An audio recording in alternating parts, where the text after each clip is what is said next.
Chapter 1836, Arming Teams. The one-handed saber Feng placed on the table looked quite modest, like a very ordinary weapon, yet it radiated the glow unique to dark gold weapons. A dark gold weapon that can be used up to level 55? When Phoenix Rain and Unyielding Heart looked at the dark gold weapon, they could not help their confusion. In terms of attributes, it was only slightly better than a level 50 dark gold weapon. While it might be very tempting to ordinary expert players, to gild upper echelon like themselves, it was nothing special.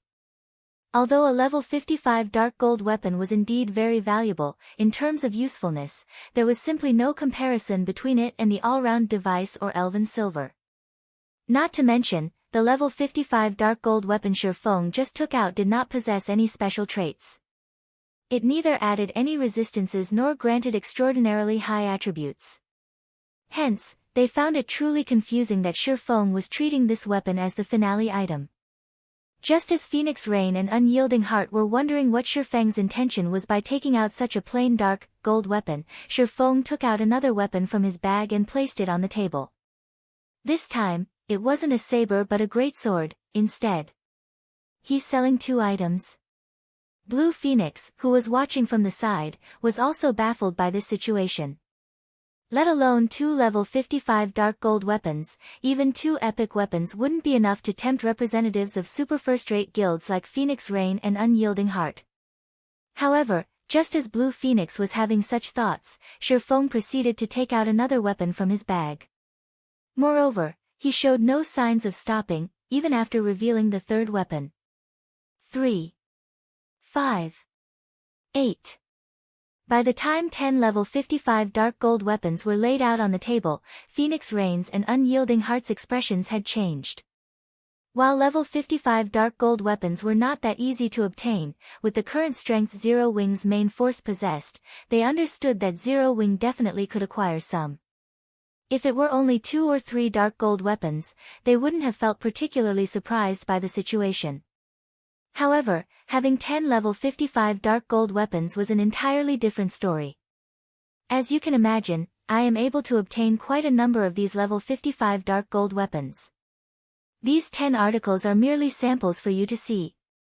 What do you think of these weapons? Feng asked, smiling as he looked at the two people wearing serious expressions before him. Currently, he had produced only 10 level 55 dark gold weapons. It wasn't that he did not wish to produce more but that he lacked the materials to do so. While the materials needed to produce these weapons were not very rare and were available in the market, they were not usually sold in large quantities. Collecting a sufficient amount would take considerable time. This was also the reason why the various large guilds that could produce dark gold weapons made only a very limited quantity. In the current God's domain, having 10 level 55 dark gold weapons was already a staggering feat. You still have more of these? Phoenix Rain asked, pleasantly surprised. May I know how many more of these weapons Brother Black Flame has? Unyielding Heart asked hurriedly. A single level 55 dark gold weapon was indeed nothing significant to them because one weapon could improve the combat power of only one player. The improvement would be minimal. However, after reaching a certain quantity, these level 55 dark gold weapons would have much more of an impact. With enough of these weapons, one could elevate the combat power of a team to a whole new level. Meanwhile, this increase in combat power would be very useful when a team was raiding field bosses. Not many, Feng said. Raising 3 fingers, he added, I only have enough to equip a 300-man team. May I know if the two of you are interested in this transaction? Guild leader Black Flame, you're not joking, right? Enough to equip a 300-man team. Doesn't that mean you have over 100 level 55 dark gold weapons? Mu Lingsha, who sat at a side, asked, her face twitching involuntarily. The weapons placed on the table were all meant for physical classes, none were for magical classes. Even so, trying to equip every physical class in a 300-man team would still require over 100 weapons. Currently, she wasn't even certain whether the various superpowers possessed level 55 dark gold weapons. At the very least, Unyielding Soul definitely did not. No matter how she looked at it, she simply could not accept that Zero Wing could actually take out over 100 of these weapons. Meanwhile, Phoenix Rain's and Unyielding Heart's lips also twitched slightly when they heard Shifeng's words. This revelation truly came as a shock to them. With so many level 55 dark gold weapons, they could construct 3 very powerful 100-man teams. So long as each team had sufficient Tier 2 players, even raiding level 50, 100-man team dungeons wouldn't be a problem.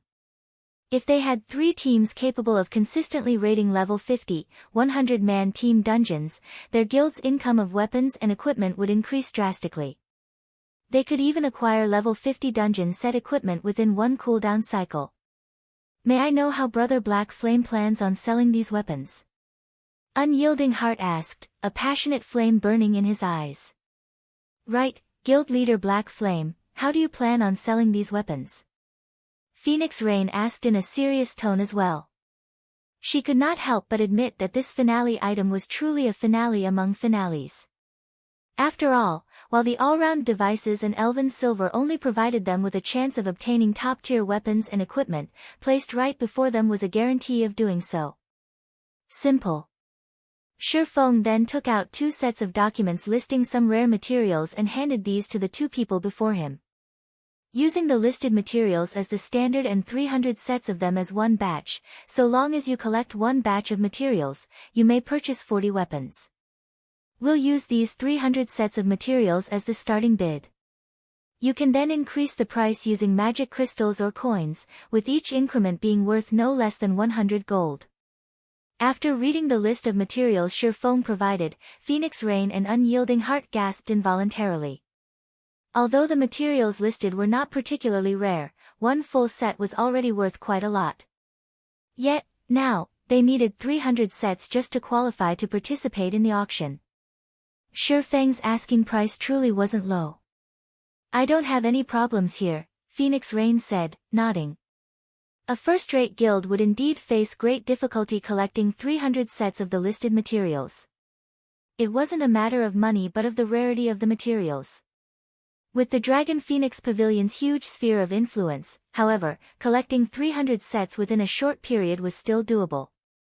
Deal. Unyielding Heart was also determined to go through with this transaction.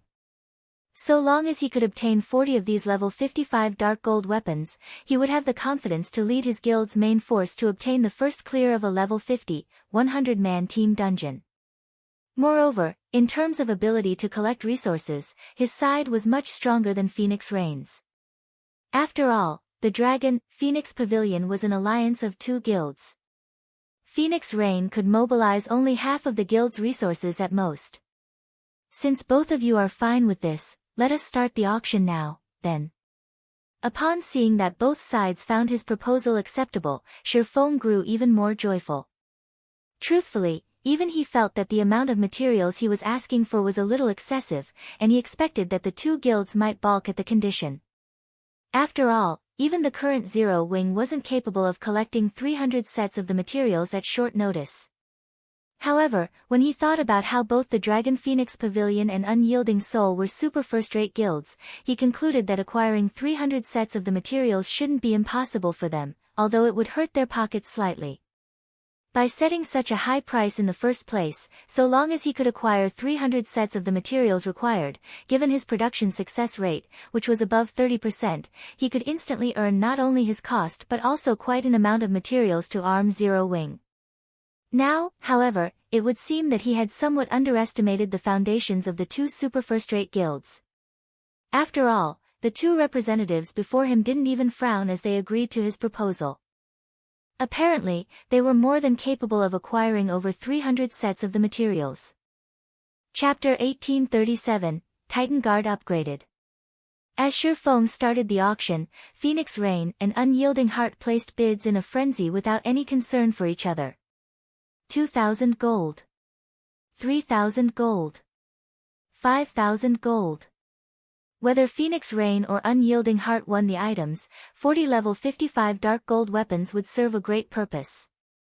These weapons were of the utmost importance to their respective guilds' development. Naturally, they wouldn't hold back. Rather than increasing the bid in 100 gold increments, they increased it by 1,000 gold increments. In just a few minutes, the price had reached 24,000 gold with Unyielding Heart's bid. Including the cost of the materials, the total value of his offer was far more than what these 40 dark gold weapons were worth. However, Unyielding Heart did not care. Even Mu Lingsha had hinted that Unyielding Heart had to acquire the weapons regardless of the cost. Their guild currently competed with Starlink to obtain the first clear of a level 50, 100-man team dungeon. Both guilds had already reached the final boss in their respective dungeons, and these weapons would ensure Unyielding Soul's victory. Even if they had to spend a little more coins than expected, they could easily earn back the cost. 30,000 gold.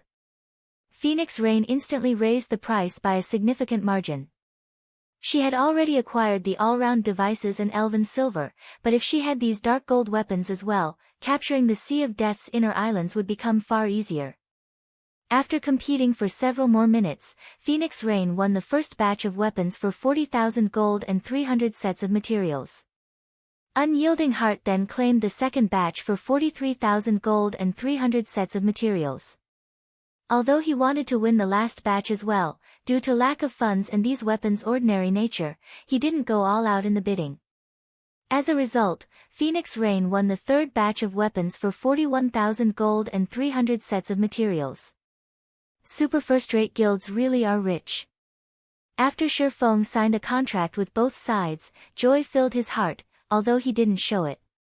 He had to admit that becoming a master forger really was beneficial. Just by selling 3 batches of standardized dark gold weapons, he had earned 124,000 gold and 900 sets of materials. This price far exceeded his initial expectations. Now, he had the money to construct the airport and repair the secret stone forest, in addition to enough materials to arm Zero Wings members. Had he sold these weapons in single units or to small guilds, he would never have gotten such a good price. However, the Dragon Phoenix Pavilion and Unyielding Soul couldn't collect the required materials as easily as Shifeng had suspected either. This was especially true for Phoenix Rain, who would need roughly 1 day to collect all 300 sets. Unyielding Heart similarly needed a little time to collect all the materials. Shifeng could not help but breathe a sigh of relief. He could only start crafting the weapons after he obtained the materials, and if the 2 guilds paid him in one go, he wouldn't have their purchased items ready. Hence, as a compromise, Shifeng had asked both guilds pay a portion of the required materials as a down payment. Only after they brought the remaining materials and funds would he hand over the weapons. With this compromise, not only would he have materials to produce the weapons, but the 2 guilds would also have extra time to collect the remaining materials. Neither Phoenix Rain nor Unyielding Heart had any issues with this arrangement. They hadn't brought enough money for the purchases, to begin with, so it was expected that Shifeng ask for a down payment. Doing so would also ensure that Zero Wing couldn't sell the 120 dark gold weapons to anyone else. Neither Phoenix Rain nor Unyielding Heart had suspected that Zero Wing had crafted these weapons, they had assumed that the guild had acquired the items from farming monsters. Since their guilds didn't have the full payments ready, a down payment was understandable. Phoenix Rain and Unyielding Heart had their subordinates deliver the agreed-upon down payment, which was 30% of the full amount. In return, both guilds would be granted a full day to collect the remaining funds and materials. When the 270 sets of materials were delivered, Shifeng recruited Melancholic Smile and Cream Cocoa to help him craft the weapons. Although standardized level 55 dark gold weapons required a lot of time to produce, with 3 master forgers working around the clock and the Philosopher's hand's guidance, it took them no time at all to complete the 120 weapons. After less than half a day, the 3 had used all 270 sets of materials and produced 114 weapons. Including the original 10 Shifeng had made, they had a total of 124 level 55 dark gold weapons now. Once the weapons had been forged, Shifeng left the transactions follow-up work to Melancholic Smile. He then contacted Aqua Rose and had her gather 20 main force members. He planned to head to the level 70 neutral map, Flame Demon's Valley. After his trade with the Dragon Phoenix Pavilion and Unyielding Soul, Shifeng realized that he had to prioritize unsealing the Philosopher's hand fully. Partially unsealing the Philosopher's hand had already been so profitable. If he could fully unseal it, he could nurture a large number of master lifestyle players. Not only would he be able to arm Silverwing Town to the teeth, but he'd also be able to fortify the lost town. Then, he wouldn't have to worry about the evil god's temple, which grew stronger with each passing day in the Orc Empire. He wouldn't have to worry about Blackwater, either. He could definitely afford a battle of attribution with both the evil god's temple and Blackwater simultaneously. After all, war was a competition of wealth and resources. Thinking up to this point, Shifeng felt even greater need to head to the Flame Demon's Valley. In less than half an hour, Aqua Rose had gathered Cola, Fire Dance, Violet Cloud, and the other core upper echelons. As the group approached the guild's meeting room, they chatted and discussed the recent challengers they had faced in Silverwing Town's battle arena. After Shifeng had set the battle arena's new rules, quite a few famous experts from the neighboring kingdoms and empires visited Silverwing Town to challenge Zero Wing's guild leader. Some experts had also visited the town purely to spar with Zero Wing's experts. The battle arena's popularity in Silverwing Town had skyrocketed, and it was now even more popular than the battle arena in Zero Wing City. Meanwhile, Cola and the others' arrival in White River City's guild hall had caused a commotion among the other guild members. Now that I'm so close to them, I can really feel how powerful our guild's main force members are. Commander Fire Dance is especially powerful. Recently, I've heard that of all the challenges she accepted, she won every single one of them. I've even heard that she defeated the 5th-ranked assassin in the Black Dragon Empire. Commander Fire Dance has a 3-digit winning streak. That's right. I've also heard that on the latest issue of the God's Domain Experts list, Commander Fire Dance ranks as the 319th expert thanks to her excellent battle records. But I still think that she hasn't revealed all of her strength yet. Her rank will definitely climb in the future. That's only natural. However, the current God's Domain ranking list has changed. Now, if you want to earn a spot on the list or improve your rank, you have to be strong enough and have a dazzling battle record. I wonder when I'll become a main force member. I really want to train directly under Commander Fire Dance. The guild holds a qualifying tournament once a month. You can participate as long as you become a core member. Right. I'll work hard to become a core member first. As the players in the guild hall talked about Fire Dance and the other main force members of the guild, a desire to join Zero Wing's main force overwhelmed them. Meanwhile, Shifeng, who had hidden his appearance under a black cloak, couldn't help but chuckle as he overheard the various conversations. He then made his way toward the guild hall's meeting room. Guild leader, are we going on a major operation this time? Cola asked eagerly after Shifeng entered the room. He had improved significantly in the battle arena lately and itched to display his new strength. Of course. However, we have to replace your equipment first, Shifeng said, nodding. Replace my equipment? Cola was confused. He currently wore the Dark Corrosion set, the best available Dark Gold set equipment in the game right now, and quite a few of his other pieces were epic rank. He didn't understand what Shifeng wanted to replace. Give me your shield first, Shifeng said. Shield? Cola revealed an excited expression as he guessed, could it be? That's right. We didn't have enough magic crystals before, but we do now, Shifeng said, nodding. Cola eagerly handed his Titan Guard to Shifeng, anticipation filling his eyes. Although he had been saving his own magic crystals, it would take him forever to collect 100,000 on his own. Moreover, the guild always needed magic crystals, making it almost impossible for him to upgrade his shield. After Shifeng received the Titan Guard, he immediately chose to upgrade it. Chapter 1838, Fragmented Legendary Shield's Hidden Effect inside the Resplendent Meeting Room. After Shifeng clicked to upgrade the Titan Guard, the shield began to glow with a brilliant light that forced the players in the room to close their eyes. By the time everyone reopened their eyes, they felt a horrific pressure wash over them. Instinctively, these players took up a defensive stance. What's going on? What's with this powerful aura? Could it be from that shield? This can't be possible, right? This aura is as intense as that of a mythic monster. All of these players were experts, and they had experienced countless life-or-death battles. They had long since developed senses that surpassed that of a wild beast. If they hadn't known that they were absolutely safe in this meeting room, they would have pulled out their weapons and prepared for combat. Once the intensity of the Titan Guard's aura reached its peak, it began to fade. So, this is a fragmented legendary shield. Shi Feng was inwardly shocked as he felt the Titan Guard become lighter than it had been. Although the shield had never been particularly heavy, holding it still restricted his movement. Now, however, the Titan Guard was as light as a feather. It felt as if the cold, tough metallic frame were merely an illusion. The shield's hidden effect was truly frightening. It was common knowledge in God's domain that shields were so large so the MTs could effectively block a boss's attacks. In return, the shields were considerably heavy.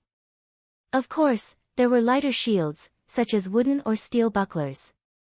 Although a buckler was easier to use and gave MTs more freedom of movement, its flaws were apparent with a buckler's small size. Blocking attacks properly was strenuous. This was especially true during a high-speed fight. Hence, the various large guilds' MTs usually used large, heavy shields. However, now, not only did the Titan Guard possess a huge defensive area, but it was also light. It was a dream shield for any MT. Moreover, compared to the Titan Guard's hidden effect, its new attributes were truly frightening. Titan Guard, Shield, Fragmented Legendary Rank. Minimum Equipment Level, 50 Equipment Requirement, Strength 1400. Attributes adjust according to user's level.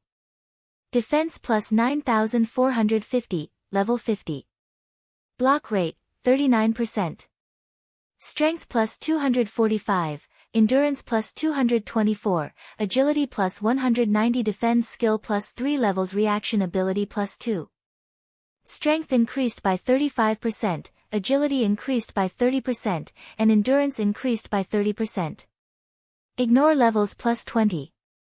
All item level requirements reduced by 5 levels. When equipped. All magic damage received reduced by 50%. Reaction speed increased by 20%. Paralysis effects reduced by 40%. Frontal damage received reduced by 30%. All resistances increased by 30%. Additional passive skill 1-. Guardian Shield automatically generates a layer of guardian energy, which can block an attack and absorb a portion of the attack's strength to recover user's stamina every 10 seconds. Additional passive skill 2-. Iron Wall reduces the impact from incoming attacks by 50%. If attacks are of a lower tier than user, reduces damage by 70%. If attacks are of the same or higher tier than user, reduces damage by 30%. Additional active skill 1-. Titan's Heart generates 3 layers of protective energy that absorbs damage equivalent to 10 times of wielder's maximum HP, increases physique by 30%, reaction speed by 20%, and movement speed by 20% for 45 seconds. During this period, battle recovery improved by 800%, and healing received increased by 100%. Cooldown, 5 minutes. Additional active skill 2-. Titan's Will becomes immune to all control effects.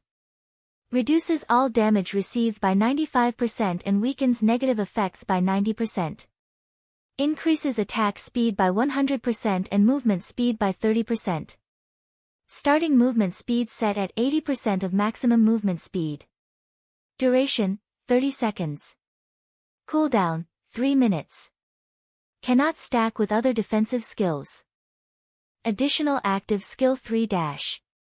Titan's Domain, every non-friendly target within a 100-yard radius will increase wielder's basic attributes by 2%, reduces damage received by 1%, and heals wielder by 0.1% HP every second. Duration, 1 minute. Cooldown, 2 hours. Maximum number of targets, 100. With these attributes, an ordinary MT could immediately become a peak MT by equipping the Titan Guard.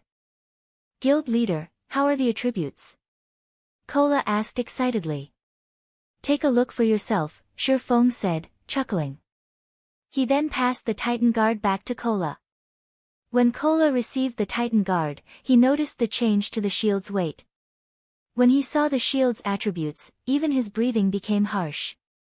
Guild leader, can we go find a mythic boss? Kola asked, staring at Shifeng with desire in his eyes.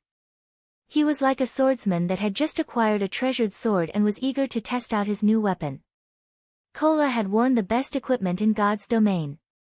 Even while wielding the epic-ranked Titan Guard, he could tank a mythic monster of the same level. Now that Titan Guard had been upgraded, he felt that he could face a mythic monster head-on. Of course, he knew that was a misconception. After all, a mythic monster was still a mythic monster. Although he couldn't face a mythic monster in a direct confrontation, he was confident of tanking a mythic monster by himself. Whether or not he could kill the monster would depend on his team's DPS. Relax. You'll have plenty of opportunities later, Shifeng assured his guildmate, smiling. Shifeng had already been roughly 50% certain that he could complete his quest in the Flame Demon's Valley, but with the fragmented legendary ranked Titan Guard, his success rate had risen to 80% at the minimum. Following which, Shifeng had everyone switch to fire resistance equipment. He also allocated several all-round devices, Elven Silver, and the master-ranked fire resistance potion, which Silent Wonder had crafted. His teammates were confused. After equipping the fire resistance equipment, they had over 100 points in fire resistance. With so much, they shouldn't have any issues raiding the current large-scale team dungeons with high-temperature environments, yet Shifeng wanted them to use master fire resistance potions as well. Just where were they going? We're heading to the Flame Demon's Valley. Before we go, I have to remind you all that once we're in the valley, you must follow me closely. You absolutely must not get lost, Shifeng said. The Flame Demon's Valley? Isn't that a level 70+ danger zone? Aqua Rose, who was relatively familiar with God's domain's maps, asked, shocked. The other players gasped when they heard Aqua Rose's question. While they weren't familiar with the Flame Demon's Valley, they knew what a danger zone was. The Black Dragon Empire had quite a few danger zones, as did Star Moon Kingdom. However, they had never heard of a guild successfully exploring either country's level 30 to 40 danger zones. At most, some guilds had played around in these danger zones' outer regions, but they didn't dare venture to the inner areas as death was almost certain upon entry. While part of the reason was the danger zone's extraordinarily harsh environments, the map's monsters were far more dangerous and extremely powerful. Not only did the danger zone's monsters have incredibly high basic attributes, but they also displayed very high combat standards. Even the weakest monster in danger zones had combat standards at the Trial Tower's 3rd floor. Meanwhile, as one ventured further into the zone, they'd face even stronger monsters. Near the inner regions, one would begin to encounter monsters that could reach the Trial Tower's 5th floor. Just thinking about a group of several hundred of such monsters would make any expert player shudder with fear. Yet, Shifeng had so casually mentioned that they were about to head to a level 70+ danger zone. If Aqua Rose hadn't told them about the Flame Demon's Valley, they would have assumed that they were going to some ordinary map based on Shifeng's tone. Relax.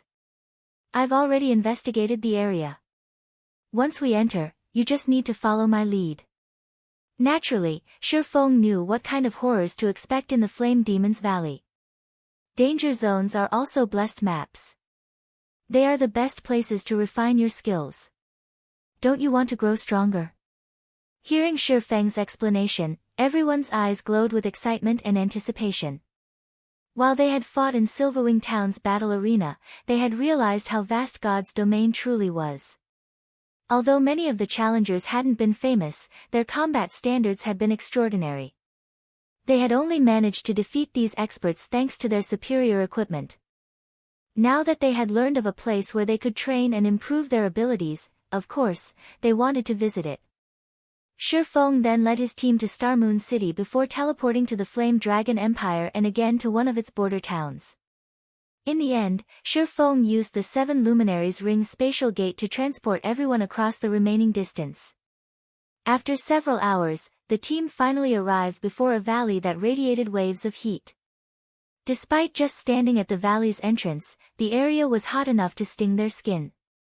They did not even dare to imagine how high the temperature would be once they entered the valley. Guild leader, there seemed to be some people ahead. Minor Wind, who had used eagle eyes to observe their surroundings, suddenly reported as he pointed at the smoke-choked path ahead of them. People? Shifeng was astonished. Just getting to the Flame Demon's Valley was a difficult task for current players, not to mention fighting in such a harsh environment. Amazing. They're fighting a level 72 boss. And they're overwhelming it. Minor Wind exclaimed as he watched these players fight.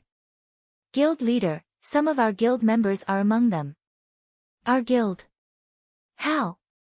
Shifeng was even more surprised to hear that his people were present. Following which, Minor Wind sent Shifeng a recording. Why are they here?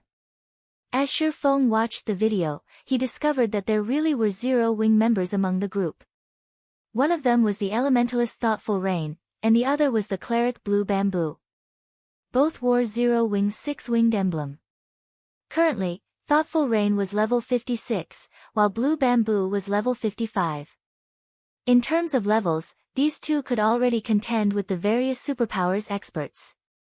Guild leader, what should we do? Aqua Rose asked. Normally, players would be on guard when they encountered others in the fields. After all, PKs were far from uncommon. If one were not careful, other players might even mug them. Furthermore, the unexpected party was engaged in a boss fight. They should be even more on guard. However, the Flame Demon's Valley only had one entrance. They couldn't just wait until the other party finished their raid. Moreover, they had already used their all-round devices, Elven Silver, and Master Fire resistance potions, all of which had time limits. Let's wait and watch them for now, Shifeng said after giving the matter some thought. Chapter 1839, Neutral Races. Piles of large rocks decorated the scorching valley. Due to the constant screen of black smoke from within the valley, it was extremely difficult to examine the area with the naked eye. One would be fortunate if they could see up to 200 yards away. Even those with stronger physiques would only see an additional 20 or 30 yards. Only with skills like Eagle Eyes could players see up to 700 to 800 yards.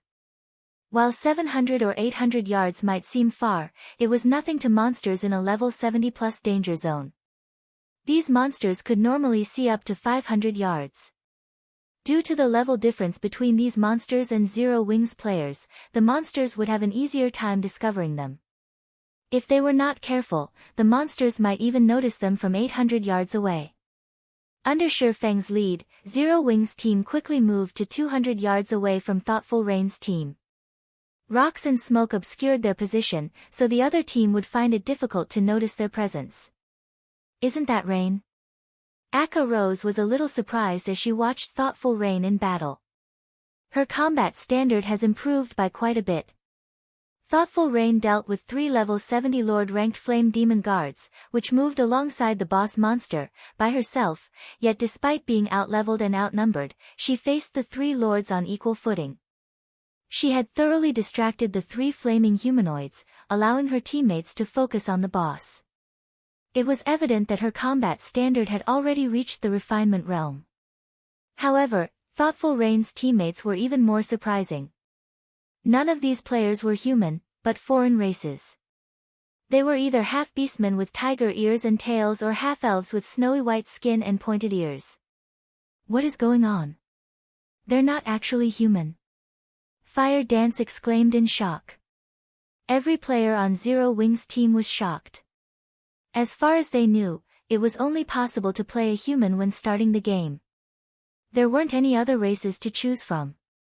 Although they had encountered demon players and monster players, they were transformations. Technically, they still identified as human. However, the players on Thoughtful Rain's team were different.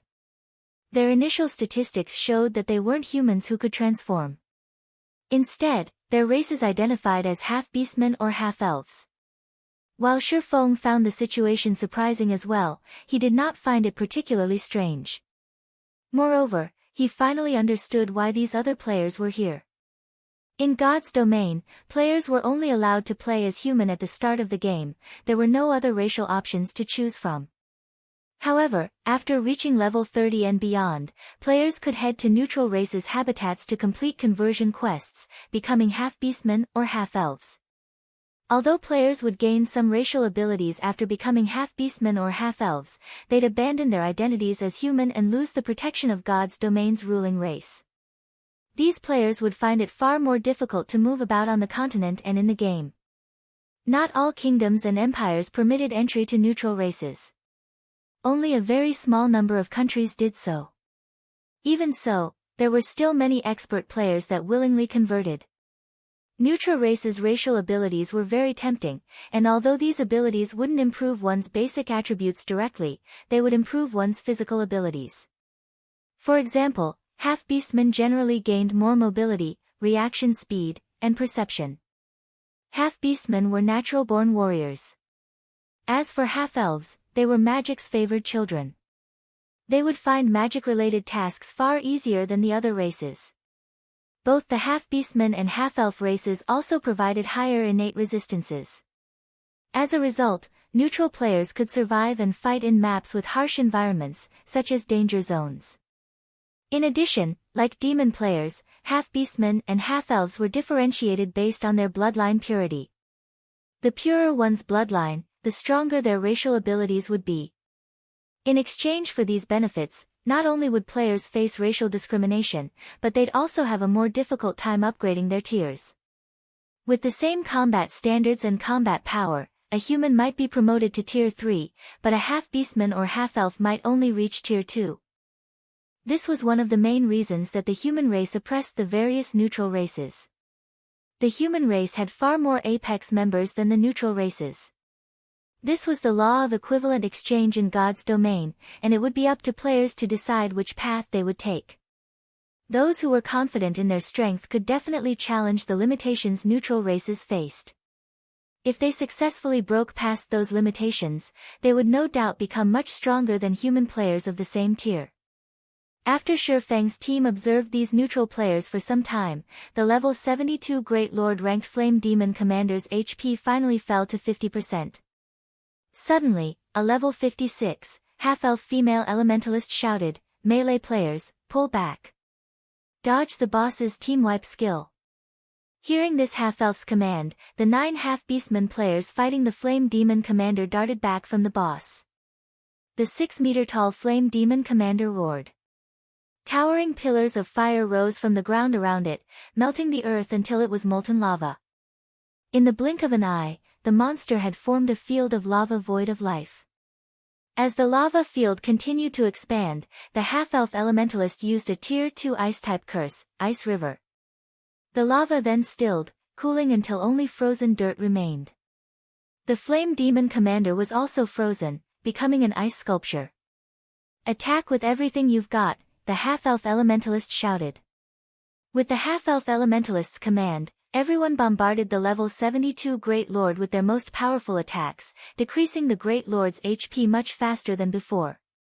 Frightening damages appeared above the Great Lord's head, one after another. Even the weakest attacks dealt over -10,000 damage, whereas the stronger blows dealt over -20,000 damage. In 2 short minutes, the Flame Demon Commander's HP fell to 30%. Once it did, the Great Lord's flaming body split into balls of flame, forming miniature Flame Demon Commanders. There were 50 miniature versions of the Great Lord, and each one had half of the Flame Demon Commander's basic attributes. They were still stronger than the Lord-ranked Flame Demon Guards, but they only had 600,000 HP each. Despite so many miniature Flame Demon Commanders, the half-beastmen and half-elves coped.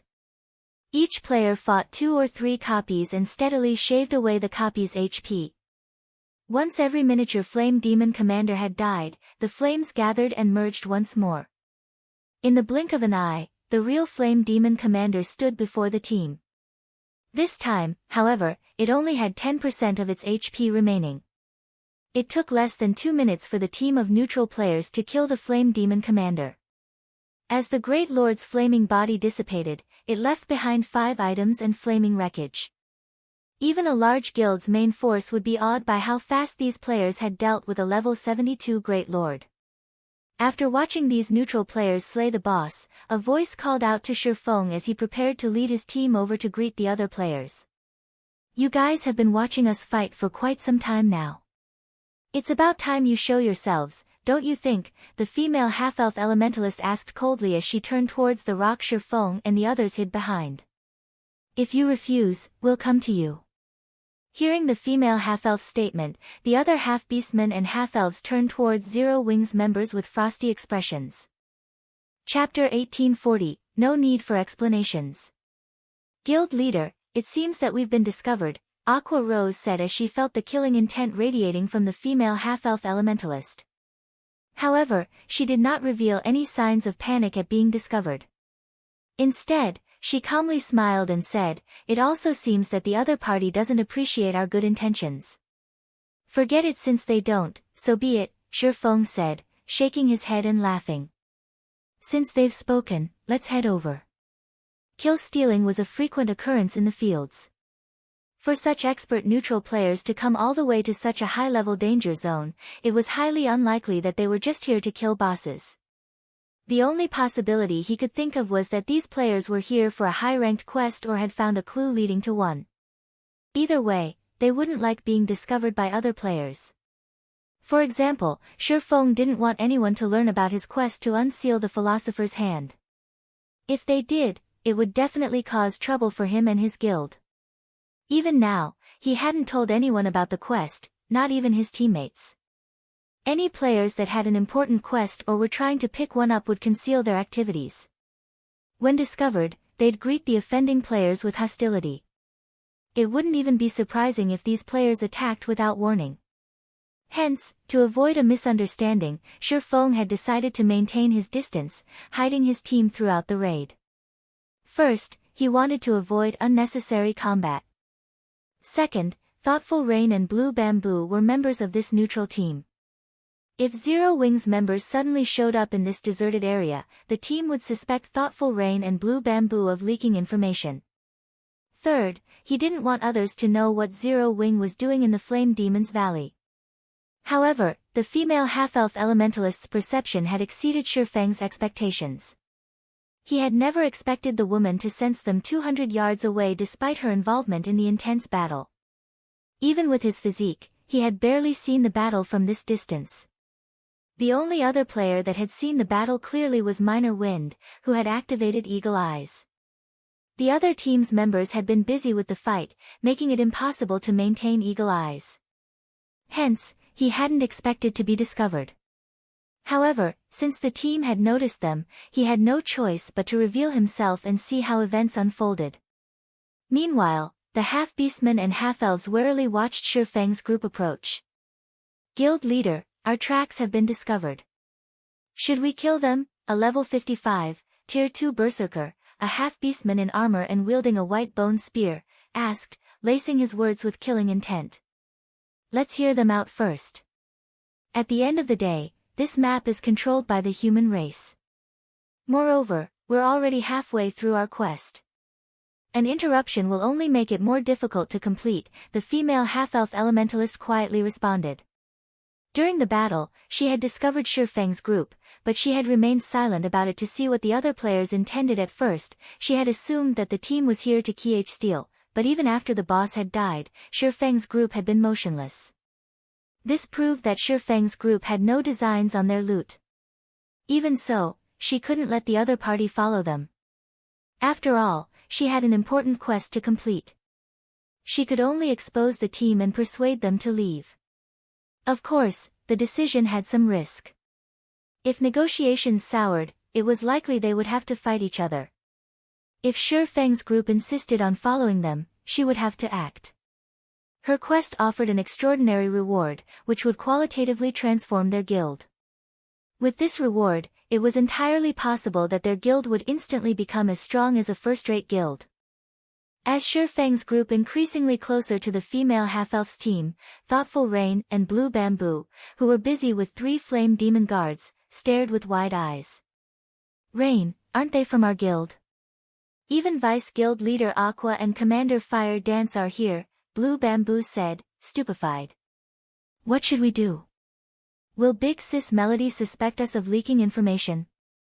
The team they had joined on this expedition to the Flame Demon's Valley for a quest was extremely important to Melody, the guild leader of Ninth Heaven. This quest could even determine the life or death of Melody's guild. Hence, the woman had repeatedly forbidden them from telling anyone about the quest. Neither she nor Thoughtful Rain had spoken a word of their actions, yet their guild members had shown up here. At this point, avoiding a misunderstanding was almost impossible. We don't have a choice. We have to explain to Big Sis Melody and hope that she understands. But this is really a terrible coincidence, Thoughtful Rain, who kept the 3 flame demon guards busy, said helplessly. Unfortunately, as Shifeng's group approached, Melody and the other Ninth Heaven members noticed the 6-winged emblem on these players' chests. A 6-winged emblem? Isn't that the same one that Rain and Blue wear? Could they be Zero Wings members? Guild leader, we haven't said anything about this operation to anyone. How could Zero Wings members be here? Could it be? Did Rain and Blue? I knew outsiders couldn't. Suddenly, the half-beastmen and half-elves turned to Thoughtful Rain and Blue Bamboo. Although they did not question the two directly, they watched the women with questioning gazes. Enough. I'll handle this. Melody roared as she shot her team members a chilling look. Let's find out why they're here first. Suddenly, this team of neutral players heard a deep voice. I am Black Flame, Zero Wings Guild leader. My team and I have a task in the Flame Demon's Valley. May I ask you to remain here for some time? Once we're done, we'll invite you in. Shifeng's voice was sonorous, echoing throughout the valley. Moreover, his aura was imposing. He felt like an ancient behemoth that had just woken. Damn it. It's true. When Melody's team members heard Shifeng's statement, they glared at Thoughtful Rain and Blue Bamboo with indignation. Meanwhile, Thoughtful Rain and Blue Bamboo were at a loss for words. They felt as if any explanation would be useless. Guild leader, since they've come to steal our quest, we should kill them, one of the Tier 2 berserkers said, exuding killing intent. I want to see just how powerful Zero Wing truly is. They had more or less heard of Zero Wing. This guild, which had started with nothing, had gone on to take control of Star Moon Kingdom. The guild was powerful enough to rival a first-rate guild, many times stronger than Ninth Heaven. However, they didn't think that they'd lose to Zero Wing's experts in terms of individual combat standards. They had the innate advantage of half-beastmen and half-elves, which would be particularly prominent in PvP. Waving to her teammates for quiet, Melody turned to Thoughtful Rain and Blue Bamboo. In a low tone, she asked, I just want to ask one thing. Did you two leak our secret? Big Sis Melody, we didn't say anything about this, Thoughtful Rain insisted. Blue Bamboo nodded, repeated, firm resolution in her eyes.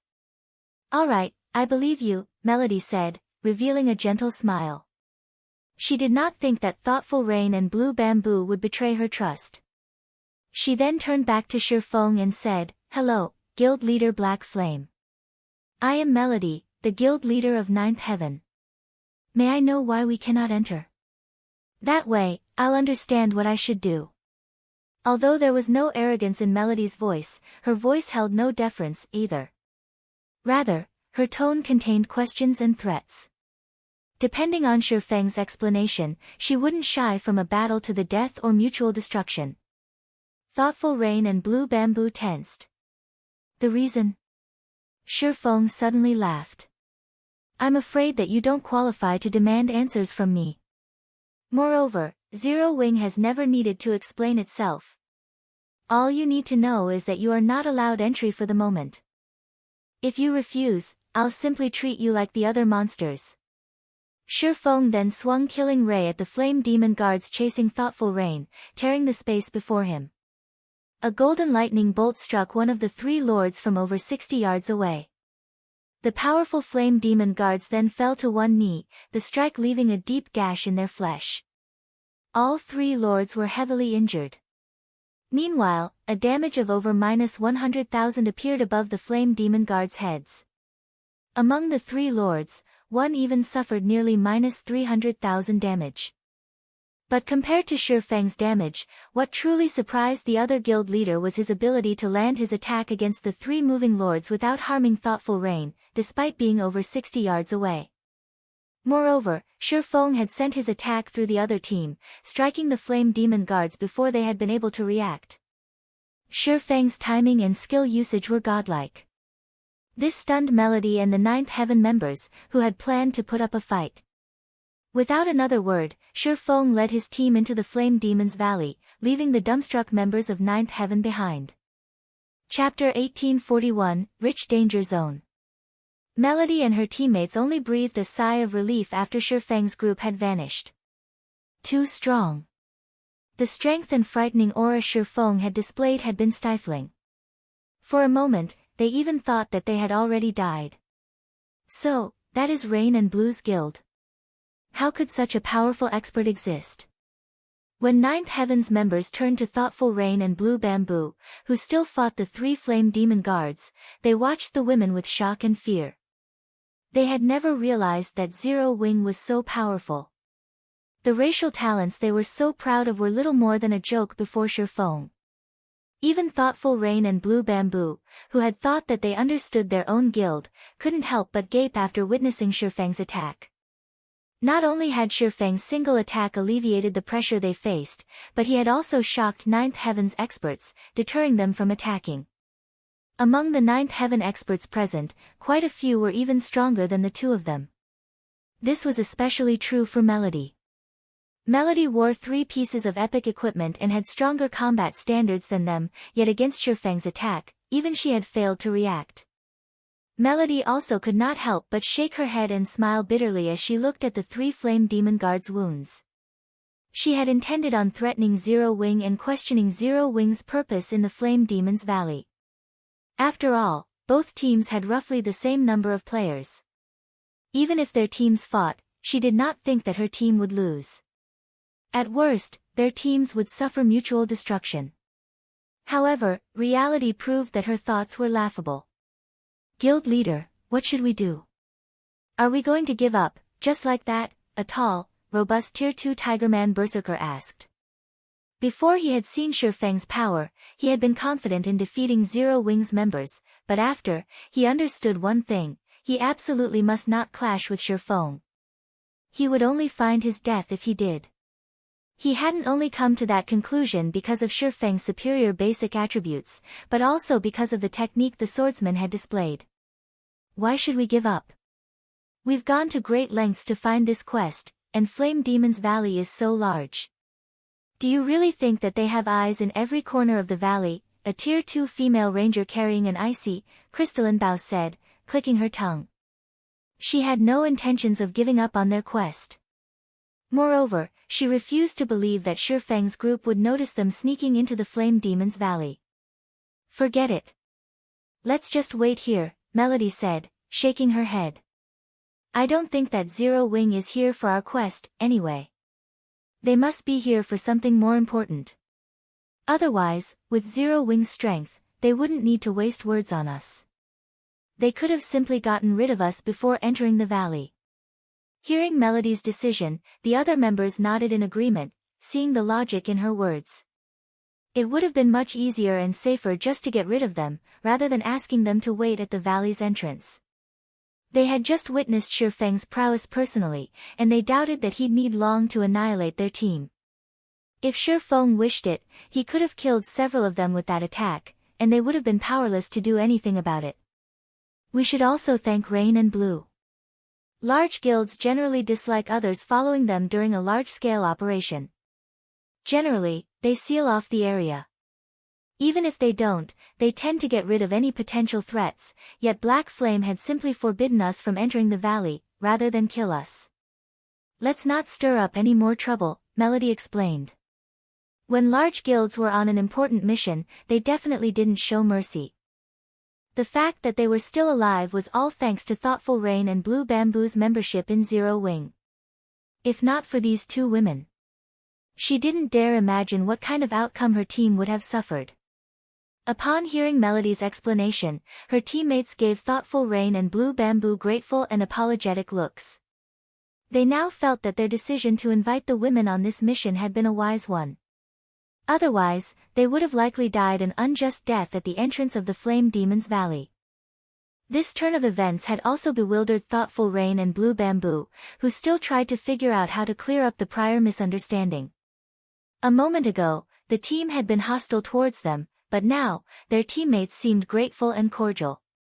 It felt like they had been dropped into hell before being thrown into heaven in the next moment. They had no idea how to react. Zero Wing is so strong, guild leader. And I've heard that Candlelight, the guild's trading firm, is doing quite well. Both Rain and Blue are Zero Wing's core members.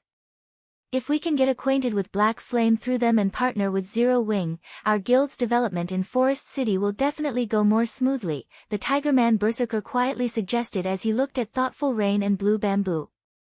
I get what you're trying to say. I'll ask them for their opinions later. However, I must say this, if they don't want to help us in that way or find it too difficult, you will let the matter rest. Melody nodded as she turned to the Tigerman Berserker in surprise. Previously, the Tigerman Berserker had been very opinionated about Thoughtful Rain and Blue Bamboo's participation in this operation. She had never expected him to suggest that they cozy up to the women. The Tigerman Berserker nodded silently in response. Meanwhile, in the Flame Demon's Valley, Shifeng remained ignorant of the fact that his behavior had made Thoughtful Rain and Blue Bamboo VIPs in Ninth Heaven. He simply led his team toward the Flame Demon's Valley's core region. Although the Flame Demon's Valley didn't house a lot of flame demons, as a danger zone, its severe environment was incredibly uncomfortable for those who entered. Despite having equipped fire resistance items and drinking master flame resistance potions, Zero Wing's team sweltered in the heat. This prevented them from displaying their full strength. Although Shifeng had been very careful in selecting their path, due to Aqua Rose and the others' low levels, they still attracted flame demons. They had no choice but to engage in a few fights, slowing their advance considerably. However, killing the flame demons also granted a bountiful harvest. Although the monsters lacked equipment drops, they did drop enough fire-type materials to earn a small fortune. This was especially true for the flame crystal the flame demons dropped. These flame crystals could be turned into flame gemstones, which could be equipped on weapons. When equipped, the flame gemstone gave the weapons an additional 10% flame damage. This was an excellent item for players like them, who struggled to increase their combat power. Unfortunately, the flame gemstones were consumable items, unlike ordinary attribute gemstones, which could be used indefinitely. Even so, the flame gemstones were an excellent item. After advancing for around 4 hours, Zero Wing's members finally reached the Flame Demon's Valley's core. Shifeng then contacted Thoughtful Rain and notified her that her team could now enter the Flame Demon's Valley. To current players, the Flame Demon's Valley's core was absolutely off-limits, even for half-beastmen and half-elves. Without the all-round devices, Elven Silver, and sufficiently high fire resistance, players would die in a matter of seconds upon setting foot in this area. Hence, he was not worried that others would discover his activities. After another half an hour, Fire Dance, who scouted ahead, excitedly reported in the team chat, "Guild leader, I found something." "Something good?" Shifeng muttered, curious when he heard Fire Dance's trembling, excited voice. The Flame Demon's Valley was a danger zone. It had many valuable things to offer. She shouldn't have sounded so excited. "Guild leader, you won't guess what I've found. I actually found an ore vein," Fire Dance proudly proclaimed. Chapter 1842, Attributed Ore Vein. Upon hearing Fire Dance mention an ore vein, everyone's eyes glowed with excitement. Ore veins were extremely rare in God's domain and particularly in Star Moon Kingdom. This was because Star Moon Kingdom was a relatively balanced kingdom. While the kingdom had no lack of herbs, ores, wood, and food materials, it did not specialize in any of these resources. Hence, ore veins were very rare in the kingdom. Whenever one was found, it would be highly contested over. An ore vein. What type is it? Feng asked curiously. He wasn't particularly surprised by the fact that an ore vein had appeared in the Flame Demon's Valley. After all, this was a mountainous region. It was also a danger zone, a map famed for abundant resources. However, although ore veins were generally quite valuable, they were also differentiated by rank. For example, the difference between a bronze vein and a magic crystal vein was like heaven and earth. Although a bronze vein could tempt ordinary large guilds, it wouldn't be particularly helpful to Zero Wing. At the very least, it wouldn't be occupying if it were in the Flame Demon's Valley. The Flame Demon's Valley was a danger zone and home to very dangerous monsters. The map's harsh environment would only make it even more difficult to mine the vein. Even super guilds had a hard time setting up mining operations in danger zones within kingdoms and empires, and the Flame Demon's Valley was both a neutral map and a danger zone. Normally, superpowers ignored ore veins in danger zones. The rewards simply weren't worth the effort. A source fire vein. Fire Dance exclaimed. When Fire Dance reported the vein's identity, her teammates let out a gasp. In their opinion, finding a copper or mithril vein was already exciting, yet they had stumbled across a source fire vein. Source fire. Feng's heart raced upon hearing this. A source fire vein was a bona fide grade 2 vein. Unlike ordinary grade 2 veins, a source fire vein was also an attributed ore vein. It was extremely rare even among grade 2 veins. Normally, an ore vein didn't attributes, just like how ores were normally unattributed. However, if an ore had an attribute, its price would increase by several fold. For example, frost steel ore was an ice-type ore. When using this type of ore to forge weapons, the weapons produced would deal additional frost damage. When used to produce equipment, the equipment would have additional ice resistance. This was why attributed ore veins were far more valuable than their non-attributed counterparts. Superpowers would even fight over a grade 3 attributed vein, not to mention a grade 2 vein. If the various superpowers found out about this source fire vein, they would do everything they could to acquire it.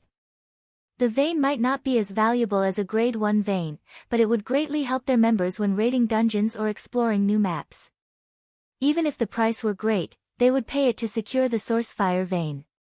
However, Feng had never heard of an attributed ore vein in the Flame Demon's Valley in the past, leaving him a little confused. Had such a vein existed, the Flame Demon's Valley would have been a battlefield for the various superpowers, rather than some obscure map that no one cared about. Send the coordinates. We'll head there immediately. Thinking up to this point, Feng wanted to verify the authenticity of the vein. If the source fire vein were real, it could help Zero Wing's rapid advance in both ship and weapon production. After Fire Dance relayed her current coordinates, Feng led the team, slowly approaching the assassin's location.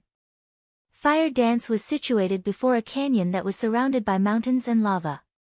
The canyon was clear of black smoke, so visibility was excellent. Only, the terrain was extremely dangerous. There were also a large number of giant lava beasts in the area. Moreover, laying at the canyon's entrance was a gigantic, level 80 mythic ranked beast. Lava Hound, elemental creature, mythic, level 80. HP 450,000/450,000,000. Everyone felt their heads ache when they saw the two-headed lava hound guarding the canyon's entrance. However, they could clearly see a cave in the distance with some crimson ore around its entrance. This crimson ore was none other than Source Fire Oregon. It's actually real. Feng's eyes burned with desire as he gazed at the Source Fire Oregon. Although the vein seemed small, it was definitely a source fire vein. How unfortunate. There are too many lava monsters nearby.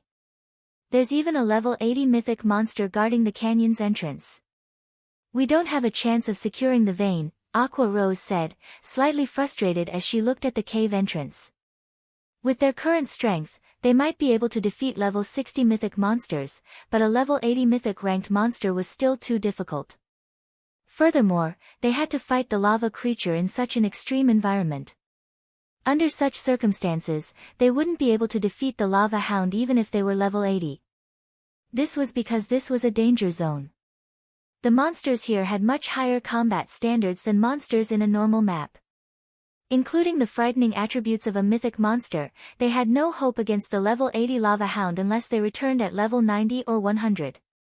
Lava creatures were different from ordinary monsters. Players would be subjected to the burning heat radiating from the monster's body if they got close to it. Even if players had sufficiently high fire resistance to avoid taking any damage, they'd still feel the searing pain. This pain would significantly affect players' combat power and prevent them from fighting at their best. However, this was not the most frightening aspect about lava creatures. Lava creatures' corrosive ability was far more dangerous. Weapons and equipment would rapidly lose durability when they came into contact with these creatures. If the items lost all durability mid-battle, they'd be permanently lost. Because of this, players tried to avoid lava monsters as much as possible.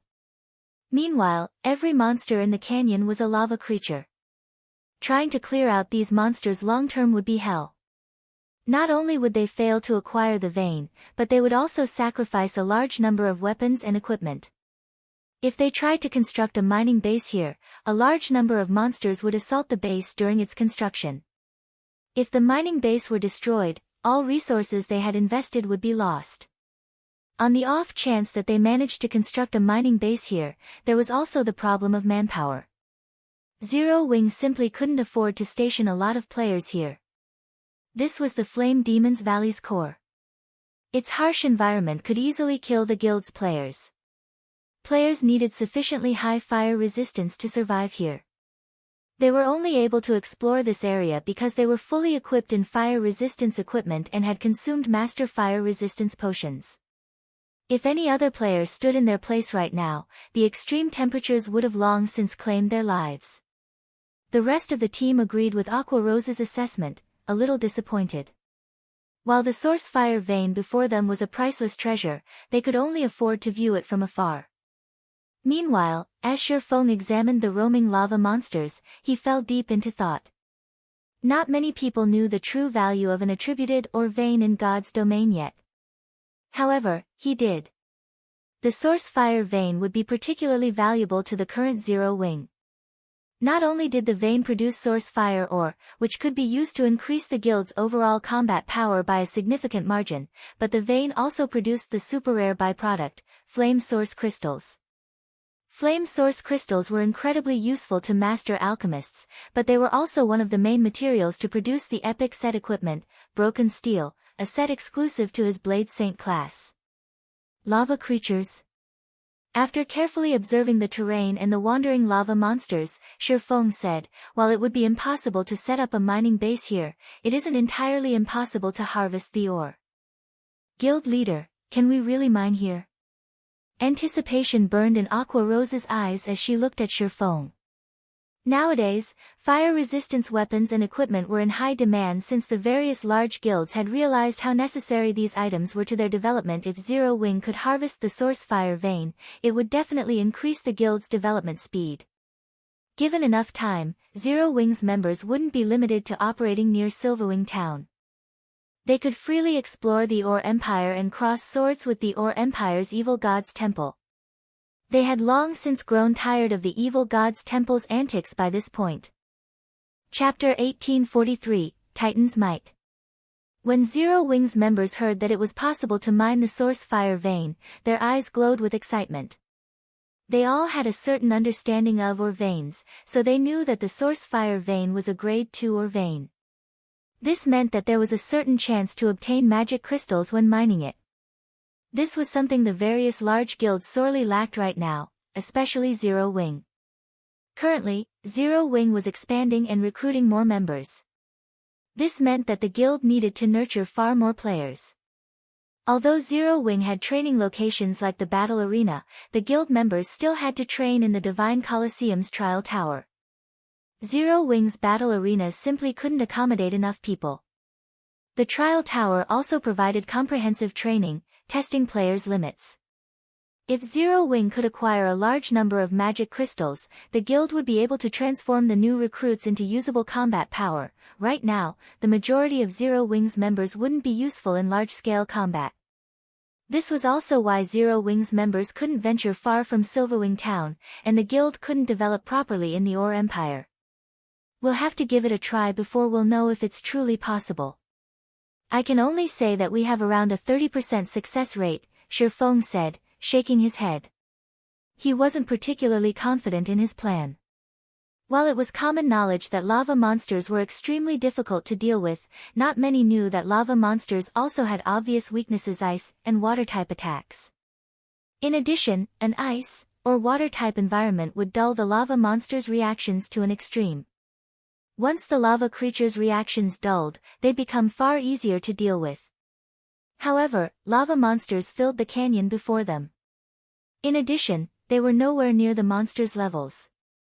If they tried to lure a single lava monster, they'd likely attract a large group instead. They also had to worry about the level 80 mythic lava hound. Moreover, this was the Flame Demon's Valley. The environment was extremely hot. Even after equipping fire resistance equipment and drinking master fire resistance potions, the heat still affected them considerably, and they couldn't fully exhibit their combat powers. Picking a fight with the lava hound would be suicide. Hence, he wasn't confident in success. A 30% success rate. It's so high. Some hope is better than none at all. Guild leader, just tell us what you need us to do. When they heard their chance of success, the team grew excited, rather than disappointed. Even the various superpowers weren't likely to occupy this source fire vein, but if Zero Wing could, it could grow into a super first-rate guild within a short time. Zero Wing would then be able to compete for dominance over God's domain. It would no longer be limited to its status as a kingdom's #1 guild. Aqua Rose, who had once been an honorary elder in the veteran first-rate guild, Twilight Echo, had never thought that Zero Wing would one day have a chance of becoming a super first-rate guild. Despite so many years of development, Twilight Echo had never reached the point where it had the potential of becoming a super first-rate guild, yet Zero Wing already had. Alright, since everyone is in agreement, Aqua and those with the Sea God's legacy, ready your spells. You should have learned quite a few water-type spells. As for the remaining elementalists, prepare to use ice-type spells. Try to use as many AoE spells as possible. I don't need you all to attack. I just need you to transform this canyon into a world of ice and water. As long as you can change the environment, the lava monsters will weaken and become much easier to deal with. If you succeed, we'll have a chance of getting the vein. Cola, Turtledove, and Yiwumian, once Aqua and the others begin, you three need to do everything you can to lure the monsters away from the canyon's entrance. Cola, you'll be responsible for tanking the lava hound. All you need to do is lure it away. Everyone else will use the ice and water-type magic scrolls I'll distribute in a moment. I don't need you to buy a lot of time. 5 or 6 minutes will be enough. No matter what happens, do not use power of darkness. We'll need it later. When Shifeng finished explaining his plan, his teammate gulped as they glanced at the 8-meter-tall lava hound. They had no confidence of defeating the mythic monster. The other level 70+ lava monsters shouldn't be an issue, but distracting a level 80 mythic monster for 5 or 6 minutes would be a massive challenge. An unsuppressed level 80 mythic monster would most likely kill them with a single slap, and they weren't allowed to use their berserk skills. Surprisingly, however, Cola brimmed with fighting spirit. If nobody has any problems, let's begin, Shifeng said. After scouting the terrain for about 10 minutes, Aqua Rose and the other casters finally decided on their positions.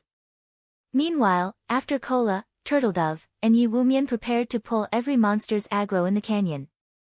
Good. Let's begin. Shifeng commanded once everyone was in position. Immediately, Aqua Rose and the others started to chant incantations and draw runes, drawing a large amount of water and ice-type mana towards them. The non-magical class players also activated their water and ice-type magic scrolls. The flow of mana soon attracted the attention of nearby monsters. These monsters instantly searched for the change's source. However, before these lava monsters discovered Aqua Rose and her companions' locations, AoE spells began to descend. Boom! Boom! Boom!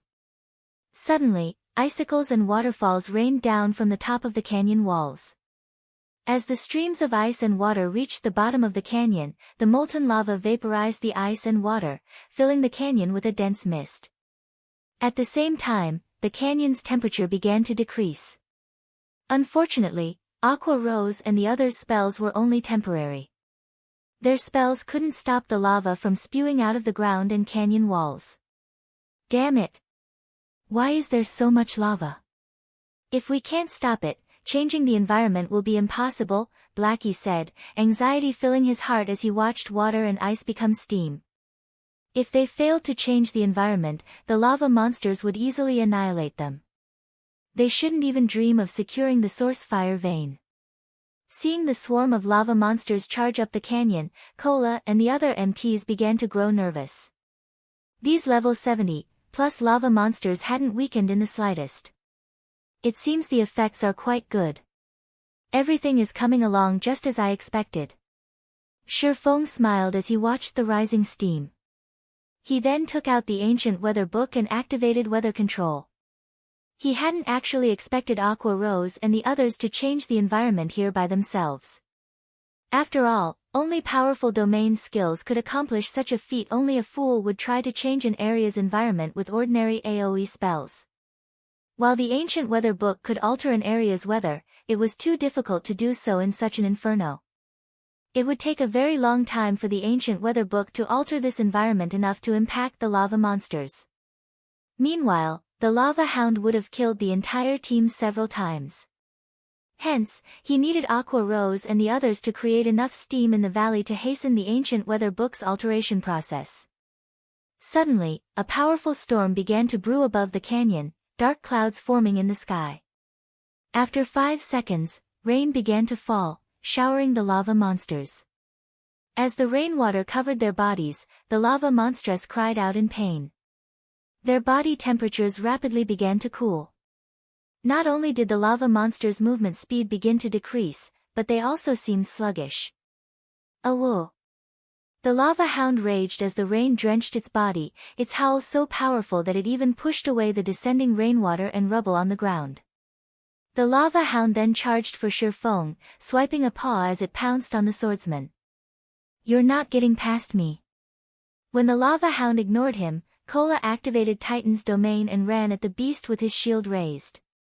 Boom! Sparks scattered when the lava hound's nails scratched against Cola's Titan guard. The lava hound's gigantic body came to an abrupt halt. Meanwhile, Cola only stumbled 3 steps backward, a damage exceeding -1000 appearing above his head.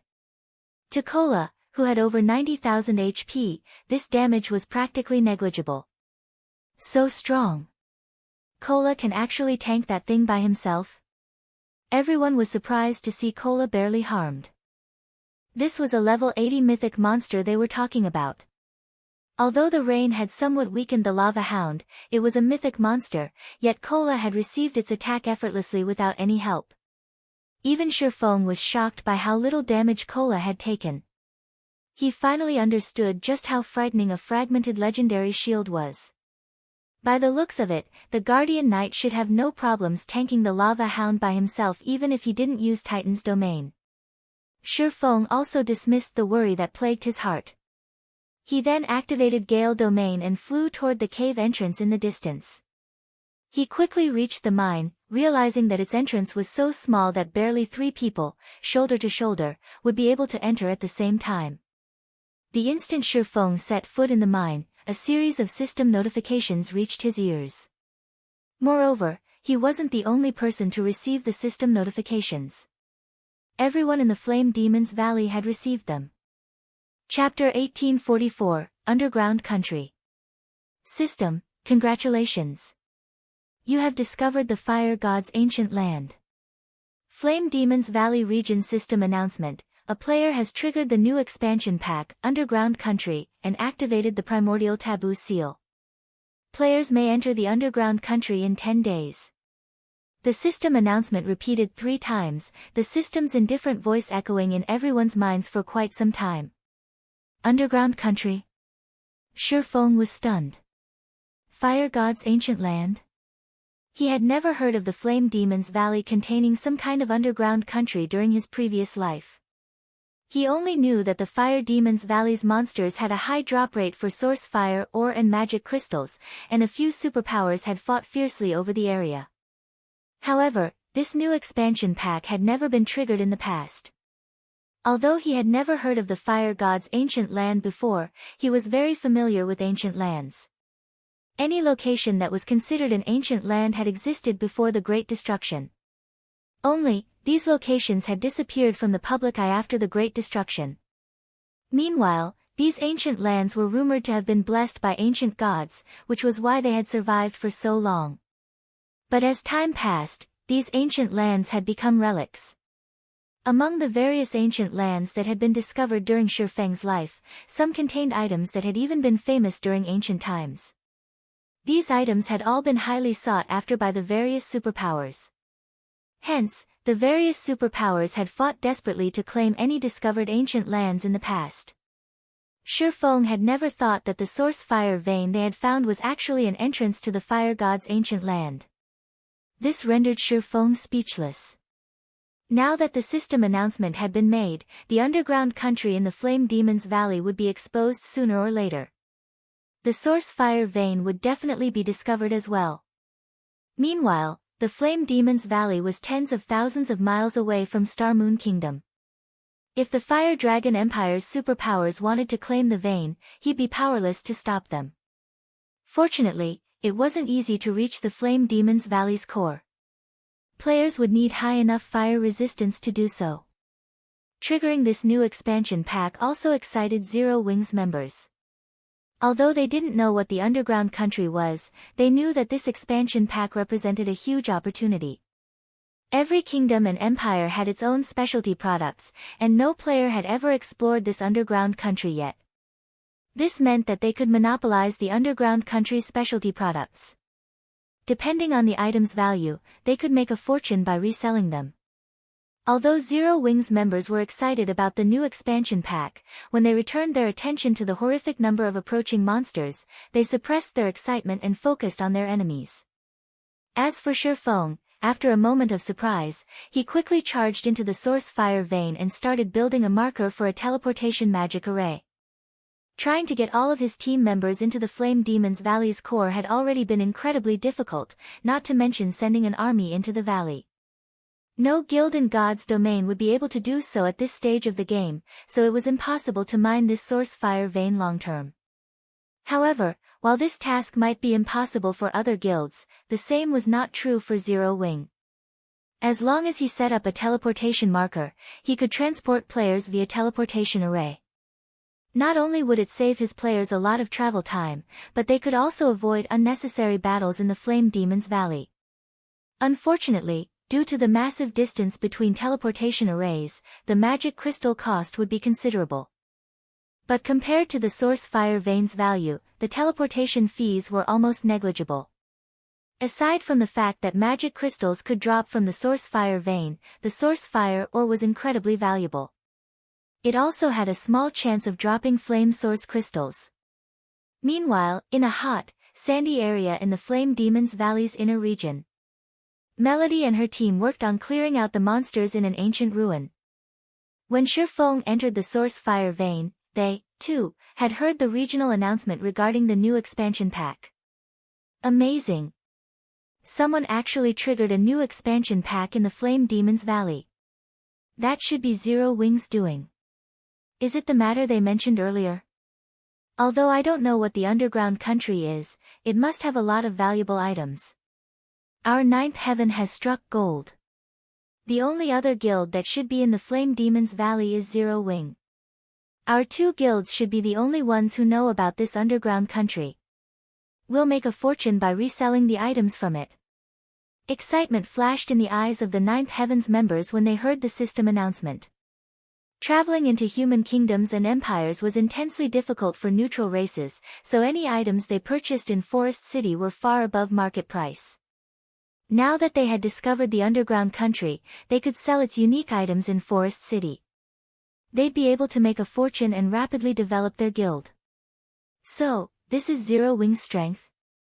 Melody revealed a bitter smile when she read the system announcement. She had been smug and satisfied because she had accepted a high-ranked quest with an extraordinary reward. In contrast, Zero Wing had triggered a new expansion pack in the Flame Demon's Valley. The difference between them was immense. Previously, she had still suspected Zero Wing of targeting Ninth Heaven. But now, her suspicions were laughable. To Zero Wing, her high-ranked quest wasn't likely worth a second glance. While Ninth Heaven's members envied Zero Wing for activating a new expansion pack, Shifeng frantically set up the teleportation array's marker. Setting up a teleportation marker was not an easy task. Players needed a considerable understanding of magic arrays to succeed.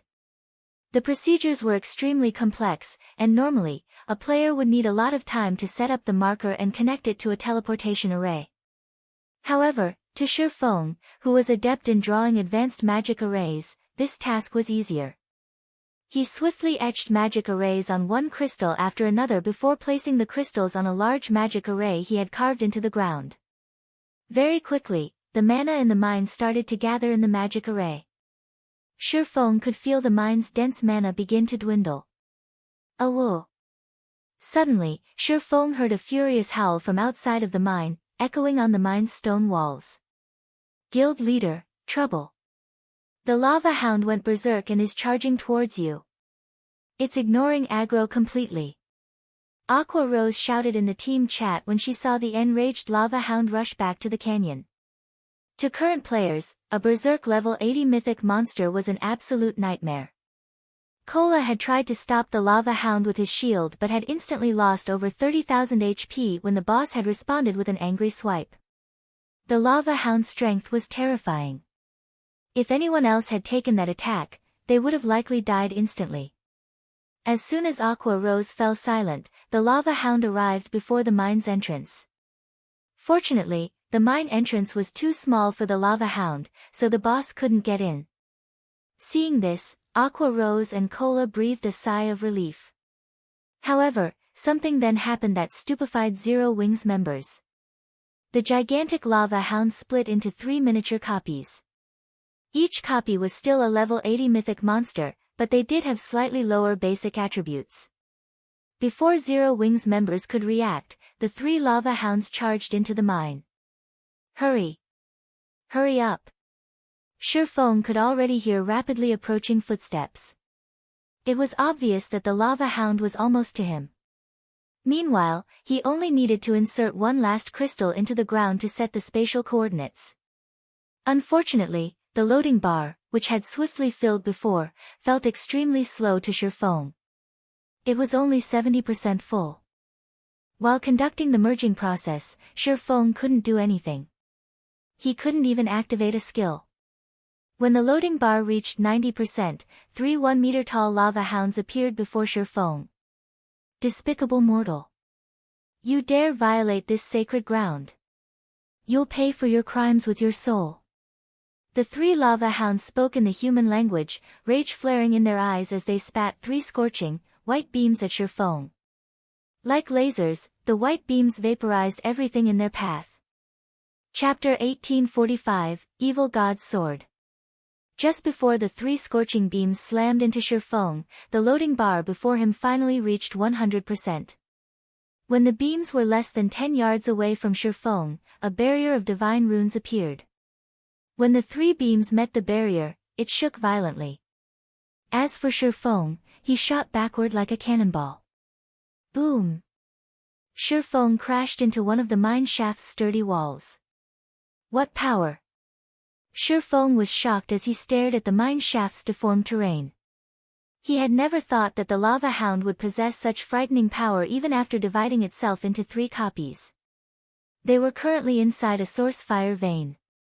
The walls surrounding them were sturdy and fire-resistant, especially the source fire. Ordinary flames wouldn't melt it, let alone vaporize it. One could easily imagine how high the lava hound's flames were. If those white-hot flames struck a player's equipment, not even magically enhanced, dark gold equipment would survive. Only epic equipment might. If he hadn't activated Absolute Domain in time, he likely would have died from that attack. Retreat. Everyone, retreat immediately. Shifeng shouted through the team chat once the flames dissipated.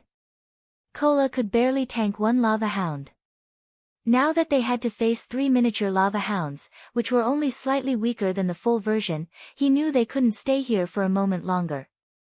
After issuing his command, he switched the aura of Earth to the aura of space, preparing to teleport out of this map. Awoo. As Shifeng was about to escape using space movement, the 3 lava hounds howled as one. 3 light red ripples radiated from the beasts, and as if space had frozen, the 7 luminaries' ring failed to open a tear in space. Spatial lockdown.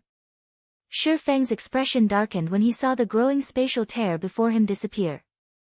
A monster with such peerless strength and the ability, spatial lockdown, were a nightmare for players. Coming across one such monster almost guaranteed death. Monsters that possessed the spatial lockdown ability were extremely rare in God's domain. Normally, only NPCs at the peak of God's domain could execute the ability. Shifeng never thought that an elemental creature like the lava hound would be able to use it as well. You have touched on the almighty fire god's taboo. Sacrifice your soul to beg forgiveness from the fire god. The 3 lava hounds spoke in a chilling tone before charging at Shifeng. Although the 3 lava hounds were small, their movements were so powerful that space itself trembled in their wake. Their strength could even rival the complete lava hounds. As the 3 lava hounds approached Shifeng, they split up and assaulted Shifeng from 3 different directions, transitioning into a battle formation as smoothly as NPCs. Is this a god's guardian? Shifeng's expression turned somber as he watched the 3 lava hounds approach. It was normal in God's domain to find treasures guarded by powerful monsters, and there were some incredibly powerful existences among these guardian monsters. These guardians had been created by the gods. Normally, gods only created such powerful guardians to protect their wealth. Not only did these guardians have an eternal lifespan, but they were also undying. In addition, they commanded extremely powerful skills and spells. They were even more difficult to deal with than archaic species of the same rank and level. I can only give it a try. Shifeng gritted his teeth and used Heavenly Dragon's power before activating Divine Steps. In the next moment, 10 doppelgangers with the exact same aura and attributes as Shifeng appeared. Shifeng and his doppelgangers then charged at the 3 lava hounds. Although the lava hounds were powerful, Shifeng managed to nullify their attacks by constantly switching positions with his doppelgangers. Using this opportunity, Shifeng quickly made his way towards the mine's exit. Normally, guardian monsters would give up the chase once they were a certain distance away from what they were supposed to protect. As long as Shifeng moved out of range, he could shake off the lava hounds. However, the lava hounds were incredibly difficult to get away from. Not only was their strength incredibly high, but their speed was also impressive. They constantly interrupted Shifeng's advance and left very little space for him to move forward. By the time Divine Steps' duration ended, Shifeng had only crossed a little over 50 yards. He was still over 100 yards away from the mine's entrance. The instant Shifeng's doppelgangers disappeared, a lava hound swiped its paw at Shifeng so fast that it was impossible to dodge. With no other choice, Shifeng raised Killing Ray to block the attack. Pang! The instant the lava hound's paw met Shifeng's sword, he felt his entire arm go numb. The impact sent his body flying backward over 20 yards, dealing over -40,000 damage. What incredible strength! This should be close to rivaling a high mythic strength. Shifeng thought as he stared at the lava hound that hit him. His encounter with the lava hound had been brief, and the beast hadn't used any skills, yet he had lost so much HP. He had already activated Heavenly Dragon's power, as well, drastically increasing his strength and defense.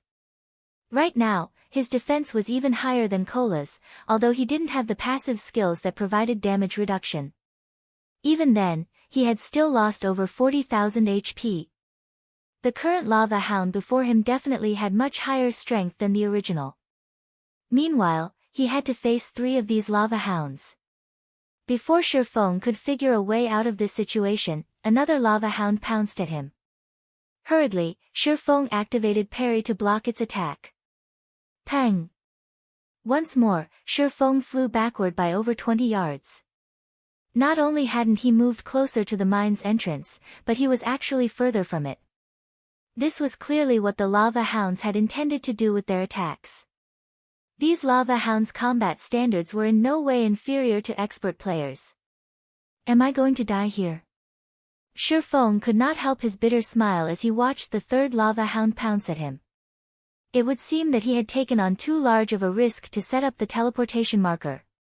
While he did not mind losing 1 level of EXP, he carried multiple tools that would drop on his death. Moreover, these items would not simply remain on the ground after being dropped. After a certain time had passed, these valuable items would disappear. Meanwhile, when players died, they'd only resurrect after half an hour unless someone resurrected them with a skill or special tool.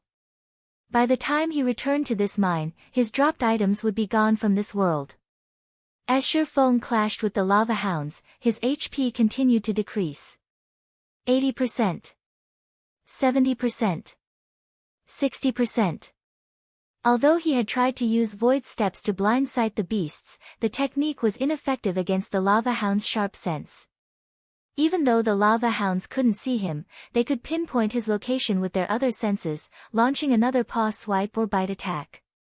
Why hasn't the guild leader come out yet? Aqua Rose, who had long since distanced herself from the canyon, muttered as she watched the swarm of lava monsters return to their home.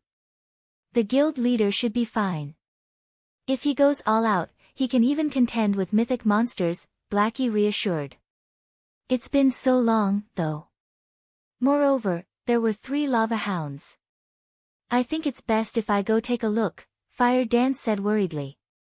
I'll go with you, Flying Shadow offered as he followed Fire Dance.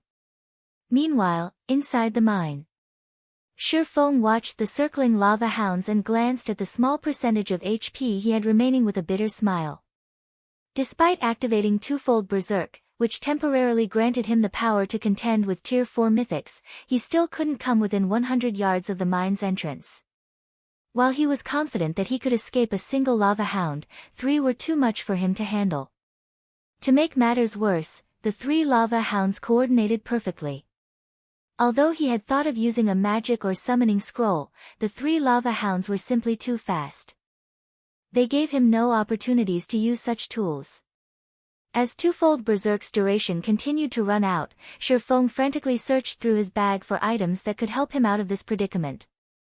Suddenly, he discovered a broken longsword that had been inactive in his bag for quite some time. This longsword was none other than the evil god's inheritance, a treasured sword that had once belonged to the evil god. Seeing that the lava hounds charged at him again, Shifeng gritted his teeth and took out the evil god's inheritance. He then inserted his power into the weapon. Protecting the items that would drop if he died was undoubtedly more important than losing 10 points in all of his attributes. After Shifeng powered the sword, the evil god's inheritance pulsated. An invisible force then spread out from the sword, sweeping through the mine with so much power that even space shook with the intensity. A moment later, a deathly aura pervaded the mine shaft. Chapter 1846, Broken Sword's Power. As the aura of death saturated the mine, space itself froze. The 3 lava hounds slid to a halt as they glared at the broken sword in Shifeng's hand, wary. Pitch-black divine runes had appeared along the broken blade as the sword released plumes of dark smoke. The weapon felt cold and evil. The lava hounds finally discerned the broken sword's identity, and fear flashed in their eyes. It was as if they had remembered something horrific from their past. Despicable heretic!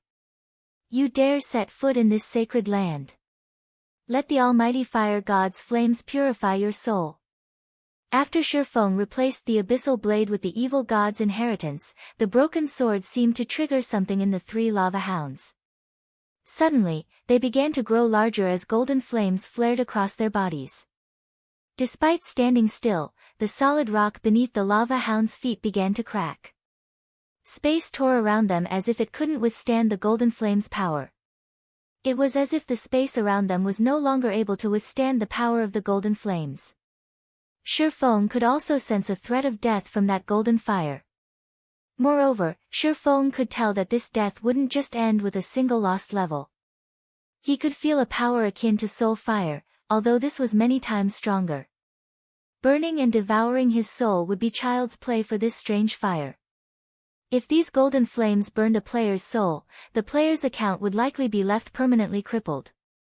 Before Shifeng could think of a plan to get out of this troubling situation, the three lava hounds pounced as one. At this point, Shifeng had no skills that he could use to protect himself.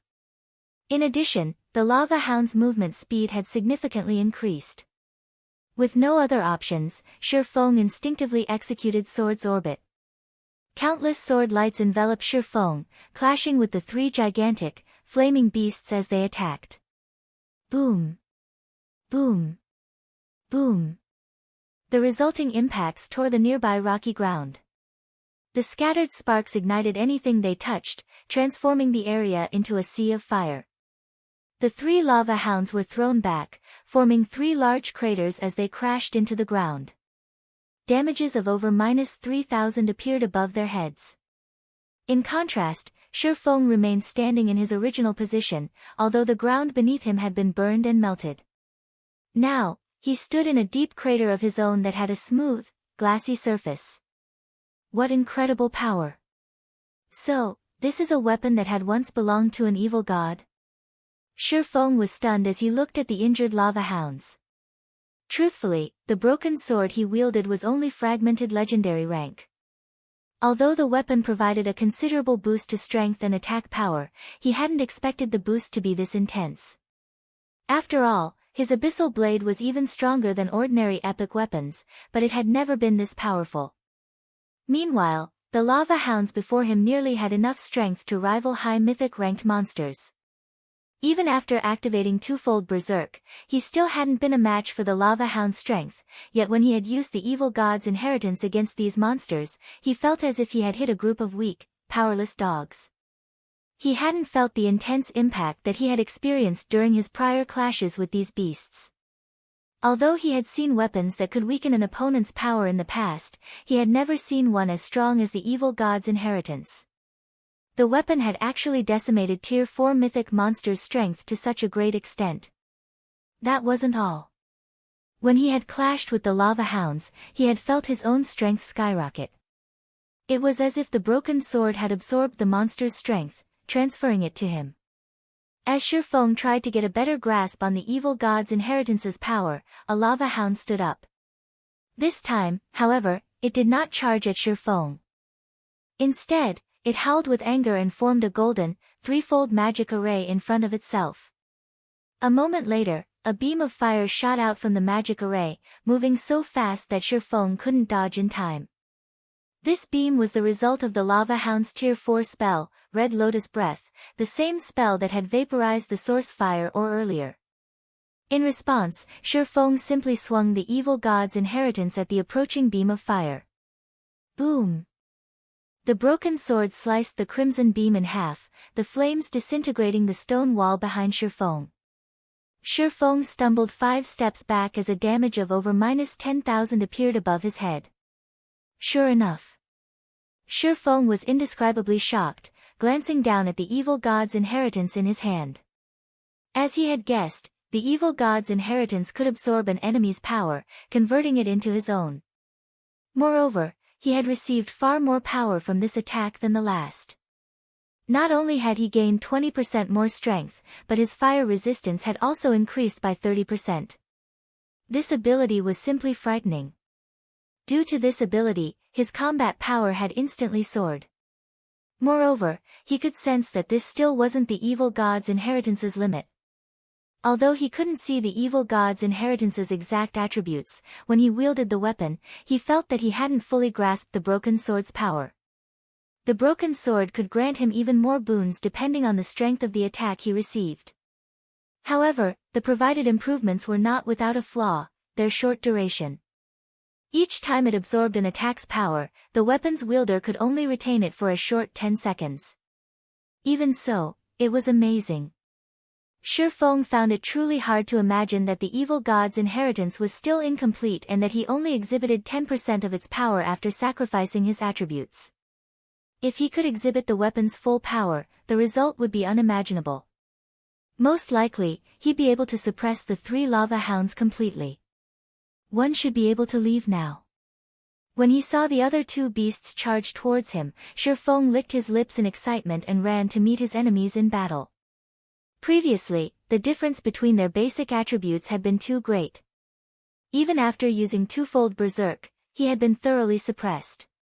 Now, however, his strength had surpassed the lava hounds after he had weakened them and boosted his own with the evil god's inheritance. Feng relied on his superior strength and technique to push the 2 lava hounds to the side. He then dashed for the mine's entrance like a powerful gale. When the lava hounds caught up to Feng, he easily threw them back with an attack. In less than 5 seconds, Feng burst from the mine and back into the canyon. Thousands of lava monsters then turned to look at the swordsman. Big Sis Fire, the guild leader is out. Flying Shadow said, breathing a sigh of relief when he saw Feng emerge from the mine. However, his excitement quickly faded, and a somber expression dominated his face. Thousands of lava monsters surrounded Feng, including the 3 mythic lava hounds that chased after him. Even a tier 2 assassin like him or Fire Dance would have no hope of surviving such an encirclement, much less a swordsman like Feng. I'll attract the monster's attention. Ready a defensive magic scroll and prepare to use it on the guild leader. Fire Dance felt her scalp tingle as she watched the swarm of monsters close in on Feng, but she had to try to rescue her guild leader. She could feel how extraordinary the flames that enveloped the lava hounds were. If those flames claimed Feng's life, he'd lose far more than a single level. Just as Fire Dance was about to dash forward, Feng raised the evil god's inheritance into the air. Suddenly, the canyon's mana began to gather around the broken blade, and the sword gradually took on a mist-like state. Feng swung the weapon lightly at the surrounding lava monsters. The mist-like broken sword suddenly disappeared from Feng's hand and transformed into 5 pitch-black sword lights that flew at the offending monsters, devouring everything in their path. This move was the evil god's inheritance's only skill after Feng had sacrificed a fraction of his attributes. God Slayer. With one attack, every chieftain and lord-ranked lava monster nearby was incinerated, their ashes scattering in the wind. The surviving monsters were heavily injured and unable to make the slightest movement. Chapter 1847, Flame Demon's Crown. When Feng had swung the broken sword, the attack had carved 5 deep grooves in the rocky ground around him. The canyon's terrain had changed drastically. What great destructive power! Shock filled Feng as he gazed at the evil god's inheritance in his hand. Godslayer's destructive power was even greater than that of a Tier 4 super large-scale destruction spell. He had turned several hundred level 70+ lava monsters into ash instantly. The skill truly had the power to decimate heaven and earth. Unfortunately, the monsters he had killed with Godslayer hadn't granted Feng any EXP. In fact, he would not gain any EXP from slain monsters while he had the evil god's inheritance active. The sword would absorb it all. After killing so many monsters, the black mist the evil god's inheritance emitted had become denser. Following which, Feng heard the sound of a system notification. System, evil god's inheritance has accumulated sufficient life force and recovered the first evil god's mark, activating a portion of its power. The evil god's inheritance has such an effect? Feng was surprised. He had thought that he could only repair the weapon by collecting the missing fragments. He had never expected the broken blade to recover some of its lost power by absorbing others' life force. Evil god's inheritance, one-handed sword. A treasured sword that the evil god had once used. However, the sword had been destroyed in a battle, shattered into 3 pieces. Although the evil god's treasured sword had been destroyed, the evil god's power within remains intact. As long as one gathers all 3 fragments, it is possible to restore the sword to its past glory. This piece is the sword's broken hilt. By permanently sacrificing 10 points of all attributes, the user may temporarily use the sword's power. Although this sword has been severely damaged, it can still exert 1/10 of its original power. First Evil God's Mark. Power absorption can increase strength by a maximum of 100%, stamina by 20%, and all resistances by 100%. When this fragment is within 1,000 yards of other fragments, the fragments will resonate. Drops upon death. Cannot be traded. Although he could strengthen the evil god's inheritance by killing a large number of monsters, he had no intentions of doing so.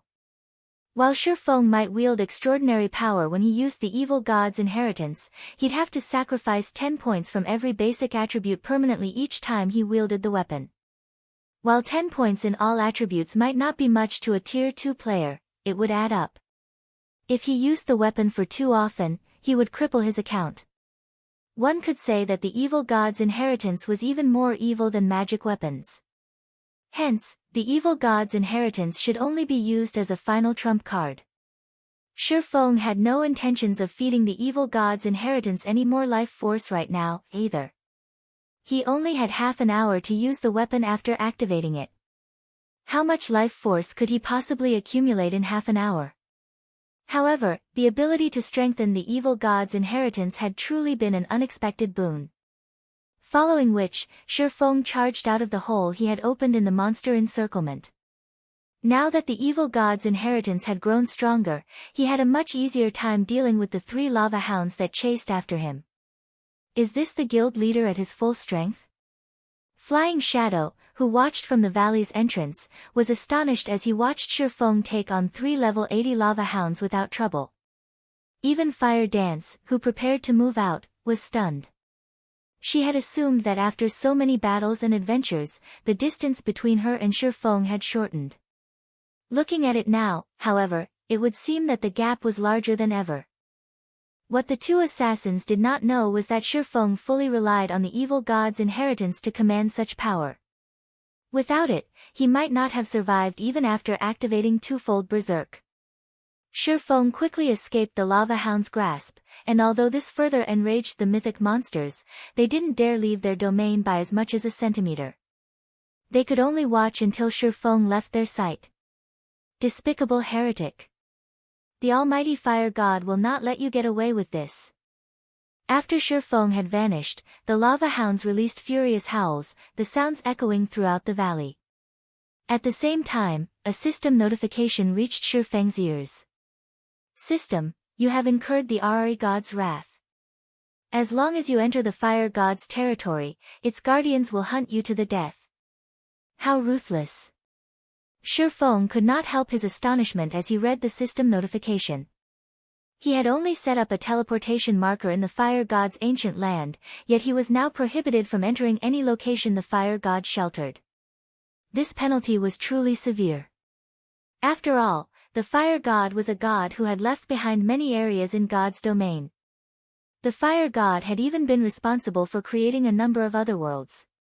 This penalty basically warned him that he could lose his life if he entered any of these locations. Unless he was strong enough to defeat the area's guardians, he shouldn't even consider exploring the locations. But after giving the matter some thought, Shifeng didn't mourn the loss. Now that he had constructed a teleportation marker in the fire god's ancient land, he could lead a team to mine the source fire or without revealing themselves to the lava hounds as long as he prepared properly. In 10 days, he could also visit the so-called underground country, possibly obtaining another significant harvest. Overall, he considered this transaction quite profitable. After leaving the canyon, Shifeng regrouped with Zero Wing's other members. He then briefed Aqua Rose about the teleportation marker and had her contact her subordinates to prepare. They would need enough fire resistance to survive in the Flame Demon's Valley's core region. Moreover, only intermediate miners or higher could mine the source fire ore. They'd only be able to revisit the mine after fulfilling these 2 conditions. It would take quite some time to prepare. After the team rested for a short moment, Shifeng led his team into the heart of the Flame Demon's Valley. Although they came across quite a few monsters on their way, and Shifeng was currently weakened, the team advanced relatively quickly with their powerful MTs like Kola and Shifeng summoned Tier 3 demons. As no one had explored the Flame Demon's Valley thus far, it was home to a lot of monsters, which, fortunately, provided far more EXP than normal. Moreover, a large number of treasure chests hid in the area. After venturing through the core region for 4 hours, some of the team's level 56 members had risen to level 57. Fire Dance and Flying Shadow had also discovered 6 treasure chests in the area. They had found 3 bronze treasure chests, a mysterious iron treasure chest, a secret silver treasure chest, and a fine gold treasure chest. The discovery surprised both Fire Dance and Flying Shadow, who frequently searched for treasure chests in the fields. It was common knowledge that treasure chests were extremely rare in God's domain. Normally, a map only had 2 or 3 at one time, yet after wandering in a small section of the core region, they had discovered 6. Moreover, one was a fine gold treasure chest. Past level 50, a bronze treasure chest would contain loot that could rival the items a High Lord dropped, while mysterious, iron chests items were on par with a Great Lord, and secret silver treasure chests dropped items on par with a Grand Lord's loot. As for a fine gold treasure chest, its loot could rival that of a mythic monster. However, in the Flame Demon's Valley, both the monsters and the treasure chests offered weapons and equipment that were all level 70 or higher. Unfortunately, current players couldn't use these items unless they had weapons and equipment that could reduce level requirements by 15 levels or more. As Shifeng activated the fine gold treasure chest, it released a light that illuminated the gloomy sky above the Flame Demon's Valley. Even players several thousand yards away could see the glow. The Flame Demon's Crown. Shifeng was flabbergasted when he saw the exquisite, flaming crown inside the treasure chest. Chapter 1848, Ancient Demon. Guild Leader, did you find something good? Aqua Rose asked curiously as she watched Shifeng's blank expression. The rest of the team turned to look at Shifeng, as well, anticipation flashing in their eyes. They all wanted to know what kind of treasure a fine gold treasure chest had to offer. A fine gold treasure chest was almost impossible to find in level 50+ maps. The best players normally found were secret silver rank. Meanwhile, even mysterious iron treasure chests could cause a heated struggle between guild teams. The higher quality treasure chest players found, the more of a commotion activating the treasure chest would cause. In turn, this would lead to more players finding out about the treasure chest. Moreover, after players acquired the items inside a treasure chest, there was a 2-hour period when the items would be guaranteed to drop upon death. Hence, whenever a treasure chest appeared in the fields, a slaughter would soon follow. Fortunately, Zero Wings' team didn't have to worry about being attacked. After all, this place was the Flame Demon's Valley. The only other players that might see the glow from the fine gold treasure chest were the 9th Heaven members.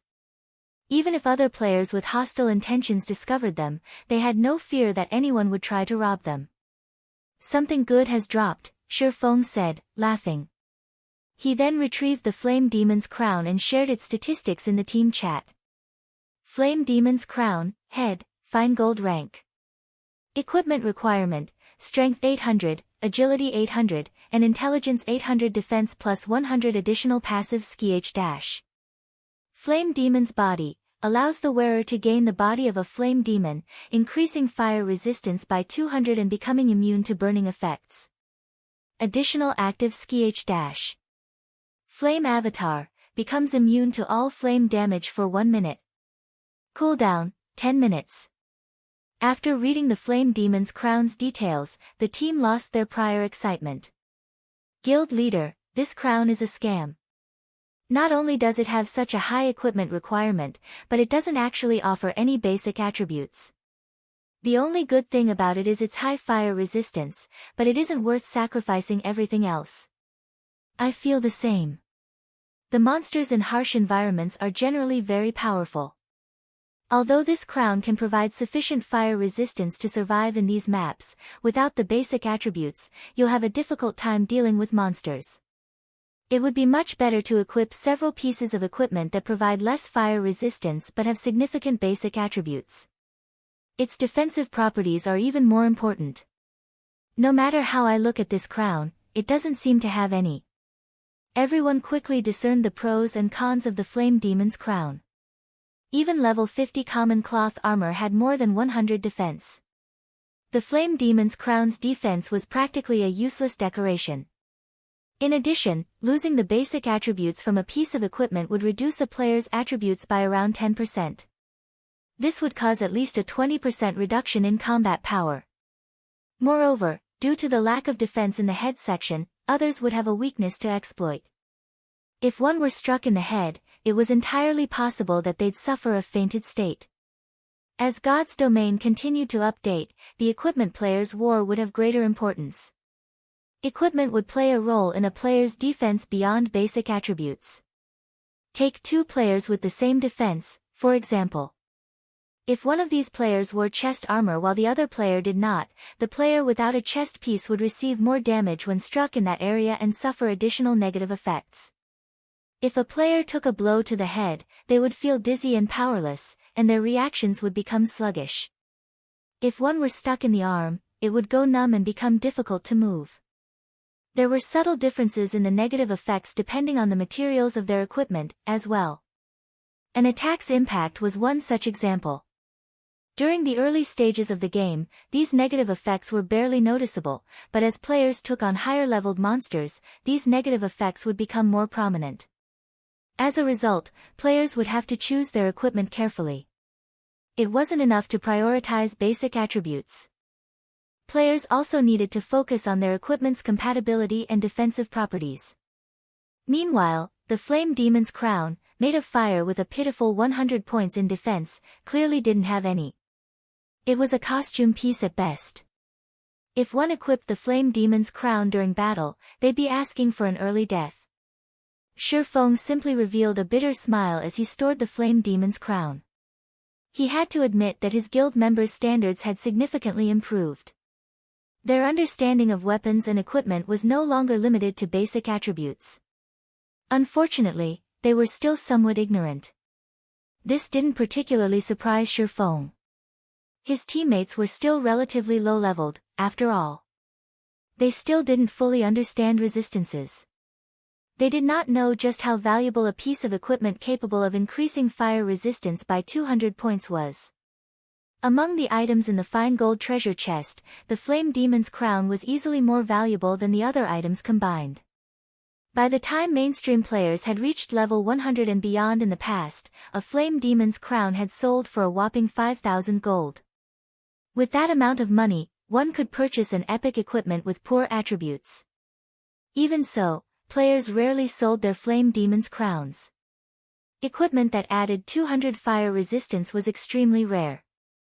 Most importantly, the Flame Demon's crown's Flame Demon's body allowed its wearer to become immune to burning effects.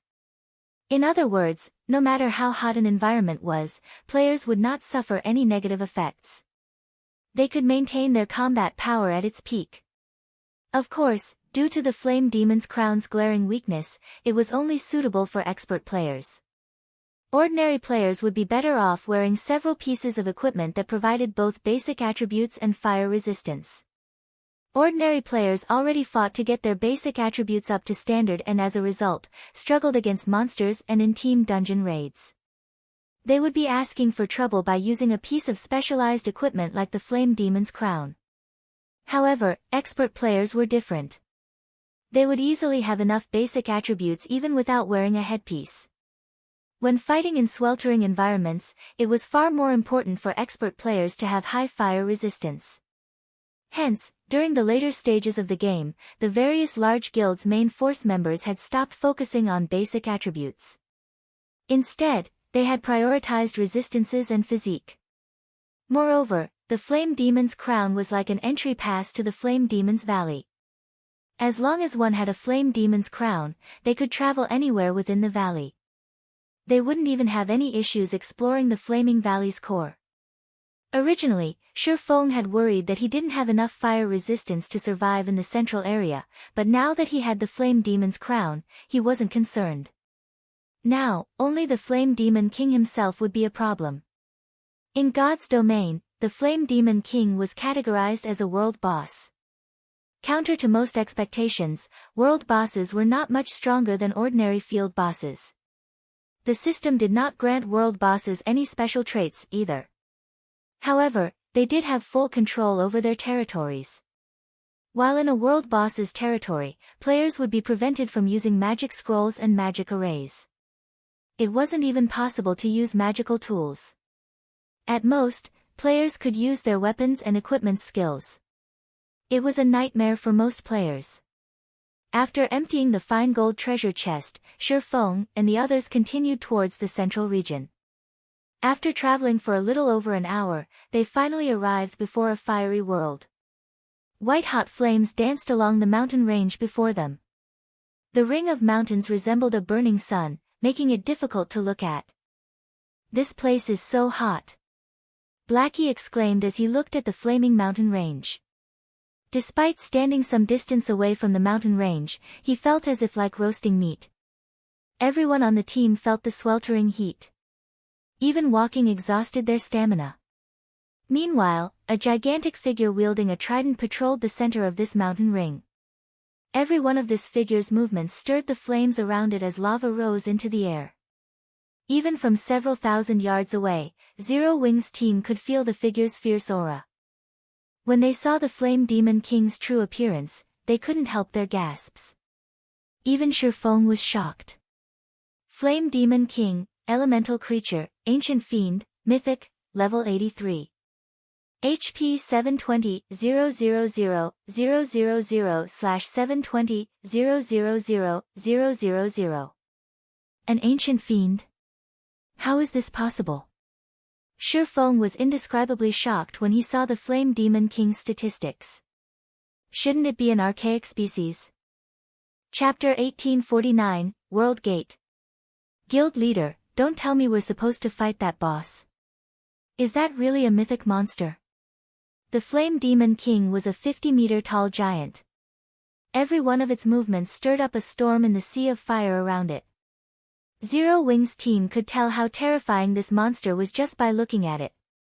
When he saw the Flame Demon King, Cola, who had brimmed with confidence, felt his scalp tingle. This boss could likely even slay a 1,000-man team of level 80, Tier 2 experts. Compared to the mythic monsters they've encountered thus far, the Flame Demon King was on an entirely different level. Could the new expansion pack I triggered have made the Flame Demon King stronger? Feng pondered as he looked at the Flame Demon King. The more he thought about it, the more his theory seemed plausible.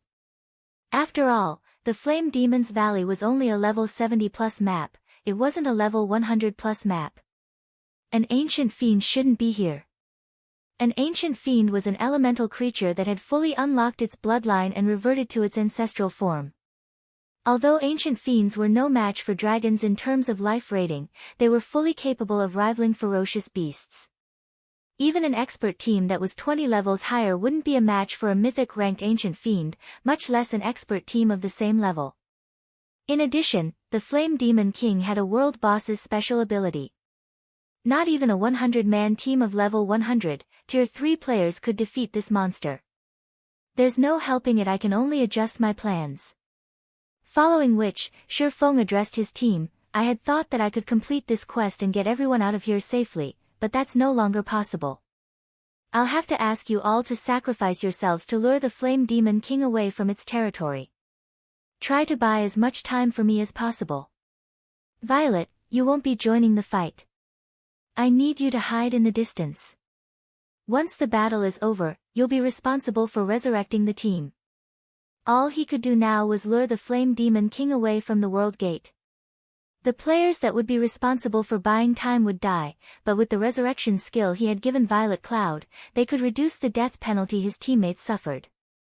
I understand. Violet Cloud nodded. None of his teammates had any objections to Feng's proposal. They were the guild's main force members. Their weapons, equipment, and levels had been granted by their guild. It wasn't unusual to die for their guild's benefit very quickly, the team followed Feng's instructions. Cola would be the first player responsible for attracting the Flame Demon King's attention and luring it to the designated area. After Cola died, Turtledove and Yi Wumian would take over. Once all three MTs had died, the rest of the team would split up and flee, forcing the Flame Demon King to waste as much time as possible chasing them down. Move out. Feng commanded once he was in position a short distance away from the valley's entrance. Following his orders, Kola charged into the flaming valley.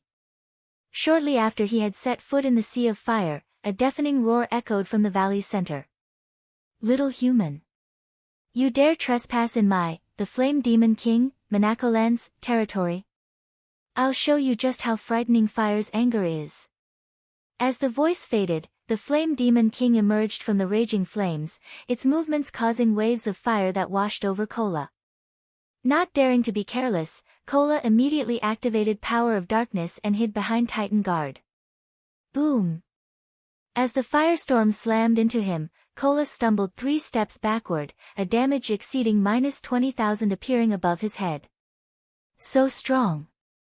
Just its movements caused such a powerful attack.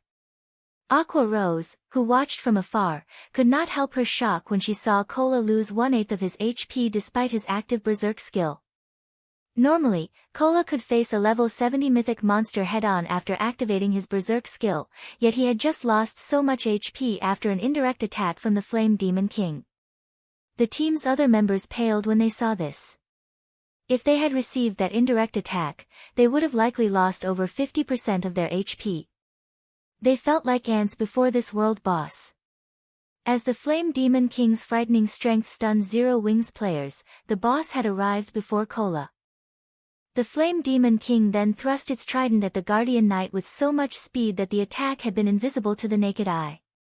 Fortunately, Kola had already raised Titan Guard and blocked the attack in time. After blocking the attack, however, Kola had lost all feeling in his arms. Like a cannonball, he had been thrown back, only stopping as he crashed into a massive boulder. Kola's HP instantly fell by over 80,000, more than half of his total. The team was stunned. Just one attack had left Kola so miserable. The gap in strength was despairing. "Heal him, quickly!" Feng shouted through the team chat. The outcome didn't surprise him. After all, their opponent was a mythic rank ancient fiend. If not for the fragmented legendary rank Titan Guard, Kola might have died instantly.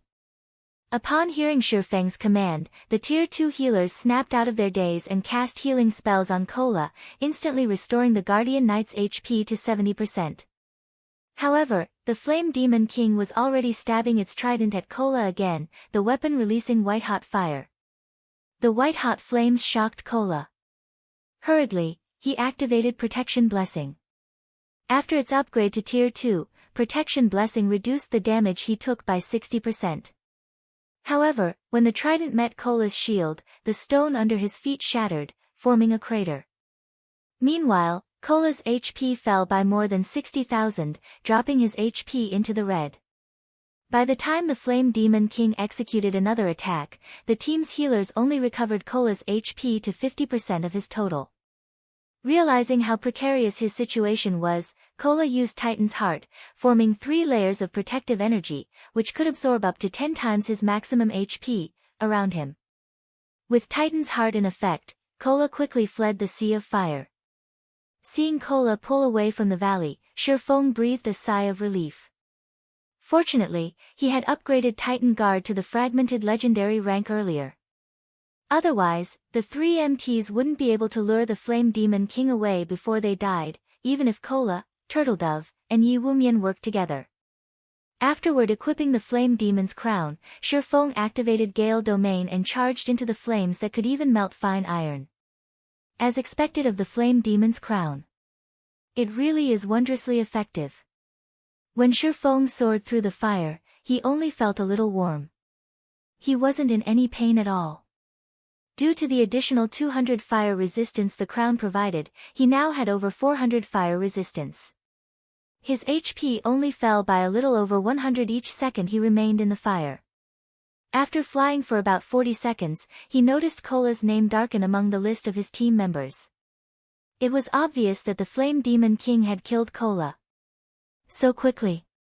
When Feng realized that he was still over 200 yards away from the stone gate in the center of the valley, his expression darkened.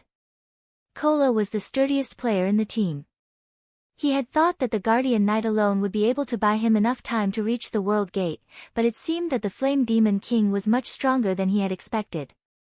As soon as Shifeng reached the World Gate, he pulled out the Philosopher's hand and used it to activate the stone doors. At this point, Turtledove had also fallen, and only Yi Wumian remained alive of the team's 3 MTs. I need to hurry. Shifeng used the Philosopher's hand's power to repair the broken magic arrays on the World Gate. As he did, a furious roar reached him from outside of the valley. Despicable trespasser! You dare to open the World Gate? As the voice faded, a pillar of fire rose from its origin. Following which, everyone but Shifeng and Violet Cloud's names went dark. This situation put immense pressure on Shifeng. He pushed himself to work faster. Faster. While Shifeng repaired the World Gate's magic arrays, he could feel the space around him boil. This meant that he was already standing within the Flame Demon King's sphere of influence. The ancient fiend's movement speed had completely exceeded his expectations. Despicable human! Vanish alongside your sins. When the Flame Demon King caught sight of Shifeng, it threw its flaming trident at the swordsman. However, before the trident could reach Shifeng, he activated the aura of Earth's absolute domain. Yes! It's done! Using the period of invulnerability absolute domain granted him, Shifeng completed the final magic array. Following which, he placed a hand on the World Gate's main magic array and said, "Open." World Gate. Chapter 1850, Hidden Reward. With Shifeng's command, the divine runes on the gigantic pair of doors before him began to glow with a purple-gold light. A moment later, the divine runes released a beam of light that threatened to devour the Flame Demon King. No! Upon seeing the beam, the Flame Demon King, who was within 50 yards of Shifeng, turned in a panic and tried to flee. However, the beam of light was much faster than the Flame Demon King. In the blink of an eye, the purple gold light enveloped the world boss, and the ancient fiend cried out in pain. In the next moment, the Flame Demon King began to shrink, and the flames around its body gradually extinguished. A short moment later, the World Gate slowly opened. Some force sucked the valley's fire through the opening gates, and the Flame Demon King began to shrink even faster. From its original height of 50 meters, the Flame Demon King quickly shrunk to 40 meters. 30 meters. 10 meters. By the time the World Gate was fully open, the black hole within had devoured every last flame in the valley. The Flame Demon King had also been dragged towards the World Gate by the black hole's powerful gravity. No! This is my power, the Flame Demon King shouted, panicking as it used every shred of power to fight the black hole's pull. Seeing this, Shifeng could not help but breathe a sigh of relief. He had no hope against a level 83 mythic-ranked ancient fiend right now. Fortunately, the World Gate could remove things that didn't originate from the continent of God's domain. While the World Gate had activated, the Philosopher's hand had also undergone a transformation. The Philosopher's hand had originally been made of translucent crystal, radiating an ominous feeling. Now, however, not only had the ominous feeling disappeared, but the translucent hand had also transformed into a blood-red bead. What pristine mana! As Shifeng held the blood-red bead, he could feel incredibly pure mana emerge from it. This mana was even purer than that from the 7 luminaries' crystals. Suddenly, Shifeng heard the sound of a system notification. System, congratulations! You have completed the epic-ranked main storyline quest, Philosopher's Wish, before level 80. Rewarding Philosopher's Hand, plus 40% EXP of current level, 5 legacy skill points, 30 free mastery points, 30,000 subclass proficiency points, and 1 subclass dark gold design. When the system notification ended, Shifeng's experience bar rose to 52% of level 68. However, obtaining the complete Philosopher's Hand excited Shifeng far more than the bountiful EXP. This was a bona fide legendary item. Any superpower in God's domain would easily go mad over this. Moreover, Shifeng was surprised by the additional reward for completing the quest before reaching level 80. 5 legacy skill points were no small matter. In addition, the awarded 30,000 subclass proficiency points would save him a lot of time when upgrading his Forger subclass. After reaching the master rank, players would still need a ridiculous number of proficiency points to rise from a basic master to an intermediate master. While ordinary master lifestyle players might not have trouble earning the required proficiency points, it was a different story for Shifeng.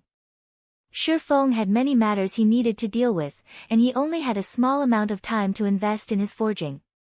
As a result, he didn't obtain forging proficiency points very quickly. However, the most valuable of the rewards had to be the subclass Dark Gold design. This subclass Dark Gold design wasn't like ordinary designs. Not only could it upgrade a design to Dark Gold rank, but the new design would be a player creation. It was common knowledge that becoming a master lifestyle player was incredibly difficult. Players needed to create completely new items, which had to meet certain requirements. To accomplish this feat, players needed a certain understanding of items and materials. This was also the case when players tried to rise from a basic master to an intermediate master. In fact, the promotion to an intermediate master was even more difficult since players would have to create 1 dark gold item or 3 fine gold items. This hurdle had been the end of the line for many basic master lifestyle players during Shifeng's previous life. In the past, when one had referred to a master lifestyle player, they had generally meant basic masters. The majority of God's Domain's master lifestyle players had been basic rank. After 10 years in the game, basic masters hadn't received as much attention from first-rate guilds, although they were still VIPs in second-rate guilds. At most, they would be treated slightly better than the average lifestyle player. Only intermediate masters had earned first-rate guilds' respect. Now that he had a subclass Dark Gold design, he had received a free pass to become an intermediate master. Of course, an intermediate master that reached the rank by using a subclass Dark Gold design wasn't as capable as a player that reached the rank through their own hard work and original items. The latter had solidified their foundation, while the former had none. A player who became an intermediate master, though their work would have a higher possibility of creating more Dark Gold items in the future, soon becoming an advanced master. On the other hand, the intermediate master that did not possess a sturdy foundation would struggle to advance. The only real benefit of using such a cheap method to become an intermediate master was the higher production success rates that came with the rank.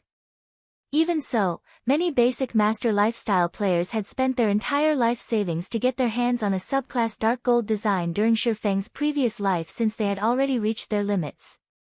As Shifeng celebrated his additional rewards, the world gate began to close. By the time the world gate had shut, the valley was void of fire. Only the scorched earth remained. Despicable human. It took me hundreds of years to accumulate that power. And now it's all gone. You will pay for this with your soul. I will turn you into a puppet that will forever live under my command, the Flame Demon King bellowed as it glared at Shifeng. Currently, the Flame Demon King was only 8 meters tall. It looked like an infant compared to its previous size. Its aura was also much weaker. Flame Demon King, Elemental Creature, Mythic. Level 81. HP 32,000/32,000,000. The Flame Demon King didn't even have the HP of a mythic monster anymore. A mana depletion debuff also graced its status bar, lasting for a whole hour. The world gate has robbed it of so much energy. Shifeng was astonished when he saw the enraged Flame Demon King. The valley's flames had originated from a higher plane, containing unparalleled power. The fire had been highly sought after by fire elementals since they could increase the elemental's power. The Flame Demon King had only grown so strong because it had continuously absorbed these flames' power. Now that the world gate had returned these flames to their source, the Flame Demon King had lost the power it had accumulated over the years. With the energy that had bolstered its physical form gone, it was only natural that the Flame Demon King had weakened. Only, Shifeng never thought that the Flame Demon King would grow this weak. Thinking up to this point, Shifeng abandoned all thoughts of escape. This was a once-in-a-lifetime opportunity. When the time the mana depletion debuff ended, the Flame Demon King would recover its strength. Although it wouldn't be as strong as it had been, it would still be beyond current players' capabilities. Before the Flame Demon King could launch an attack, Shifeng activated Power of Darkness, Phantom Kill, and Dragon Soul. A level 68 High Lord ranked Black Dragon should have zero chances against a level 80 Mythic monster, but now, the Black Dragon had the upper hand against the weakened Flame Demon King. While the Black Dragon kept the Flame Demon King busy, Shifeng activated every skill he had to the weakened boss. Thunder Flame Explosion. Flame Burst. 9 Dragon Slash. Lightning Slash. Although the weakened Flame Demon King was still a world boss, whose ability prevented players from using external tools, it no longer mattered. The Flame Demon King's defense had drastically fallen, after all. Now, Shifeng's normal attacks dealt over -30,000 damage, while critical hits dealt over -70,000 damage. Even the weakest of his skills inflicted over -100,000 damage. Even when the Flame Demon King used its powerful AoE attacks, Shifeng, who had over 400 fire resistance, only took a little over -3,000 damage from each hit. The Flame Demon King's HP continued to fall. 80%. 50%. 20%.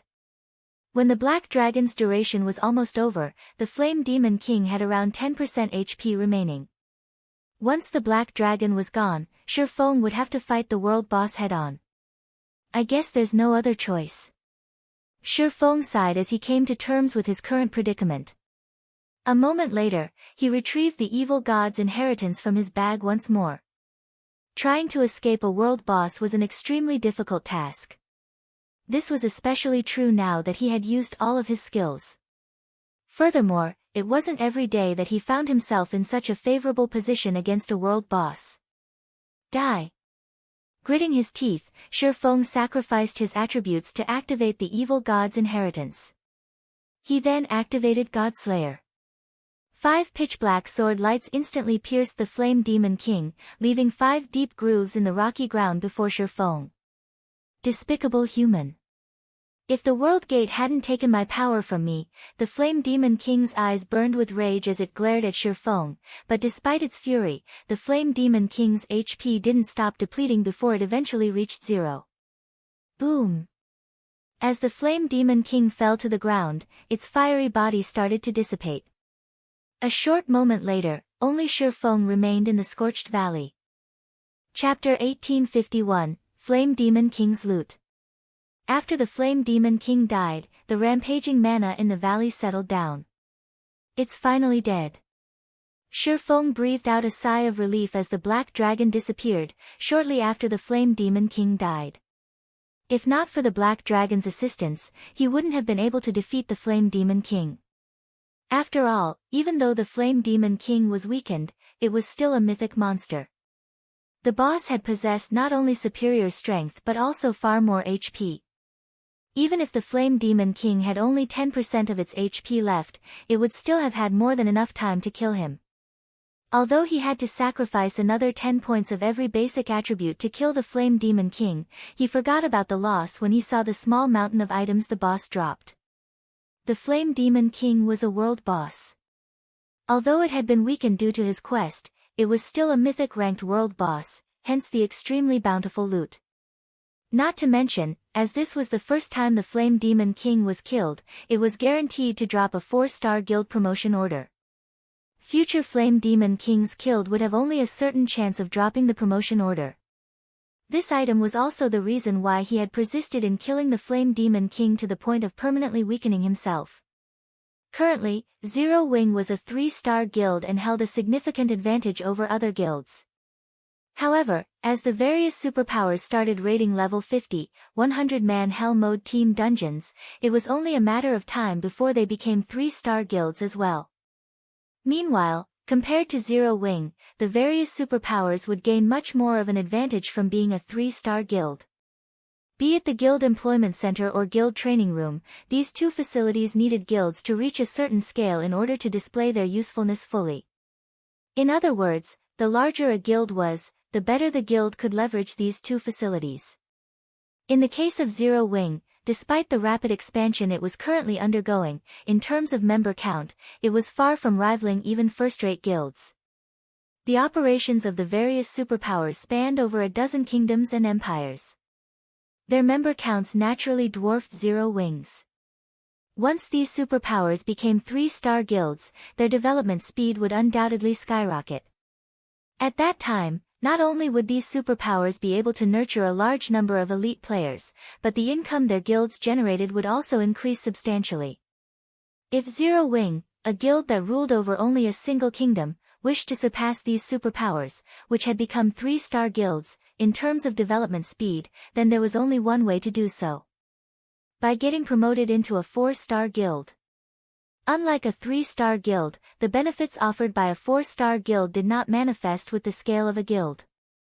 Instead, these benefits were apparent in the finer details. Reaching the 4-star rank would not give a guild the privilege to construct any additional facilities. Instead, what a guild gained from the 4-star rank was the recognition of the Adventurers Association as a large-scale guild. At that time, the Adventurers Association would directly issue large-scale quests to the guild. These large-scale quests ranged from easy to very difficult, even national-level quests were available. The rewards for these quests were extremely generous.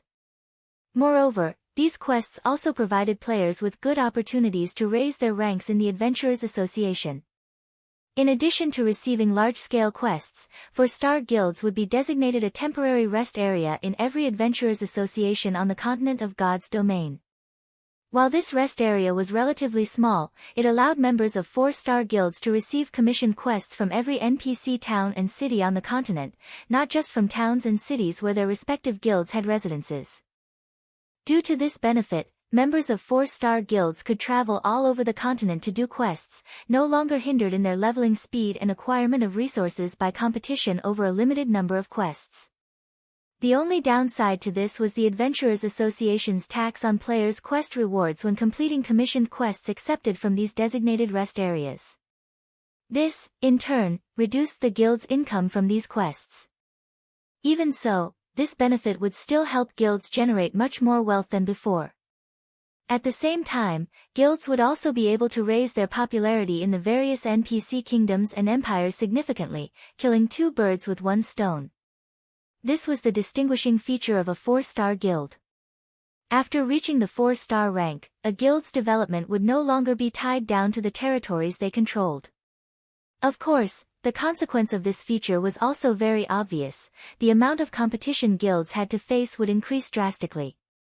However, so long as Zero Wing managed to become a 4-star guild ahead of others, it would seize a significant advantage over the other guilds, hence Shifeng's persistence in killing the Flame Demon King. Following which, Shifeng started going through the Flame Demon King's loot. Just like he expected, there was indeed a 4-star guild promotion order among the dropped items. So long as a 3-star guild possessed 200,000 guild popularity, it could be upgraded into a 4-star guild using this promotion order. As expected of a world boss, its loot sure is bountiful. Shifeng was inwardly astonished as he looked over the statistics of the other dropped items. The Flame Demon King had dropped over 100 items in total, the majority of which were rare materials, including the extremely rare 7 Luminaries crystal. Although only 3 7 Luminaries crystals dropped, the equivalent often units, the value of these 7 Luminaries crystals still exceeded that of the other materials by a large margin. The rest of the loot were level 70 plus weapons and equipment. Practically every one of these weapons and equipment was of fine gold rank, only one of them was epic rank. Among the fine gold equipment dropped, 4 pieces belonged to the level 70 fine gold ranked Sins of Thunderfire set. The boss also dropped the entire level 70 fine gold ranked Scorching Wind set. While the weapons and equipment dropped looked subpar at best, Shifeng's eyes glowed with excitement when he saw them. His reaction was because the Sins of Thunderfire set was top-tier set equipment for magical classes. This was set equipment that only level 70 plus mythic ranked field bosses dropped. The set had a total of 6 pieces, and even superpowers would need to expend a lot of effort to collect the complete set. As for the Scorching Wind set, it was similarly top-tier set equipment but for plate armor classes instead of magical classes. Not only did the Scorching Wind set provide higher fire resistance than the Dark Corrosion set, but its 6-piece set effect was also extremely heaven-defying. It allowed players to transform into a war god of fire and acquire a life rating that could rival archaic species. Although players would incur double damage from ice and water-type attacks than they normally would, it was still plenty amazing. The Sins of Thunderfire set's 6-piece set effect was similar to the Scorching Wind set's, allowing its user to transform into a Thunderfire messenger. Due to these two set effects, despite the ordinary basic attributes the two sets provided, they had ended up publicly recognized as the strongest level 70 set equipment available in the game. Even level 70 Dark Gold set equipment could not rival them. Shifeng had never thought that he would be able to obtain the entire Scorching Wind set. As for the Sins of Thunderfire set, he was just short of 2 set pieces to complete the set. Once he geared 2 guild experts in these 2 sets, he would have himself 2 peak experts. As for the Soul Epic equipment dropped, it was a pair of cloth armor gloves named Hands of Fire. Not only did the gloves provide a significant amount of fire resistance, but it even increased the spell completion rate of players by 2%. It also had a skill that allowed its user to summon a Lord-ranked fire familiar, making this pair of gloves perfect for Magicka-class players that were not adept in melee combat.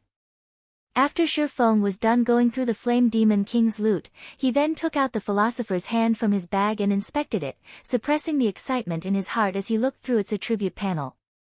As he needed to deal with the Flame Demon King before, he had not had any time to inspect the fully recovered Philosopher's Hand. Now that the Flame Demon King was dealt with, he naturally had to take a good look at this legendary item, which had disappeared from God's domain in his previous life. Chapter 1852, Complete Philosopher's Hand. The instant Shifeng retrieved the Philosopher's Hand from his bag, he felt the space around him grow heavier.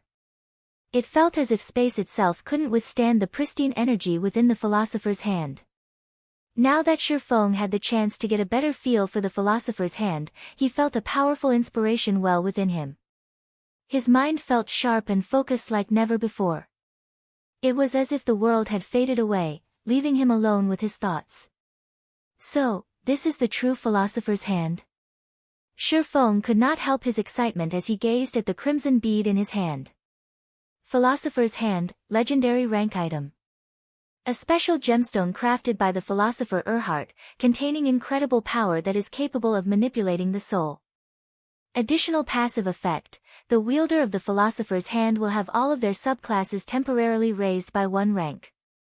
Additional active skill 1-. Philosopher's Soul, offers players guidance for 10 hours when crafting items. Cooldown, 12 hours. Additional active skill 2-. Soul Fantasy, allows players to enter an imaginary world for 8 hours. During this time, players may use the materials that they know of to produce items without limit. Cooldown, 15 hours. Although the Philosopher's Hand only possessed 3 skills, these skills were heaven-defying. Based on Shifeng's knowledge, only the epic-ranked Icarus's Heart could temporarily raise a lifestyle player to master rank. In Shifeng's opinion, Icarus's Heart's ability to do so was already heaven-defying, but compared to the Philosopher's Hand, Icarus's Heart was a cheap knockoff. However, compared to the Philosopher's Hand, Icarus's Heart couldn't even be considered a cheap knockoff. The fact that the Philosopher's Hand could unconditionally raise a player's subclass by 1 rank meant that it could transform a basic master into an intermediate master or an intermediate master into an advanced master. The Philosopher's Soul also offered the system's guidance, which would be a great help to players when they produced items. Originally, the skill had been limited to a 1-hour duration. Unfortunately, it was almost impossible to accomplish anything useful in that time. Crafting items was a time-consuming process, after all, especially complex items. How many items could players possibly make within 1 hour? Now that the skill's duration had increased to 10 hours, players could attempt to craft far more complex items with the system's guidance. Lastly, Soul Fantasy granted players access to the main God system's resource warehouse. After seeing the Philosopher's Hand's 2 active skills, Shifeng finally understood why the item was capable of producing so many lifestyle masters. Regardless of the subclass, any lifestyle player would require materials to craft new items. Although some tools allowed players to participate in simulations, these simulations couldn't truly replicate the material's properties. At most, these simulations allowed players to get a feel of the production procedures. An actual attempt would still require real materials. Meanwhile, to reach the master rank, players needed very high-ranked items. Hence, the material requirements were quite high. However, high-ranking materials were not easy to obtain, and players would need these materials in large quantities. Experimenting with a few sets of materials would barely yield any results. Every lifestyle master was born of an astronomical resource investment. This was even true for the talented geniuses. Only, geniuses would need to spend fewer materials compared to ordinary lifestyle masters. However, with Soul Fantasy, players could experiment to their heart's content without worrying about lacking materials. Naturally, this would make new item creation very easy. I'm going to have a headache once I return. Shifeng revealed a bitter smile as he looked at the philosopher's hand. While he had acquired the alchemy treasure, there was still the matter of how to use it. There was only one philosopher's hand, yet the candlelight trading firm had tons of advanced lifestyle players waiting to use it. He would have to decide which players were worthy of the privilege. Most importantly, he'd have to worry about information leaks. Due to an information leak, Kingdom Sword, the philosopher's hand's owner in the past, had become a target for the various superpowers, eventually vanishing from God's domain altogether. Although Zero Wing was impressively powerful right now, if multiple superpowers decided to make it their target, it would suffer a similar fate. He needed to be extremely careful when using the Philosopher's Hand. Shifeng stored the Philosopher's Hand and exited the Scorched Valley. When Zero Wing's members, whom Violet Cloud had resurrected, saw Shifeng emerge, they breathed a sigh of relief. Due to the Flame Demon King's outburst, the entire team had been annihilated in an instant. They had barely bought their guild leader any time. Guild leader, how did the quest go? Aqua Rose asked worriedly. Not only were high-ranked quests incredibly dangerous, but they also gave players very few chances of success. Plenty of quests only gave players a single attempt, and since their deaths had been so unexpected, they knew it was likely that this attempt had been a failure. Hence, Aqua Rose wondered if they'd have a second chance. On the off chance that this quest didn't offer a second chance, Shifeng would have to suffer the system's penalty. To ordinary guild experts, suffering a system penalty wouldn't be much of a problem. At worst, if the penalty were severe, they could just start over with a new account. However, Shifeng was different. He was Zero Wing's guild leader. If he suffered such a severe penalty, it would shake the very foundation of the guild. Relax. I completed my quest, Shifeng said, chuckling at the worried expression on Aqua Rose's face. That's wonderful. I worried that we had failed the quest and you'd have to pay a high price for it. Now that the quest is complete, we didn't waste our trip here, Aqua Rose said, breathing a sigh of relief. She then looked at Shifeng curiously and asked, but, guild leader, you really are amazing. You actually escaped the Flame Demon King after completing your quest. Looking at the terrain, there should only be one path out of the valley. How did you manage to hide from the boss, guild leader? She had experienced the Flame Demon King's frightening might personally. The world boss had been beyond terrifying. It was basically a god to current players. She found it very difficult to imagine any players defeating the Flame Demon King, even after reaching the same level.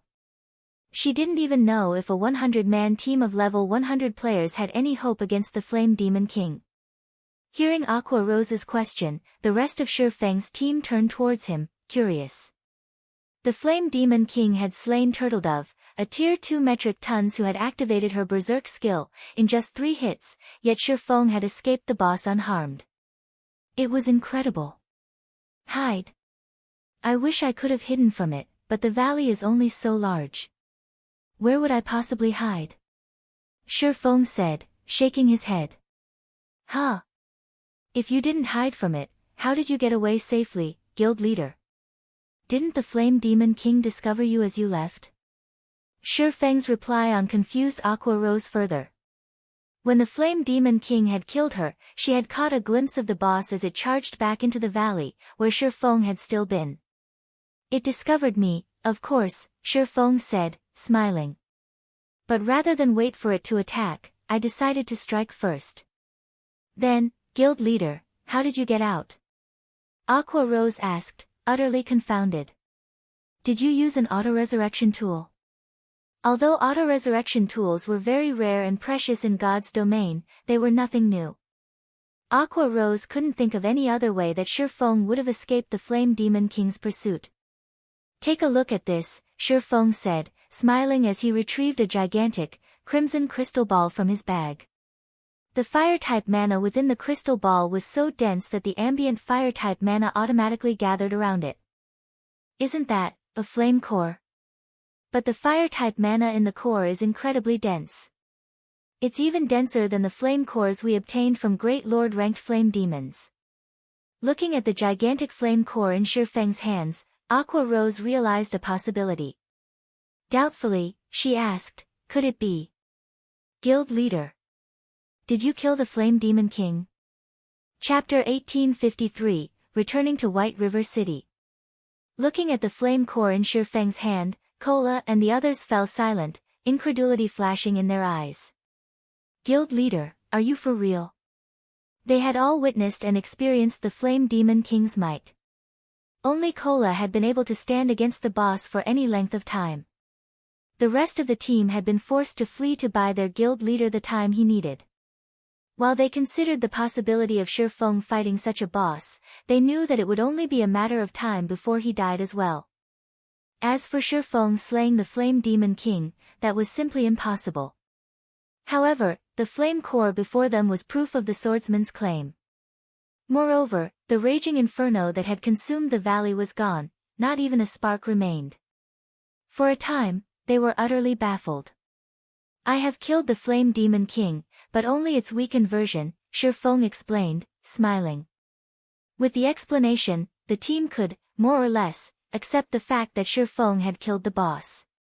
Otherwise, they would have suspected Shifeng of abusing some bug in the game. Right, Kola, how far are you from level 58 right now? Shifeng asked as he turned to the MT. Level 58. After taking a look at his experience bar, Kola said, after my recent death, I'm 73% away from level 58. What about you, Summer? Shifeng asked as he turned to alluring Summer, who wore an exquisite set of light blue robes. How far are you from level 59? I'm down to 6% of level 58. I'll need quite a few days before I reach level 59, alluring Summer said. Guild leader, what's going on? Aqua Rose asked, giving Shifeng a strange look. She didn't understand why he suddenly asked about those two's levels. It's nothing. You two are a little low-leveled right now. Once we return, stop raiding dungeons and come level with me. Violet, you'll join us as well, Shifeng said after giving the matter some thought. Now that he had the Scorching Winds set and Sins of Thunderfire set, it would be a waste to let them collect dust. Although the level 70 equipment requirement was quite high, it wasn't a problem without its solutions. Both Kola and Alluring Summer had equipment that reduced items' level requirements, though only by 5 levels. However, he had requirement gemstones, which could reduce the level requirements by another 5 levels. Once they equipped the requirement gemstones, Kola and Alluring Summer could wear items that were 10 levels higher than them. Once they donned the set equipment, it would increase the overall strength of the guild's main force by a significant margin. We're low-leveled. Alluring Summer blinked in astonishment at her own level. She already had the highest level in the team. Even in an empire, she'd be the undisputed #1 player on the empire's ranking list. However, the comment didn't dampen Alluring Summer's excitement in the least. After all, she was going to level up alongside Shifeng. Guild leader, we've rested already. Let's hurry and head back, Kola said impatiently after hearing Shifeng's intentions. Their teammates looked on with a little envy. When leveling up with Shifeng, not only would they rise in levels with astonishing speed, but they'd also improve their combat standards quickly. Following which, everyone used return scrolls to teleport back to White River City. Once they returned, Shifeng had Aqua Rose organize a team to mine the source fire vein, only selecting trustworthy players. He then contacted Melancholic Smile, instructing her to select trustworthy advanced lifestyle players from the Candlelight trading firm for the Philosopher's Hand.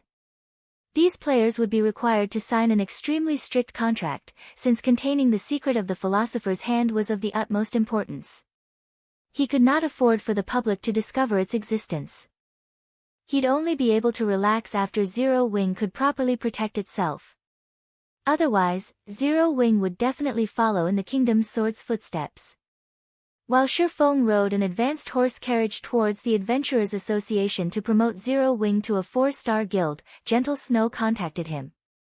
Guild leader, big trouble. Gentle Snow said anxiously. Not long ago, there was a system announcement in the Orc Empire, stating that Blackwater had captured the Crimson Flame Fortress. The Crimson Flame Fortress? Isn't that a transit hub to the Orc capital city? They actually managed to capture it. Shifeng had already investigated the Orc Empire's various fortresses. Each fortress varied in its importance. The more important it was, the more orcs it would contain. The Crimson Flame Fortress was a crucial transit hub for the Orc Empire. Players heading for the Orc capital city or other kingdoms or empires through the Orc Empire would have to pass through this fortress. Because of this, the Crimson Flame Fortress was invaluable to the Orc Empire. According to player reports, over 700,000 orcs were stationed there, including 4 mythic orcs. One of these 4 mythic orcs even had a special bloodline, which made it far stronger than ordinary mythic monsters. In addition, the Crimson Flame Fortress was protected by powerful war weapons and defensive walls. Current players shouldn't be capable of raiding the Crimson Flame Fortress, even with Beast Emperor's help. We don't know how they managed to do it exactly, but based on the current reports, Blackwater has already dispatched a large number of players to garrison in the Crimson Flame Fortress. Blackwater has also officially announced the fortress's grand opening to the public on the Orc Empire's official forums. In addition, Blackwater has placed a bounty on every Zero Wing member. Right now, players gain 1 point for killing a normal member, 5 points for elite members, and 50 points for core members. These points can then be traded for coins or weapons and equipment. In addition, depending on how many points a player has collected, they can get discounts for the Crimson Flame Fortress's teleportation arrays. Players will receive a 10% discount for 500 accumulated points, 20% if they accumulate 3,000 points, and 30% if they accumulate 10,000 points. Those with over 10,000 points will even enjoy the benefits of a Blackwater core member. Shortly after this forum post was uploaded, a large number of players swarmed towards the Crimson Flame Fortress. The Orc Empire is in chaos. I doubt it will be long before this news reaches players in the neighboring kingdoms as well. Even more players will join this madness. I've also heard that a large number of dark players have set their sights on our members. As he listened to Gentle Snow's report, Shifeng's expression darkened. They're being so ruthless. Shifeng also could not help his surprise at Blackwater's generosity. To secure a share of the pie known as God's Domain, the Blackwater Corporation had invested heavily into the Blackwater Guild. That investment enabled the guild to offer its members even greater benefits than other superpowers. As a result, many expert players had sought to join the guild, especially when they had learned of its core member benefits. The benefits were so generous that even large guilds' upper echelons envied Blackwater's core members. However, becoming a core member in Blackwater wasn't easy. It wasn't enough to be an expert player. One also needed a list of noteworthy achievements. Moreover, Blackwater limited the number of core members the guild could have at a single time.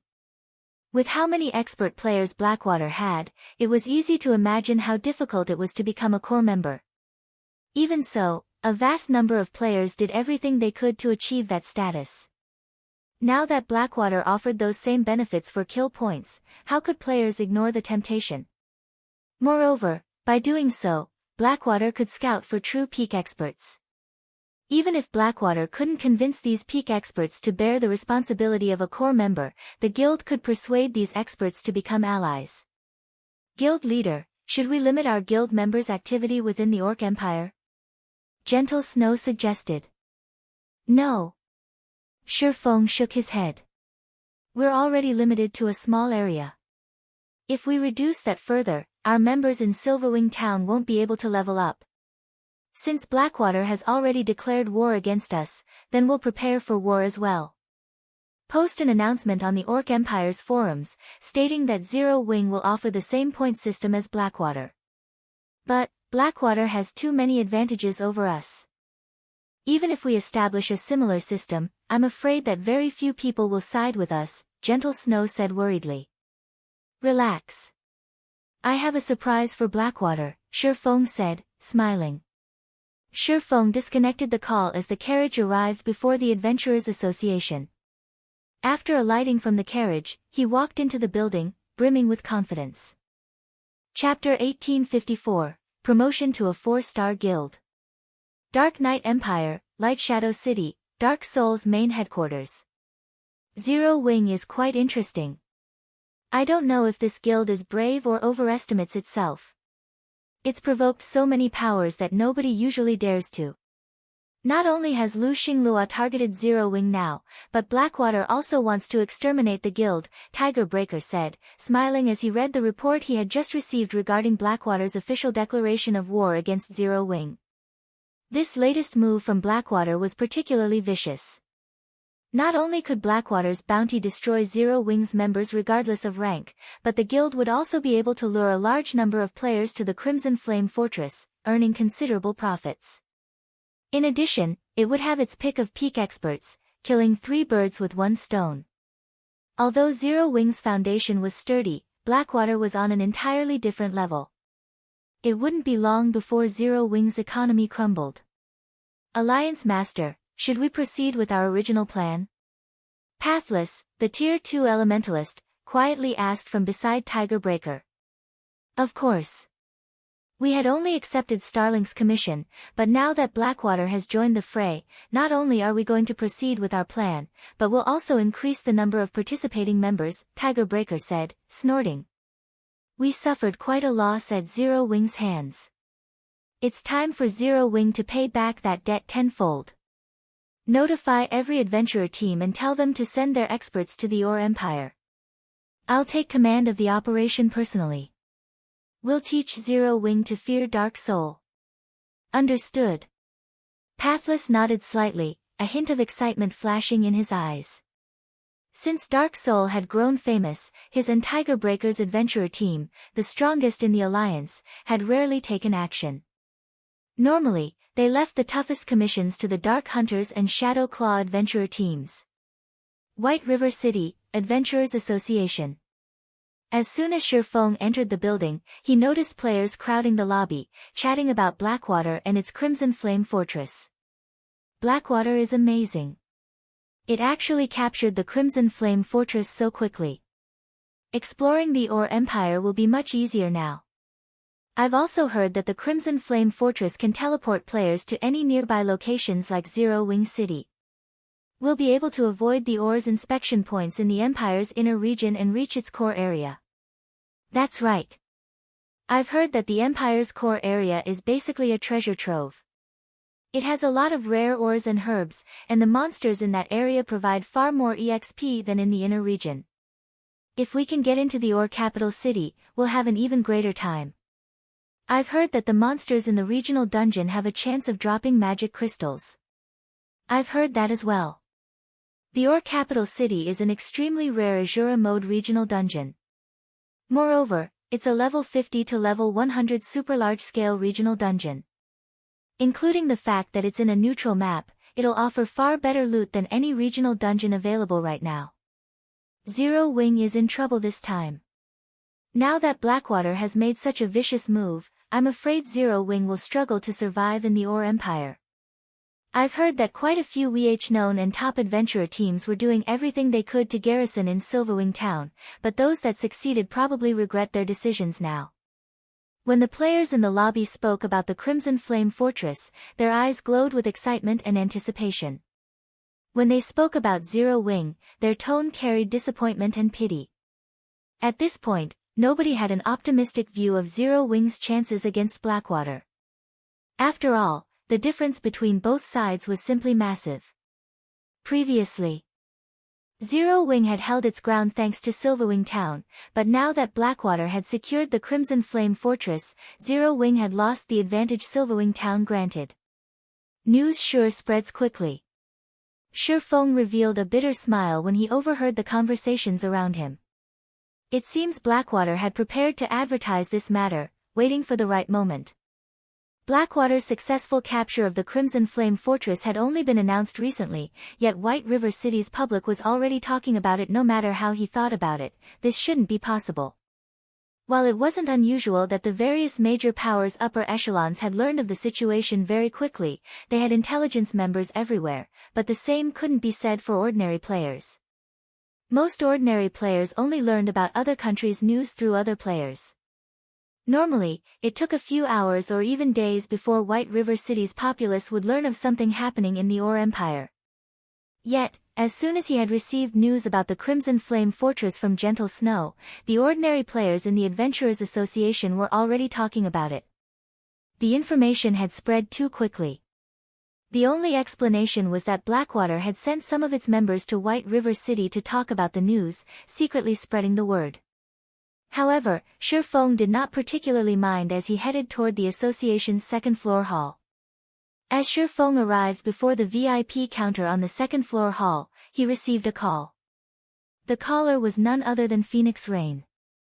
Guild leader Black Flame, I've just heard about Blackwater's declaration of war on Zero Wing. As an ally, how can I be of help? Phoenix Rain asked. Zero Wing's development had progressed well lately. Moreover, Zero Wing's naval force continued to grow stronger, assisting her on Thunder Island. This help gave her more leeway. Now that Zero Wing was in such a predicament, she had to pay back the debt she owed.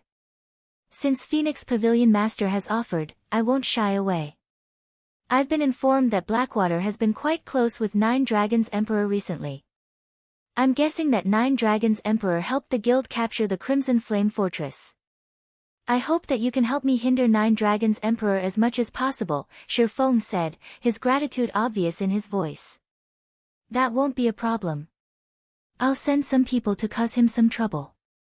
We'll make sure that Nine Dragons Emperor has no time to assist in the Ore Empire, Phoenix Rain said, nodding. However, Blackwater and Beast Emperor are still allies. Their combined forces should not be underestimated. I can have Blue Phoenix lead a team of experts to assist you. Although they wouldn't be enough to contend with Blackwater and Beast Emperor's forces, they can deter dark players from participating. That won't be necessary. Blue Phoenix is your capable and trusted aide. She must have a lot to do, as well, Shi Feng said, chuckling. As for Blackwater, Beast Emperor, and the dark players, I have a plan to deal with them. They'll soon learn that Zero Wing shouldn't be trifled with. He knew that Phoenix Rain had her own issues right now. The struggle on Thunder Island was far more troublesome than the struggle in the Ore Empire. Every competitor on Thunder Island was a superpower with an extraordinary foundation, and a single misstep could eliminate one from the competition. If Phoenix Rain could prevent Nine Dragons Emperor from joining the fight in the Ore Empire, that would be enough. Alright.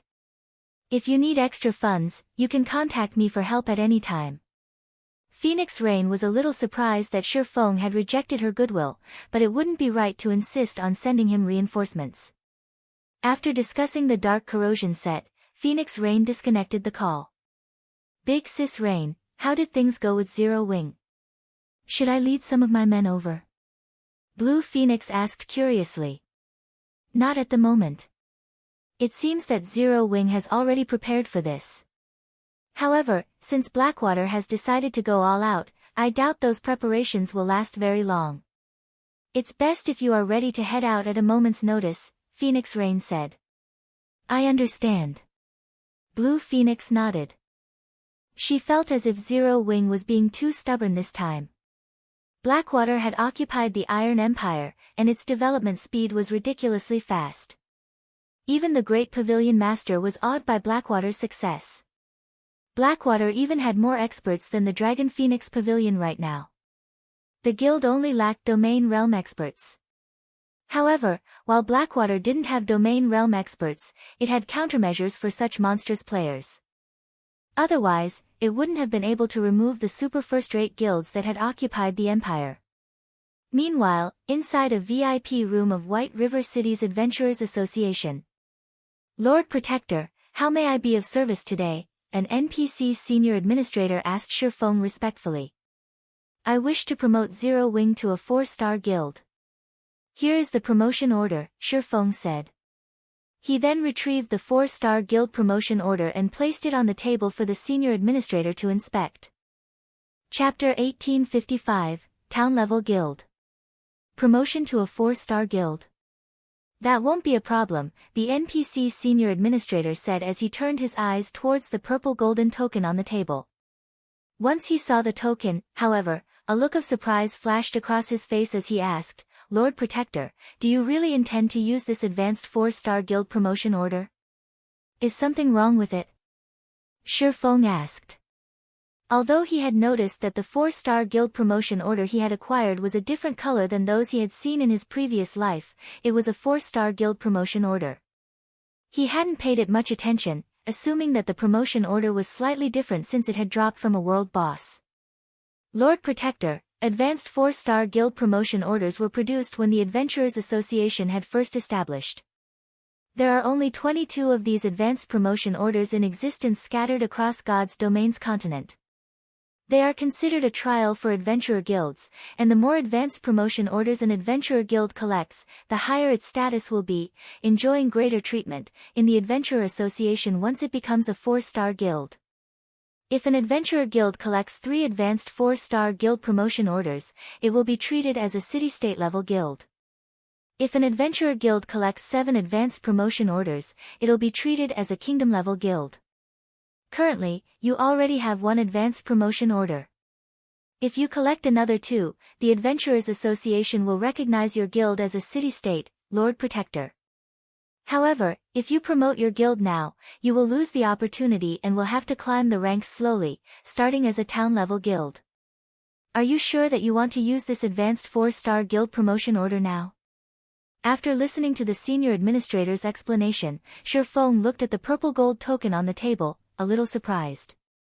So, the Adventurers Association has this kind of method to elevate a guild's status. Shifeng understood what the statuses the senior administrator had mentioned represented. Other guilds would only come to learn and value the information after they were promoted to 4-star status. Once guilds reached 4-star status, they'd open a path in the Adventurers Association, gaining a temporary residence in every Adventurers Association across the continent of God's Domain.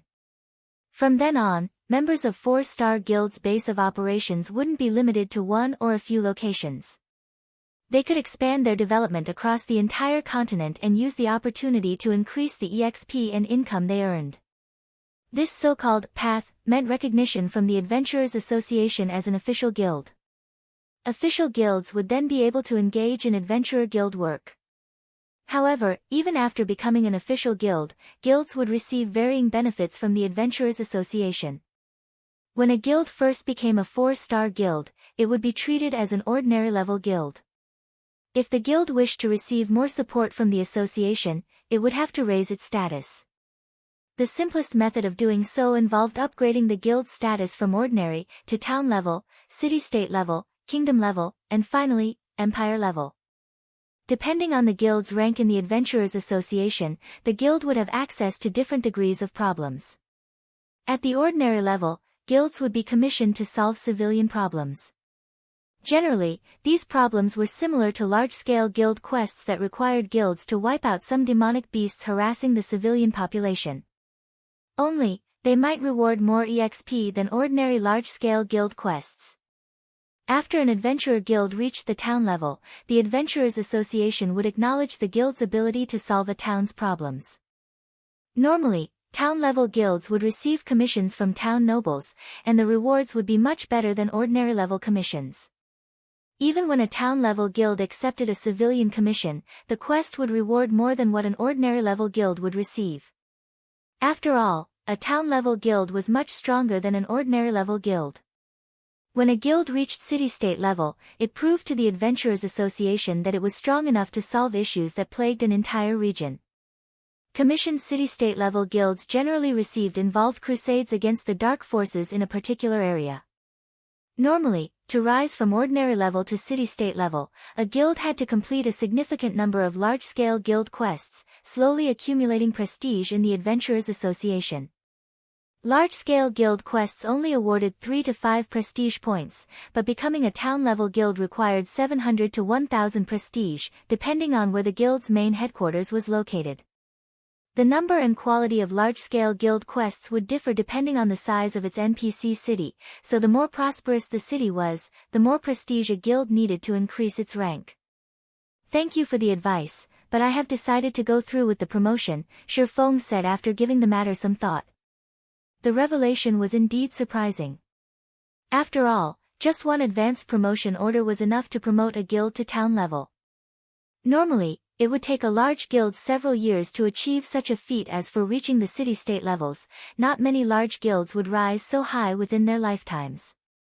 This was because promotion to the city-state level required a guild to complete a large-scale promotion quest in addition to earning enough prestige. This promotion quest was despairingly difficult. In the past, only a small number of second-rate guilds had completed the quest, yet a guild only needed 3 advanced promotion orders to become a city-state level guild. As for kingdom level, only a small number of first-rate guilds had reached that rank in the past. However, Shi Feng didn't have the time to search for more advanced 4-star guild promotion orders. Most importantly, he didn't have a clear idea of where to obtain them. Even if he knew that world bosses dropped them, he wasn't strong enough to hunt those bosses yet. He had only slain the Flame Demon King thanks to his quest. If he tried to raid a mythic-ranked world boss, he'd only be asking for a beating. Since Lord Protector has decided, the processing fees and guild residence reconstruction fees come to a total of 60,000 gold. However, due to your status, we can offer you a discount of 10,000 gold, dropping your total to 50,000 gold, the senior administrator said after making some calculations. 50,000? Doesn't a normal promotion to 4-star status only cost 12,000 gold? Shi Feng had already begun to retrieve the money from his bag, but after hearing the total cost, he froze with shock. As you are using the advanced 4-star guild promotion order, the promotion will require more work than usual. We also have to notify the various cities' nobles and announce the officialization of the Zero Wing Guild. Hence, the procedural fees are slightly higher, the senior administrator said. How fraudulent!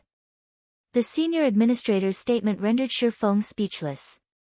However, when he thought about how Zero Wing would instantly become a town-level guild, he considered the cost relatively low. This was basically spending money to save time. Following which, he obediently took out 50,000 gold and handed it to the NPC. While he had seen to his quest, Phoenix Rain and Unyielding Heart had paid off the materials they had purchased, earning him another 120,000 gold. Otherwise, he wouldn't have been able to afford the promotion fees. Once the NPC confirmed Shi Feng's payment, a series of system notifications reached Shi Feng's ears. Chapter 1856, Shock. Star Moon Kingdom Region System Announcement. Congratulations to Zero Wing for becoming Star Moon Kingdom's first 4-star guild. Rewarding 1 set of intermediate guild defensive magic arrays, 3,000 gold in guild funds, and 50,000 guild popularity. Guild emblem upgraded to Mysterious Iron rank. Star Moon Kingdom Region System Announcement. Congratulations to Zero Wing for becoming the first guild to own a 4-star guild residence. Rewarding 100 Adventurers Association prestige and 20,000 guild popularity. Guild battle flag upgraded to bronze rank. Upon hearing the system announcements, Star Moon Kingdom's players couldn't help but gasp. I'm not hearing things, am I? Zero Wing actually became a 4-star guild. Zero Wing is amazing. I haven't even heard of a 3-star super guild, yet Zero Wing has already been promoted to a 4-star guild. Zero Wing's members are so lucky. I've heard that joining a 3-star guild will help new players quickly become elites.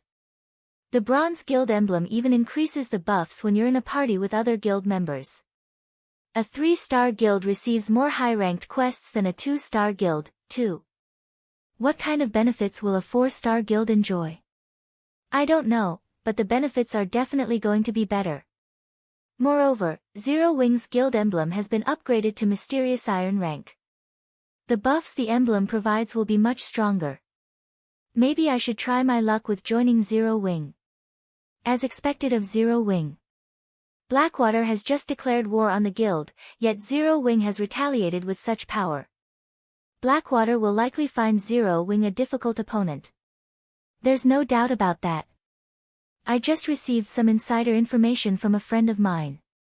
He just got his Mysterious Iron guild emblem from the guild residence, and he says it's much stronger than before. The bronze emblem only provides 3% more HP and 1% more attack power, but the Mysterious Iron version provides up to 2% to all basic attributes, attack power, defense, and EXP gain. As long as 6 or more guild members are within 150 yards, players will enjoy the maximum buff. There's no need to be in the same party. Right. There's also the bronze-ranked guild battle flag. That's basically a treasure for raiding dungeons. As long as you purchase it, you can plant it in a dungeon, and all guild members within 200 yards will receive a 10% increase to all attributes for 5 minutes. After seeing the system announcements, Star Moon Kingdom's independent players engaged in a heated discussion on the official forums. Many players had abandoned the thought of joining Zero Wing after Blackwater's declaration of war, but now that Zero Wing was a 4-star guild, it offered even better benefits. When these independent players learned about these benefits, they began to reconsider their positions.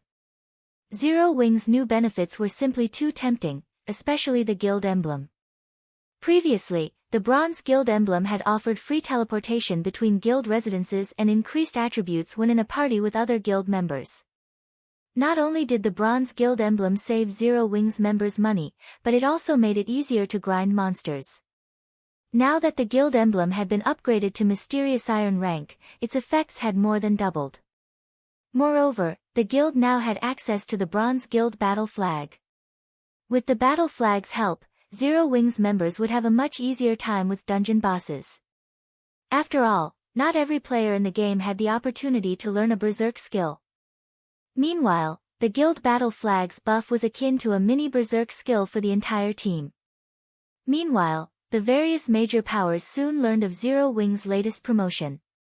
So, this is what Black Flame was talking about. Phoenix Rain could not help but shake her head and smile as she read the latest report regarding Zero Wing. Sure enough, Zero Wing hasn't changed. It is always full of surprises.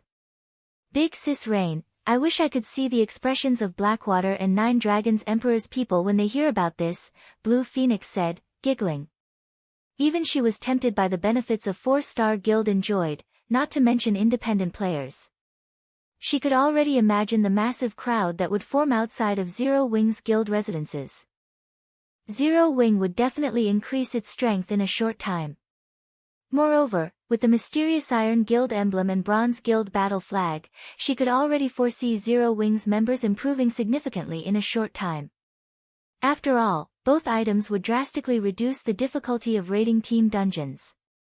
Players that had struggled to increase their attributes could now raid these dungeons, acquiring better weapons and equipment.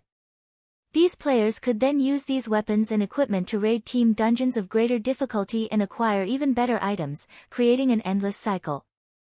Black Flame's latest trump card is certainly impressive. With the benefits of a 4-star guild hastening its development, Zero Wing has a chance in a war of attrition against Blackwater in the Orc Empire. As more time passes, Zero Wing will also be able to include more members in the fight. On the other hand, Blackwater severely lacks manpower, Phoenix Rain said, nodding. She hadn't actually thought that Shurfeng was capable of such a move. It was no wonder why the man had rejected her offer for reinforcements. Orc Empire, Crimson Flame Fortress. After the Crimson Flame Fortress had opened to the public, a large number of players had gathered there, seeking the Orc capital city's treasures. The fortress's player population was even more frightening than Silverwing Town's. However, while the town was quite lively, the meeting room in the castle was not. Vice Guild Leader, according to our investigation, many experts from the neighboring kingdoms have begun to consider visiting Star Moon Kingdom to join Zero Wing due to its promotion to a 4-star guild, Falling Fire said, reading the report in his hands with a grim expression.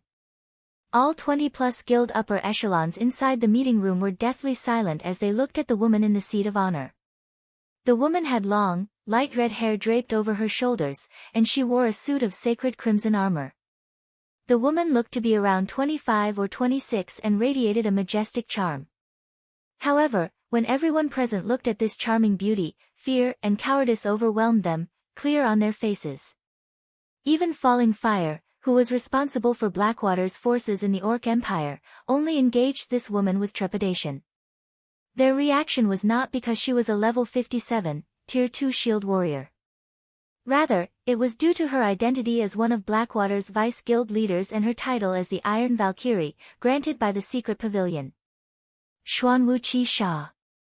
Despite her age, Xuanwu Qi Sha had become a master-level expert in the Blackwater Corporation's dojo. She was also one of the corporation's heirs. After joining God's domain, she had displayed monstrous talent. First, she had defeated over 50 experts on the God's domain experts list. Then, she had challenged several old monsters from the various super guilds before leading Blackwater's forces to dominate the Iron Empire, relying on her vicious tactics until she secured the guild's position as the Empire's overlord. Now, to secure Blackwater's hold of the Orc Empire, she had arrived to oversee the guild's development personally. She was also responsible for the plan to target Zero Wing. Good. Then, can anyone here tell me why we only learned about Zero Wing's promotion after the fact? Xuanwu Qi Sha asked softly as she swept her gaze over the people before her. Chapter 1857, Airport. The atmosphere inside the quiet meeting room became even tenser at Xuanwu Qisha's question. After the silence continued for some time, a young man, who was a level 56, Tier 2 assassin, stood up. Vice Guild Leader, my subordinates did not do their job properly and failed to notice Zero Wing's actions in time. Afterward, I'll have them transferred. No, I'll send them packing right away, the assassin youth said nervously. Blackwater has no need for incompetent people. When everyone present heard the intelligence team leader's decision, they did not express any opinions about it, neither did they feel surprised by it. After all, the vice guild leader before them was extremely vicious in her actions. Moreover, her viciousness wasn't limited to her enemies but extended to her allies as well. Xuanwu Qi Sha did not tolerate mistakes from her subordinates. A subordinate that slipped up would incur terrifying consequences.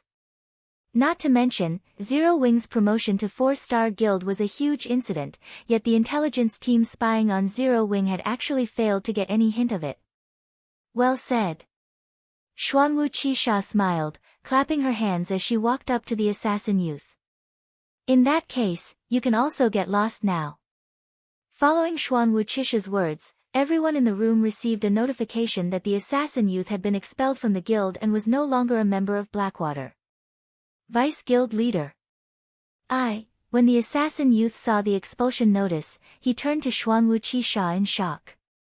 He had never thought that she would actually remove a managerial figure like himself just like that.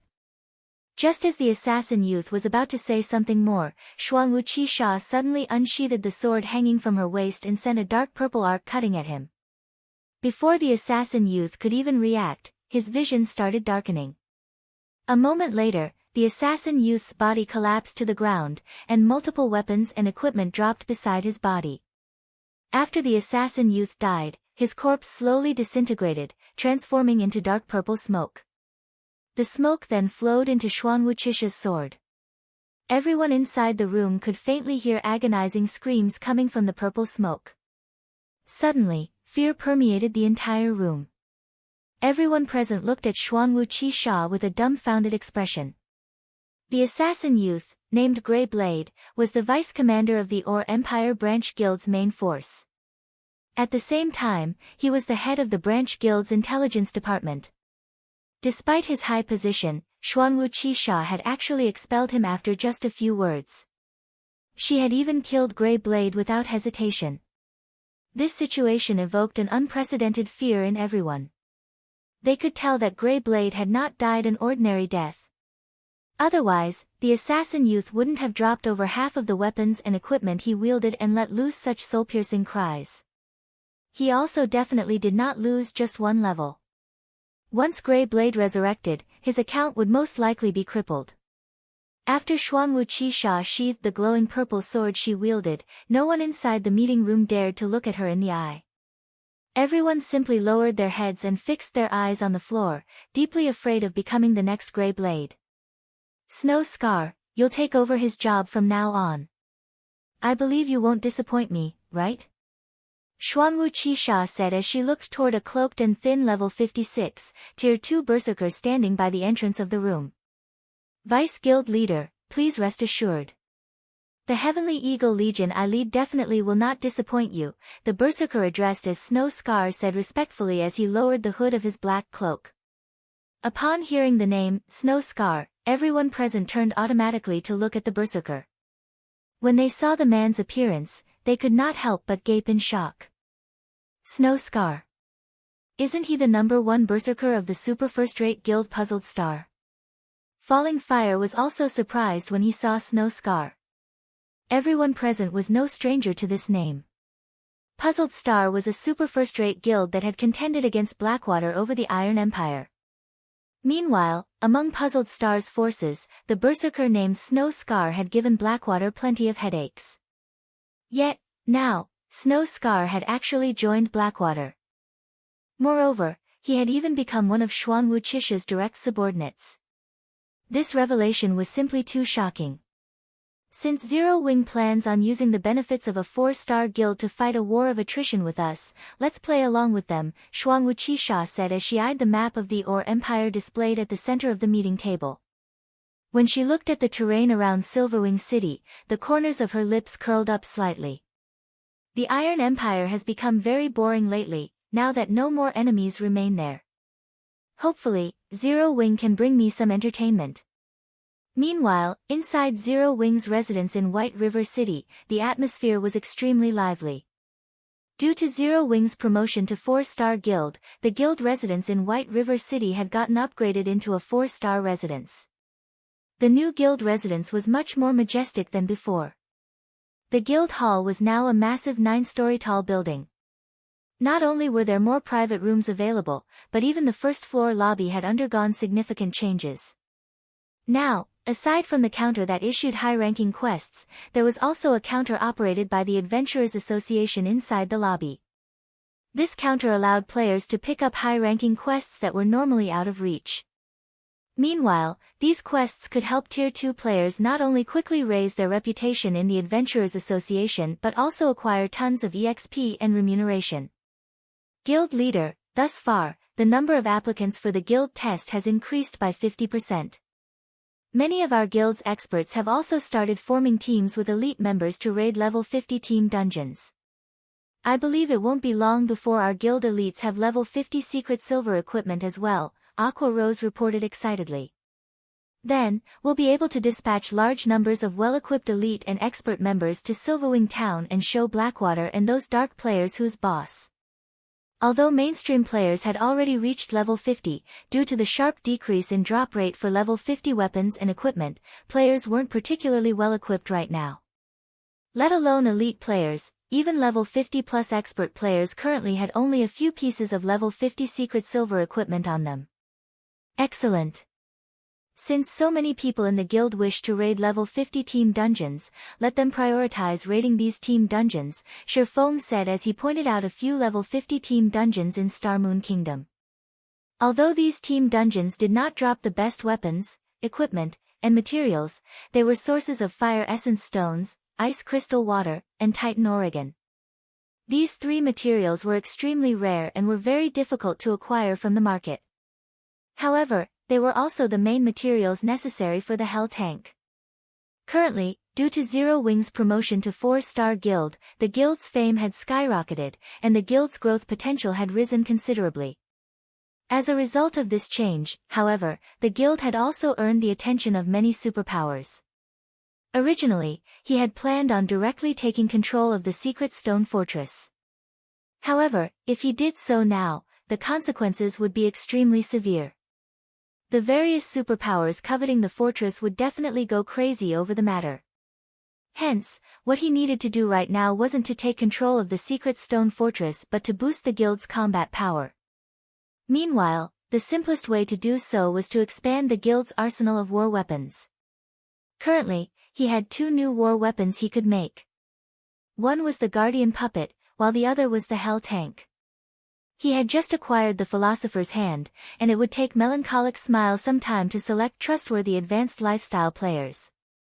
Nurturing these advanced lifestyle players into masters would also take quite a lot of time. The production of the Guardian Puppet required too many masters. It simply wasn't feasible to nurture the necessary masters within the amount of time remaining to take control of the secret stone fortress.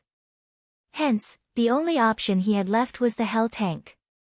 With sufficient Hell Tanks, although these wouldn't allow Zero Wings members to roam the Ore Empire uncontested, defending the secret stone fortress should not be a problem. I understand. I'll have our guild members focus on raiding these dungeons, Aqua Rose said, nodding. She then started making the necessary arrangements. Meanwhile, after Shifeng was done assigning tasks, he went to White River City's teleportation hall and teleported to Star Moon City, then headed to the capital's city hall. Lord Protector, how may I be of service to you today? An NPC senior administrator greeted Shifeng as soon as he entered the building. Hello, I wish to construct an airport linked to Star Moon City in Silverwing Town. Here is my airport's construction certificate, Shifeng replied as he retrieved an ancient parchment from his bag. Chapter 1858, Medium Airship. After the senior administrator verified the airport building order's authenticity, he presented a list of airport designs for Shifeng to choose from.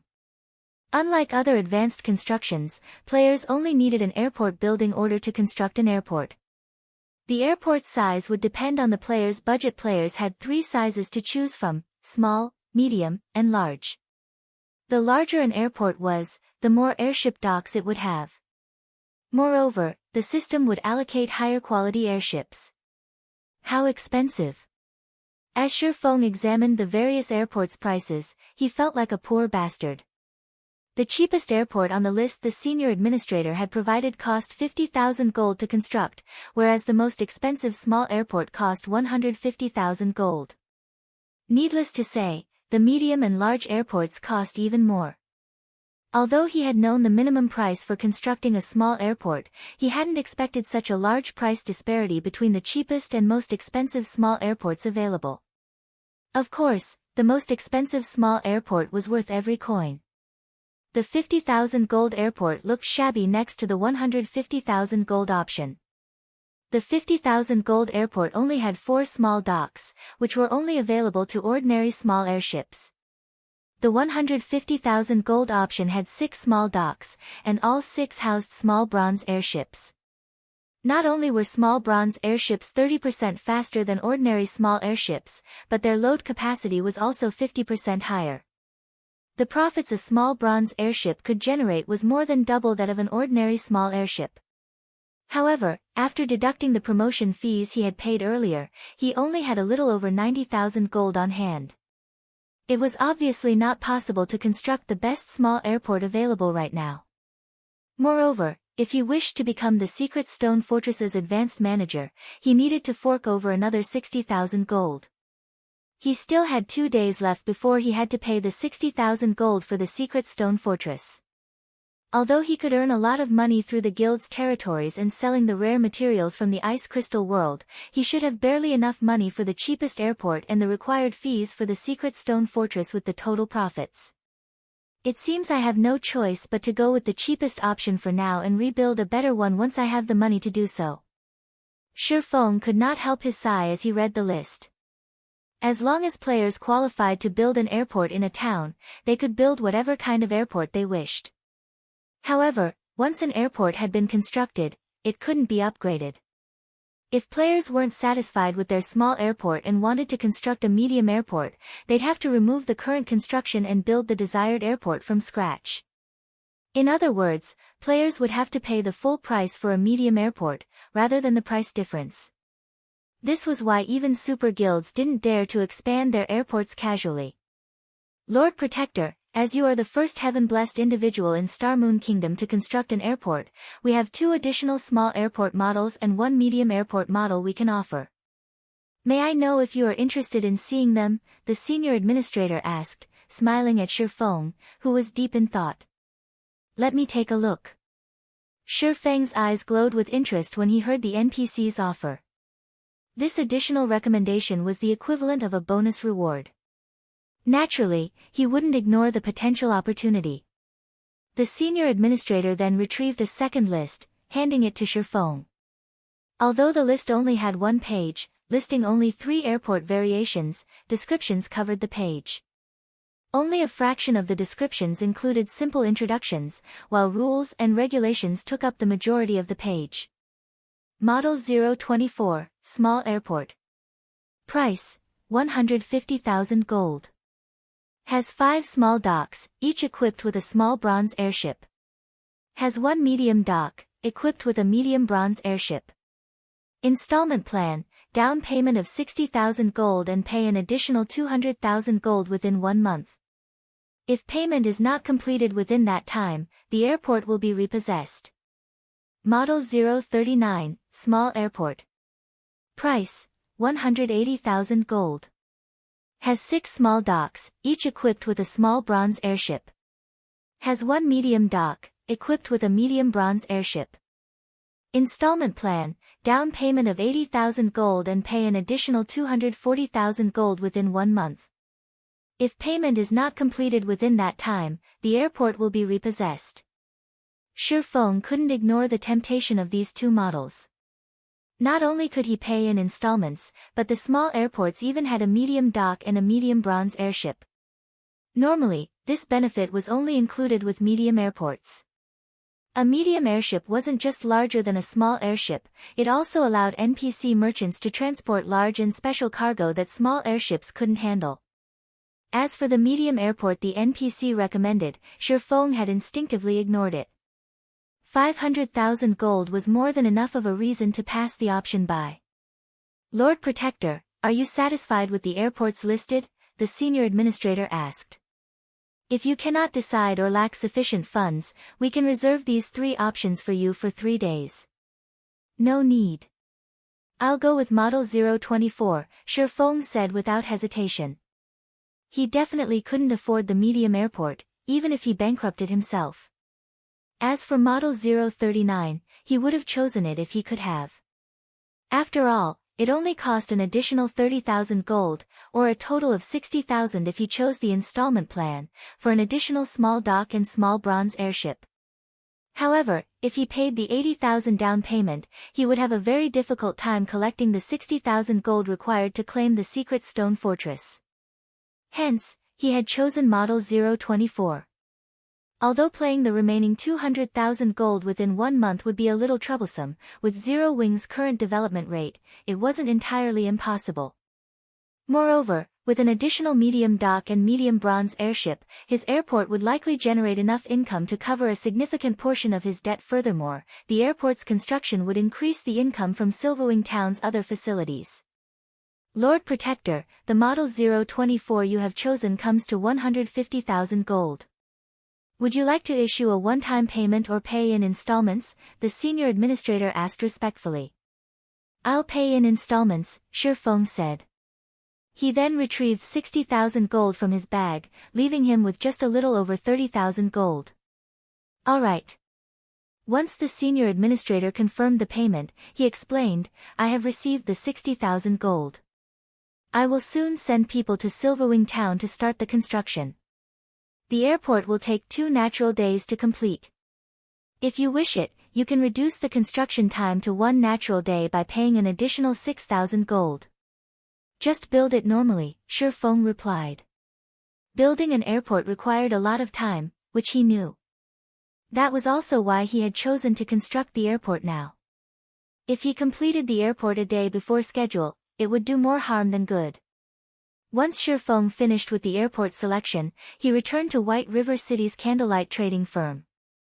He had to set aside his original plan of helping Cola and alluring Summer level up, sending the two to Blissful Hills, a neutral map near Star Moon Kingdom, once they had formed a 6-man party instead. The Blissful Hills was a level 70 neutral map and home to the undead. Although the monsters there were roughly as strong as the monsters in the Flame Demon's Valley, the party would face far less danger than in the valley. Moreover, undead generally had below average HP. With Cola's current equipment, he'd be able to resist the undead army in the area. His 5 party members would simply need to consume holy light potions, converting their attacks into light type. Light type attacks dealt double damage to undead, which would significantly increase the party's grinding speed. Many of Star Moon Kingdom's large guilds had used this method to power level new, low-level members in the past. The only downside to this was that undead monsters were very poor. Even after killing an army of several hundred undead, one wouldn't earn enough money to cover the cost of a single holy light potion. After making the necessary arrangements for Cola and alluring Summer's leveling, Shifeng returned to his special forging room in the candlelight trading firm. He then took the subclass dark gold design from his bag. Anticipation flashed in Shifeng's eyes as he gazed at the blank parchment before him. He then pulled the Hell Tank design from his bag. The Hell Tank required multiple subclasses to craft its various components. The Forger subclass was only one of them. Among the parts the Forger subclass had to craft, the most important were the power source and the sturdy, outer shell. As an intermediate tank, both were fine gold rank. If he could upgrade one of them to dark gold rank, it would definitely improve the overall Hell Tank. With his current forging standards, modifying the Hell Tank's power source or outer shell would be impossible. Not even an advanced master forger was guaranteed to accomplish the task. However, the subclass dark gold design before him could forcefully modify and upgrade a low-rank design to dark gold rank, making the impossible possible. Of course, he had never actually heard of anyone achieving the feat, so he wasn't sure if it was possible, but if he succeeded, the Hell Tank would become far more powerful. Improving the outer shell will only increase the tank's defense and durability, but the tank's offensive abilities are more important. Let's go with the power source. After examining the Hell Tank design before him for some time, Shifeng decided to upgrade the tank's power source. Shifeng activated the subclass Dark Gold design and designated the Hell Tank's power source design as the target. A loading bar then appeared as the system analyzed and modified the design. Please succeed. Shifeng silently prayed as he watched the loading bar slowly fill. TL Notes. Hell Tank, changed Hell Chariot, from Chapter 1771, Hell Tank. Chapter 1859, Improved Power Source. As the light blue loading bar filled, the analysis began to take more time to complete. Once the analysis reached 90% completion, each subsequent percentage took over a dozen seconds. Don't tell me it's going to fail. Shifeng couldn't help his growing nerves as he watched the loading bar. Blank subclass designs generally had a 100% modification success rate, but as far as he knew, no one had ever tried to modify parts of a design. The subclass design was a one-time use item, vanishing regardless of whether the modification succeeded or not. Nobody would take the risk of losing an opportunity to upgrade their subclass to the next rank. Finally, after more than 10 minutes, the modification finished. And Shifeng heard the sound of a system notification. System, congratulations. You have modified the Hell Tank's power source and acquired the Dark Gold ranked Hell Tank power source design. System, congratulations. You have created the Dark Gold ranked Hell Tank power source design. Wonderful. Shifeng was ecstatic as he watched words and diagrams appear on the blank parchment before him. Now that he had created a new Dark Gold item, he only needed to accumulate 100,000 forging proficiency points to become an intermediate master forger. Following which, Shifeng eagerly clicked to inspect the Dark Gold power source design. The upgrade would improve the power source's transfer of energy throughout the Hell Tank. Not only would this increase the Hell Tank's movement speed, but it would also increase the power of the tank's cannons. Amazing! It's so much stronger after the modification. Shi Feng was astonished as he inspected the upgraded power source. At the fine gold rank, the power source could supply anywhere from 200 to 300 units of energy per second. This energy would power the Hell tank's movement, defenses, and attacks. After its upgrade to dark gold rank, the power source could generate between 320 and 400 units of energy per second. In terms of performance, the power source had improved by more than 30%. Moreover, the new power source's energy output was far more stable. Now, the Hell tank's dark gold power source could rival the power source of an advanced tank. Although advanced tanks' power sources were also dark gold rank, they required far more precious materials to construct. The required materials for the Hell tank's modified power source, on the other hand, hadn't changed. Only, the design now required a higher quantity of materials. The fact that it could rival an advanced tank's power source was amazing. The various empires commanded advanced tanks to combat mythic monsters. These war weapons weren't available to players. Guild leader, I've already collected all the materials you've requested in Blackwing City. Abyss and the others have also returned from Ocean Viewing Town. Melancholic Smile reported joyfully as she entered Shi Feng's forging room. Should I bring them to you? Send them here, Shi Feng said, nodding. Now that he had completed the modifications, he could start the Hell tank's production. With Titan City and Burning Abyss's tutelage, the Candlelight trading firm had gained 2 more master engineers, bringing the total to 3, the minimum required to craft the Hell tank. Although Shi Feng wasn't an intermediate master forger yet, with the Philosopher's hand, he could perform like one. In addition, he had a much higher success rate when forging the power source than ordinary intermediate master forgers since he had created the upgraded power source. A short moment later, Burning Abyss and the 2 other master engineers stepped into Shi Feng's special forging room. Despite these 3 players' status as master engineers, they still looked at Shi Feng with nervous and excited energy. Anywhere else, even a first-rate guild's guild leader would have to treat them with respect due to their identities as master engineers.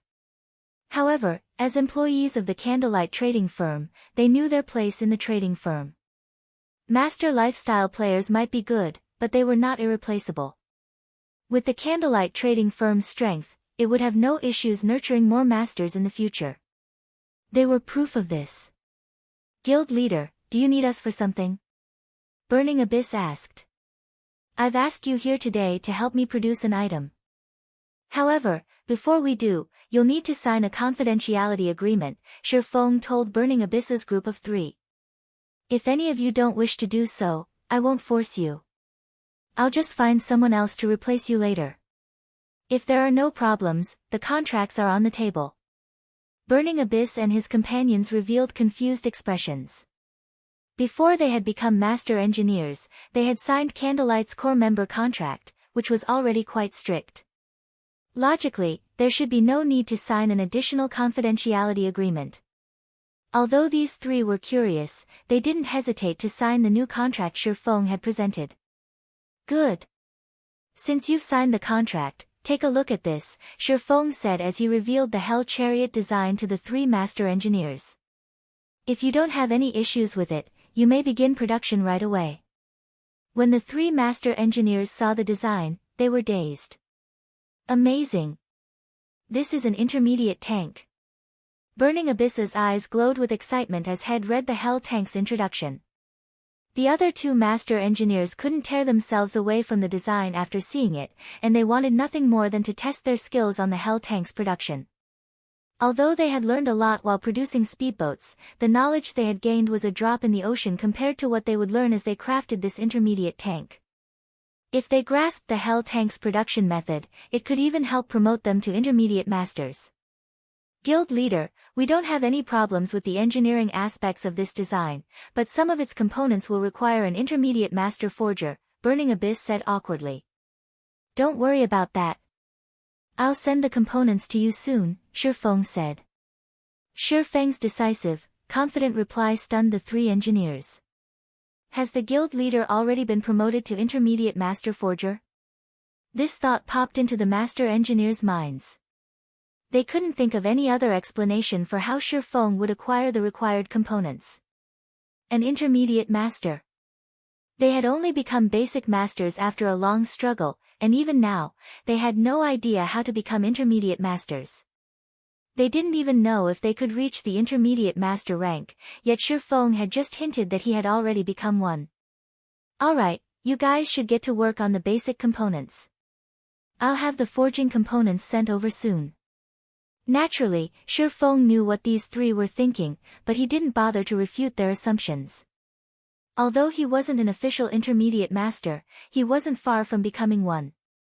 After all, he only lacked sufficient proficiency points. He could easily deal with that by investing time into forging items. Following which, Burning Abyss and the others went to another special workshop and started to craft the necessary basic components. As for Shifeng, he activated the Philosopher's Hand's Philosopher's Soul. He then began to refine the Titan ore and the various other materials Melancholic Smile had delivered.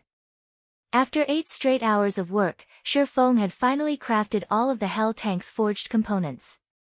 Although he had failed multiple times and wasted a lot of materials, the losses were within his expectations. Burning Abyss and his engineers had long since completed their part, and once they received the forged components, the trio carefully began to piece it all together. As Shifeng watched the 3 master engineers combine the individual components and transform them into a full-fledged tank, he could not help his growing excitement. The Hell Tank was crimson and 4 times the size of a tank in the real world. The Hell Tank took up nearly half of the special forming room like some gigantic, slumbering beast. Guild Leader. It's a success.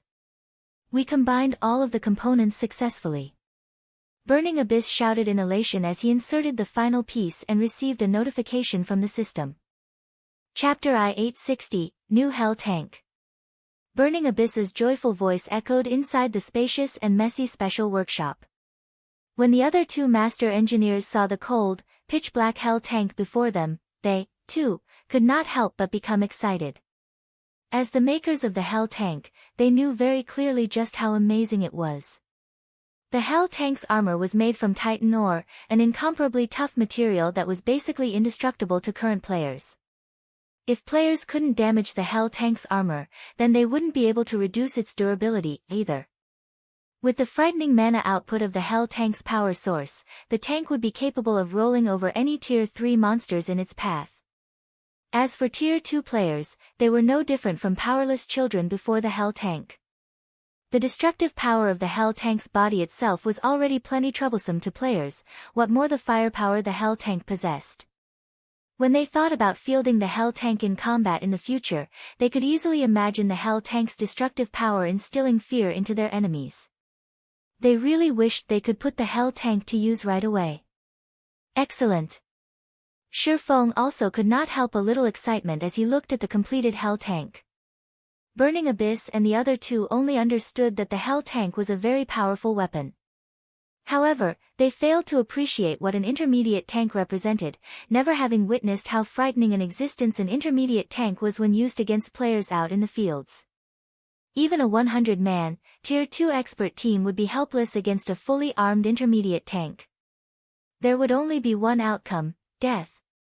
The powerful armor of an intermediate tank was not something that Tier 2 skills and spells could destroy. Only Tier 3 attacks stood a chance of damaging an intermediate tank slightly. Hence, for Tier 2 players, going up against an intermediate tank would be akin to raiding an invincible monster. However, the immunity to Tier 2 attacks and below still wasn't the most amazing aspect of an intermediate tank. The crucial detail about an intermediate tank was its speed and power. If one had an intermediate tank, one could basically move unhindered, so long as one did not come across Tier 3 or above players and monsters or players that wielded war weapons. After verifying that the production was a success, Shifeng arrived before the Hell Tank and stored it inside his epic ranked spatial bag. This scene stupefied Burning Abyss and his fellow master engineers. The Hell Tank wasn't an item that could be stored whole in a player's bag space. If players wished to store it there, they would have to disassemble it first into smaller parts because not only did the Hell Tank occupy too many bag space slots, but its weight was also extraordinary. Normally, several players would be required to lug it around. Currently, even the most expensive 1,000-slot bag sold on the market could hold only 1/10 of the Hell tank. If one wanted to store the entire Hell tank in a single bag, said bag would need a capacity of 10,000 slots. However, this was still not the most crucial point. The deciding factor was the weight. Carrying a Hell tank required at least 5 strength-focused Tier 2 players. Nevertheless, Shi Feng had actually stored the entire Hell tank all by himself. What Burning Abyss and the other two did not know was that epic-ranked spatial bags existed in God's domain. Take Shi Feng's spatial bag for example. Not only could it store 12,000 slots worth of items, but it also had a built-in warehouse that allowed the storage of non-bag space items. In addition, items stored inside the spatial bag wouldn't add to the load of players. Hence, Shi Feng was able to store the Hell tank without problems. After collecting the Hell tank, Shi Feng had to inspect its attributes. As the Hell tank was a war weapon, its attribute panel could not be inspected while it was present in the outside world. At most, one would see only its name when inspecting it. Only after storing it in a bag space could one inspect it. Hell tank, intermediate tank equipped with a dark gold rank power source. Maximum capacity, 20 people increases movement speed by 210%. Possesses upper rank Tier 2 defensive capabilities. Durability 400 additional skill 1 dash. Magic shield, constructs a Tier 3 magic barrier that can absorb up to a maximum of 3 million damage for 24 minutes. Each use costs 18 magic crystals. Cooldown, 10 minutes. Additional skill 2 dash. Hell cannon, 1,700 yard range. Deals a devastating blow at the Tier 3 standard to a 35 yard radius. Each use costs 90 magic crystals. Cooldown, 14 seconds additional skill 3 dash. Flame spears, creates 14 flame spears. Each flame spear carries power at the peak of Tier 2 and has a 150 yard attack range. Cooldown, 7 seconds. It's improved by so much. Shi Feng hid his astonishment as he looked at the attributes of the Hell tank. The original Hell tank was already top tier among intermediate tanks. However, upgrading its power source to dark gold rank had improved it significantly in every aspect. Not only did the higher mana output bring a 30% increase to its movement speed, but it also amplified the magic runes carved on the Hell tank's armor, boosting the Hell tank's defensive capabilities from Tier 2 to upper rank Tier 2.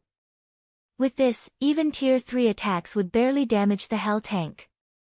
Aside from that, the upgraded power source had also strengthened the Hell tank's firepower slightly and reduced its energy consumption somewhat. Overall, the Hell tank's combat power had improved by at least 40%. Although it still wasn't comparable to an advanced tank, it also far superior to an ordinary intermediate tank.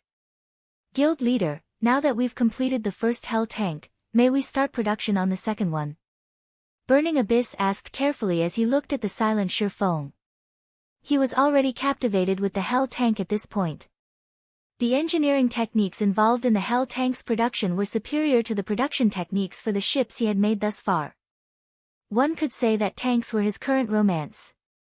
Right now, all he wanted to do was mass-produce the Hell tank and research the theories behind its production so that he could create his own tank in the future. However, the materials required to produce the Hell tank were simply too staggering. Just the engineering materials needed were already extremely difficult to acquire, not to mention the forging materials. Without permission from the guild, the Hell tank was not something he could produce as he wished. Of course. Currently, what you all need to do is produce the Hell tank's engineering components from the materials on hand. If you run out, you can ask Melancholic for some more. I'll also try to have the forging components delivered to you as soon as possible, Shi Feng replied, nodding. After seeing the Hell tank's strength, he was even more certain of its necessity. Although Melancholic's smile had collected barely enough materials for 3 or 4 Hell tanks, which would be hardly sufficient to accomplish anything major, he had already mobilized the entire guild's power to collect the necessary main materials. It wouldn't be long before they acquired more Titan Oregon. Upon hearing Shi Feng's command, the 3 master engineers grew even more excited. Without hesitation, they rushed back to their respective workstations and resumed producing the engineering components. As for Shi Feng, he returned to his special forging room and crafted the forging components. He wanted to fabricate as many Hell tanks as possible before the airport's completion. Like so, 2 days passed by in the blink of an eye. During this time, Zero Wings members were continuously raiding the dungeons Shi Feng specified and collected a large amount of Titan Oregon, including the other rare materials Melancholic Smile sourced from other kingdoms and empires, which were integral to the Hell tanks production. Shi Feng and the others had managed to build 5 more Hell tanks. Now, a total of 6 Hell tanks were sitting inside the Candlelight Trading Firm's underground warehouse. Looking at the 6 Hell tanks, Shi Feng found them to be a spectacle to behold. Shi Feng's forging proficiency had also increased rapidly during this period. Including the proficiency points the system awarded him before, he had over 70,000 forging proficiency points accumulated. He now needed just a little over 20,000 points to officially reach the intermediate master rank. As Shi Feng was considering producing the components for the 7th Hell tank, he suddenly received a system notification. System, the construction of Silverwing Town's airport is completed. Please check and ratify the construction work. Chapter 1861, Airport opening times up already? After reading the system notification, Shi Feng promptly stopped his work, contacted Cream Coco, and instructed her to take his place. He had worked constantly over the past 2 days to produce the Hell tank. He had also used the Philosopher's hand to help Cream Coco and Melancholic Smile forge the Hell tank's components. After all, he was Zero Wings guild leader. He didn't have a lot of spare time to commit to the Hell tank. Now that the 2 women had become basic master forgers, the Philosopher's hand could help them perform as intermediate master forgers, as well. As the 2 women forged more components, their forging standards improved. Likewise, their production success rate increased. Although they weren't nearly as skilled as Shi Feng when crafting the Hell tank's upgraded power source, their success range was tolerable. With this, Melancholic Smile and Cream Coco could work on the Hell tank's forged components as long as they had materials, even if he wasn't around. When Hell tanks were used on a battlefield, they weren't very effective unless an army had a certain number of them. However, once they had a sufficient force, players wouldn't be able to compare to their destructive power. Hence, production of the Hell tanks must continue without pause. Moreover, once she used and familiarized herself with the Philosopher's hand, Melancholic Smile could use the alchemy treasure effectively to nurture Candlelight's advanced lifestyle players. With it, she could gauge which players would quickly reach master rank. This, in turn, would increase Candlelight's strength far more quickly. After passing his work off to Cream Coco, Shi Feng used a guild transfer scroll to teleport to Silverwing Town. Or Empire, Silverwing Town. As Shi Feng walked through the streets, he could see that the town's player population had significantly decreased. The previously crowded main street alone had lost over half of its players. A strange depression had descended on the town. It was nowhere near as lively as it had been.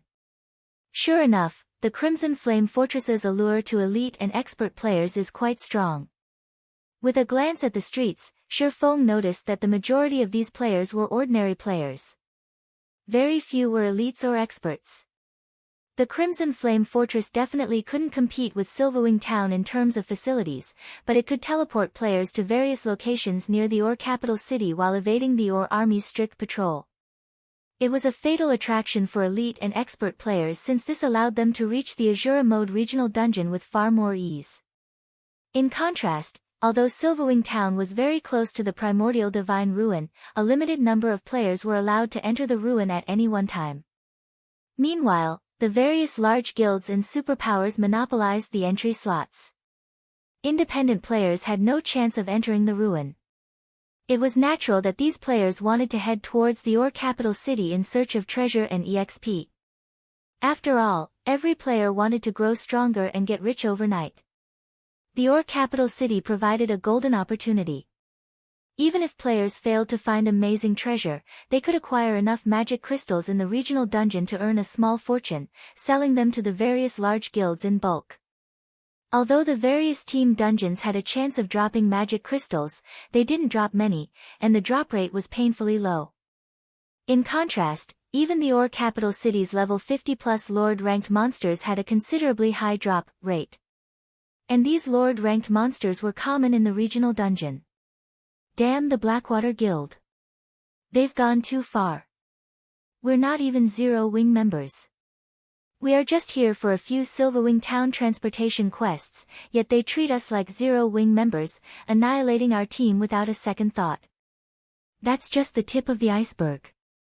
Blackwater's members and the Dark players have stated that from tomorrow on, any player that wants to complete a transportation quest in Silverwing Town will have to pay a protection fee. Otherwise, they won't guarantee our safety during our quest. Surviving in Silverwing Town had become too difficult. I'm thinking of heading to the ore capital city and be done with it. This is Zero Wing's territory. Isn't the guild going to do anything about this? Does Zero Wing even have the leeway to? Right now, Zero Wing's teams are constantly fighting Blackwater's members and the Dark players. There have already been several hundred skirmishes within Silverwing Town's vicinity. However, Blackwater is simply too ruthless. It used its point system to attract large numbers of elite and expert players to fight for it. Now, Blackwater's forces outnumber Zero Wing by many times. Zero Wing just doesn't have enough manpower to protect every corner of its territory. I've heard that Zero Wing has suffered more than 20,000 casualties already. Where would Zero Wing find the time and manpower to deal with the highway robberies? I've also heard that Aqua Rose personally led an expert legion to stop Blackwater's members in order to protect its territory. In the end, nearly half of Zero Wing's main force members and more than 2,000 Zero Wing experts died in that battle. Meanwhile, Blackwater lost a little over 2,000 experts and 3,000 elites. In the end, as Blackwater had too many people, and since bounty hunters had begun to join the fight, Aqua Rose's legion was forced to retreat. Now, Zero Wing has limited its movement around the town. It seems Silverwing Town isn't hospitable anymore. Let's just try our luck in the ore capital city. Hearing the players leisurely chat on the street, some of the nearby independent players couldn't help their deep sigh. Silverwing Town wasn't declining because its facilities had fallen behind the times, but because of Blackwater's ruthlessness. The guild gave independent players no hope of making a living in Silverwing Town. They're targeting the town's independent players now.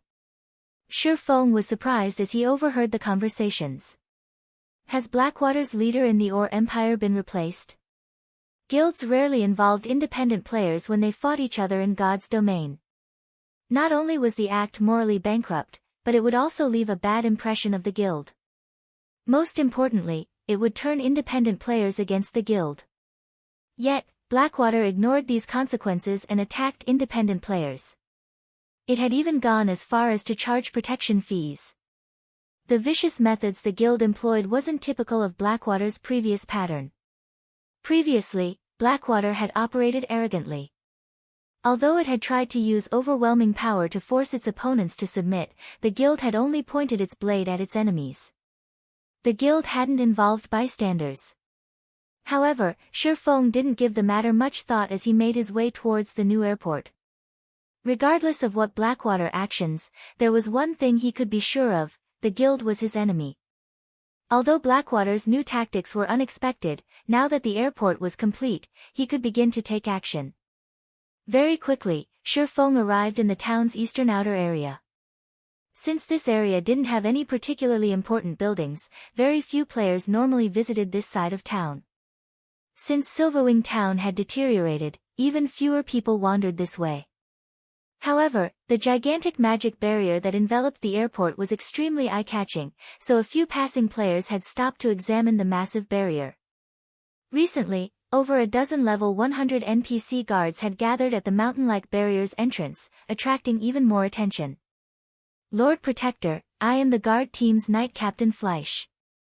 I will be responsible for guiding you once we're inside. Fleisch, a Tier 3 Knight Captain, respectfully introduced himself as Sure Feng arrived. I'll have to trouble you, then, Sure Feng said, nodding, as he followed Fleisch into the magic barrier. The moment he entered the magic barrier, a luxurious, spacious airport appeared before his eyes. Icy cold, metallic airships, radiating a manufactured aura, filled the airport, which could practically rival the medium airports he remembered from his previous life. The only difference was the airport's size, it was just a little smaller. Lord Protector, this is a special model small airport. It has a total of 5 small docks and 1 medium dock. Each dock comes with its own airship. The airport's operation will require 150 people and 50 people to guard it. The 5 small airships will require 25 intermediate machinists to fly, and the medium airship will require 8 advanced machinists. Once the personnel has been assigned, the airport can open to the public, Fleisch explained as he guided Shifeng through the airport. As you are a city protector, we can help recruit these people for you. However, you will have to pay a monthly employment fee of 4,000 gold. Alright. Let's go with that. Shifeng had, more or less, learned about airport's personnel requirements during his previous life. Finding the required staff to operate the airport was relatively easy, but finding the appropriate machinists wasn't. The machinist subclass was quite special and rare. It required one to have the engineer, forger, and magician subclasses. Ordinary players already had plenty of trouble developing one subclass, let alone 3. Moreover, one needed to know how to merge the 3 subclasses' techniques. It would take far more time to nurture a machinist than other subclasses, as well. With how suddenly he had acquired the airport, he hadn't prepared for this aspect. Naturally, the fact that the system was willing to handle this issue was a welcome reprieve. Following which, Shifeng paid the 4,000 gold monthly employment fee. I have received the 4,000 gold. All staff members will arrive in 10 minutes. Once they do, we can open the airport to the public when you're ready. If there are no issues, I will take my leave, Fleisch said before turning to exit the airport. Following which, Shifeng toured the airport to pass the time. 10 minutes flew by in the blink of an eye. System, do you wish to open the airport to the public? Chapter 1862, Situation Changes. When the system alerted him of the notification, Shifeng, who stood on one of the flight platforms, noticed that NPCs had already begun their work in the airport. He then called up the airport's system interface and chose to open the airport to the public. Immediately, the pitch-black barrier that enveloped the airport began to disintegrate. As it did, it revealed a colossal building, which was over 100 meters tall and as large as a stadium that could accommodate 50,000 people.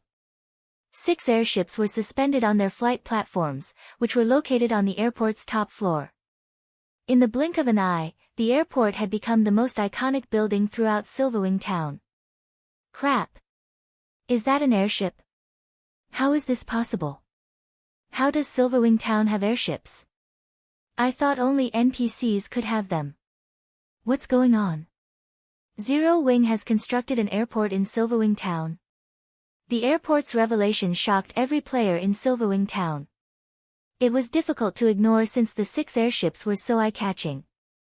The town's players would see these massive vessels by simply lifting their heads, especially the medium airship. It was nearly the same size as a large passenger plane in the real world.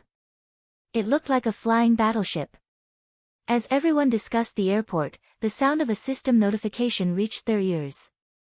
Or Empire Region System Announcement, congratulations to Silverwing Town for being the first to construct an airport in the Or Empire. Rewarding Silverwing Town 30,000 popularity and 1 city passage order. The system announcement repeated 3 times, confirming players' suspicions. Are you kidding me? That's really an airport. Zero Wing actually built one. Now that Silverwing Town has an airport, doesn't that mean we won't have to run all the way to visit the town anymore, we just board an airship? That's exactly what it means. What other use would an airport have? I wonder which NPC city this airport is connected to. Silverwing Town's independent players couldn't help but cheer with joy. They might not know an airport's exact purpose, but they knew that it would make travel to Silverwing Town far easier and more convenient. Instead of running from their home countries to the Or Empire, they could simply board an airship to Silverwing Town. They were incredibly excited just thinking about it. Meanwhile, when they heard the system announcement, the players grinding in the Ore Empire read it with glowing, excited expressions. They had long since learned to loathe running from place to place, especially when venturing into a dangerous, neutral map like the Ore Empire. Now, however, they could just hitch a ride on an airship. This new convenience would allow them to travel between the Ore Empire and their home countries frequently, saving on repair fees, particularly because the repair fees in the Ore Empire were unusually high. Meanwhile, a large number of Dark players fought Zero Wings members on a gravel hill not far from Silverwing Town. However, due to the unexpected system announcement, the battling Dark players froze in shock. Big Sis Aqua, our guild leader, is simply too awesome. He actually got his hands on an airport as well. Operating in the Ore Empire will be much easier, now. With the airport, players that had avoided the Ore Empire due to the troublesome travel can take an airship straight to Silverwing Town. As more players visit, these Dark players will have a harder time near Silverwing Town. Moreover, with so many independent players, it'll be impossible for Blackwater to continue suppressing Silverwing Town, Turtledove exclaimed as she watched the Dark players slide to a halt. Since so many Dark players had gone overboard, even Zero Wing's main force members, such as herself, had been forced to take action. Not only were there so many of these Dark players, but there were also a few extremely powerful experts among them. They moved stealthily, as well, making them incredibly challenging to defeat. This had given their team a huge headache. However, with Silverwing Town's new airport, their problems could be easily solved. It wouldn't be long before the news of the airport reached the neighboring countries. The Dark players' momentum continued to increase because normal players had such difficulty visiting the Ore Empire. In contrast, since the Ore Empire was allied with the Dark forces, Dark players could teleport to the Ore capital city directly. However, now that Silverwing Town had an airport, normal players could travel into the Ore Empire with relative ease. To Dark players, this was definitely not good news. This would turn the tables on them in the Ore Empire. Not only would this allow normal players to earn glory points by killing Dark players in the Ore Empire, but they could also acquire the Dark players' weapons and equipment, killing two birds with one stone. Once the airport gained popularity and independent players flooded into the Empire, Dark players would have an even worse time in the Ore Empire than they did in human kingdoms and empires. Indeed. But we can't let down our guard. Blackwater and Beast Emperor are our main enemies.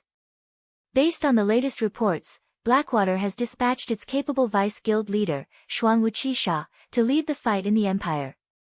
Xuanwu's actions thus far have been minor tricks to wear us down. If Xuanwu takes this seriously, we'll definitely be in trouble. Aqua Rose nodded in agreement with Turtledove's estimation when she saw the Dark players' panicked expressions, but she also offered her teammates a warning. Neither Blackwater nor Beast Emperor had taken any direct action yet. The two forces had been relying on others to do their dirty work, yet they'd forced Zero Wing into such a precarious position. Big Sis Aqua, the guild leader, has asked us to return. He says that he has something he wants to discuss with us, Flying Shadow said. I understand. Let's retreat, then, Aqua Rose said. With a last glance at the scattering Dark players, she gave up the idea of chasing them down and led her team back to Silverwing Town. Now that the airport had been constructed, the Dark players' days were numbered. Even if Zero Wing didn't try to exterminate these pests, these Dark players wouldn't dare linger near Silverwing Town. Silverwing Town, Zero Wing's residence. Zero Wing's upper echelons, who had been grinding or fighting Dark players near Silverwing Town, promptly gathered in the residence upon receiving Shifang's call for a meeting. The spacious meeting room practically vibrated with activity as its occupants chatted about Silverwing Town's new airport. The more they talked about it, the more energetic they became. Their exhaustion after ceaselessly fighting had vanished. Guild leader, aside from Cola and the others that are leveling up on your orders, everyone has arrived, Aqua Rose reported to Shifang, who remained silent in his seat. Good. Let's begin the meeting, then. Shifang nodded. Following which, Aqua Rose stood from her seat with a light cough. Immediately, the meeting room fell silent as everyone turned toward the guild leader's throne, wondering about the purpose of today's meeting. I'm sure you all know about Silverwing Town's recent development. I believe that all of you have had your hands full with the fight against the Dark players and Blackwater's members. You should have also noticed that we have been forced to shrink our territory around Silverwing Town, Shifeng said and gestured, calling up the Ore Empire's regional map in the center of the meeting table. However, now that the airport is complete, I've decided to expand Zero Wing's activity in the Ore Empire to increase our members' leveling speed and obtain more resources to strengthen the guild. When they heard Shifeng's intentions, everyone in the meeting room grew excited. They had waited a long time for this moment. Because of the Dark players and Beast Emperor's evil beasts, they had been forced to reduce their territory and activity, but now that they had solved the problem of the Dark players, this was a good opportunity to expand. Guild leader, how far are we planning on expanding our territory? Aqua Rose asked. We're going to take the Ore Empire's entire southeastern region. Shifeng announced, gesturing at the southeast section of the map before him. Chapter 1863, Expansion Plan. After Shifeng was done speaking, the originally lively meeting room promptly fell silent. Everyone inside gaped in shock as they took in Shifeng's calm expression.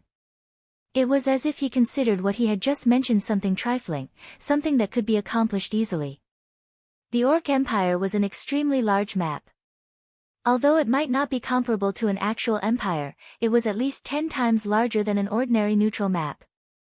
Even now, the territory they occupied in the Orc Empire covered only the vicinity of the primordial divine ruin in the outer area of the Orc Empire's eastern region. On the other hand, the Empire's entire southeastern region was more than 10 times larger than their current territory. Executing such a large-scale territorial expansion might be possible if their guild did not have any enemies in the Orc Empire, but they were currently at war with Blackwater. This meant that there would be territorial disputes over the scarce high-resource areas. In order to ensure that guild members would be able to develop themselves normally in these areas, they would have to increase the manpower allocation to these areas in order to ensure their advantage. However, their forces were already stretched thin, just defending their current territory.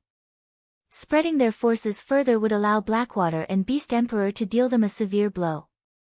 Nowadays, not only did Blackwater's members in the Orc Empire greatly outnumbered Zero Wings, but due to Blackwater's bounty system, there were also a large number of experts hunting Zero Wings members. Now, the only reason why they could afford an expansion was the solution of the Dark player problem. Doing so guaranteed that guild members could grind efficiently and acquire all sorts of resources. However, attempting to expand their territory in the Orc Empire to more than 10 times its current size would simply be counterproductive. After all, Zero Wing did not have the strength or manpower to defend such a large area.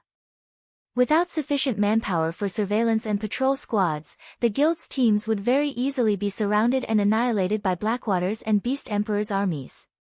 In God's domain, guild teams caused quite a commotion when grinding or conducting large-scale quests, especially when operating in high-resource areas.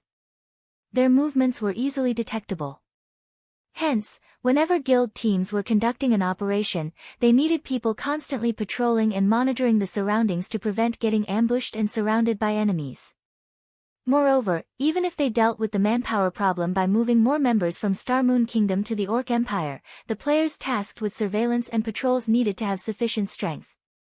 Otherwise, they would end up getting killed by some random party from the enemy. It might be fine if these players were killed once or twice, but if the frequency grew too high, these players would end up crippled. Not to mention, the players tasked with surveillance and patrol had to be capable of executing proper defenses and buying time. After all, compared to a large team of players, a small group of players would have an easier time escaping. Hence, players tasked with surveillance and patrol needed to be able to buy time for the larger team to retreat. Without sufficient strength, players simply wouldn't be up to such a task.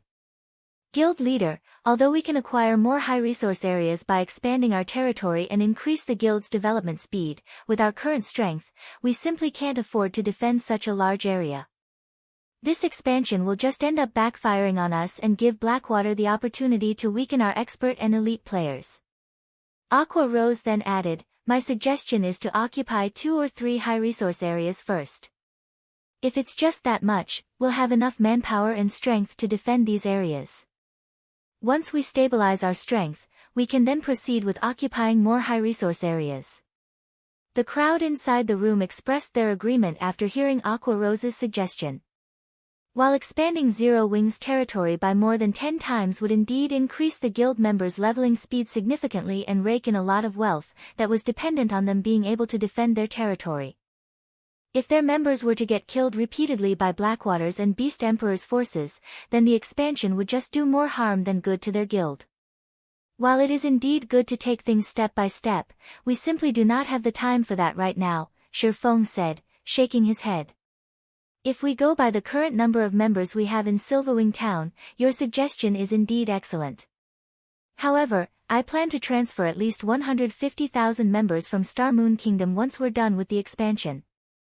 If we occupy just 3 high-resource areas, there simply wouldn't be enough resources to go around. 150,000? Aqua Rose could not help but be shocked by Shifeng's words. Why are we suddenly transferring so many people over? Thus far, Zero Wing had only 120,000 members operating in Silverwing Town. Moreover, this number was a result of Silverwing Town recently becoming an intermediate town.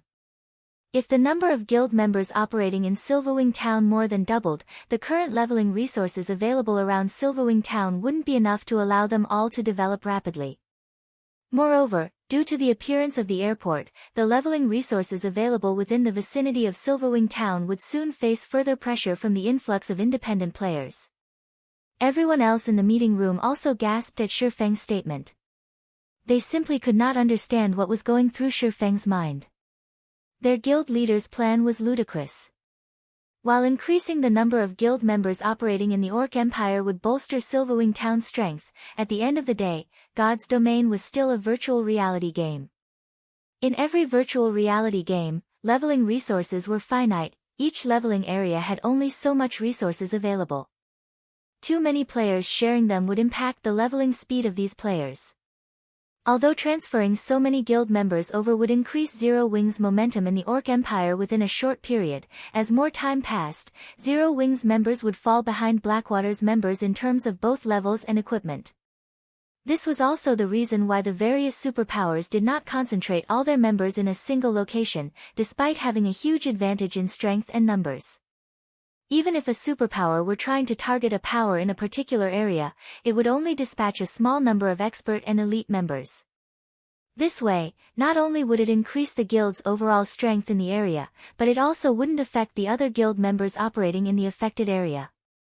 In the case of Blackwater, the reason why it could dispatch so many players into the Orc Empire without affecting its guild members' development was the Crimson Flame Fortress and the guild's cooperation with Beast Emperor.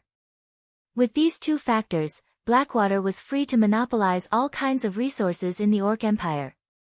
The current super guilds and super first-rate guilds definitely wouldn't be able to match Blackwater's feat.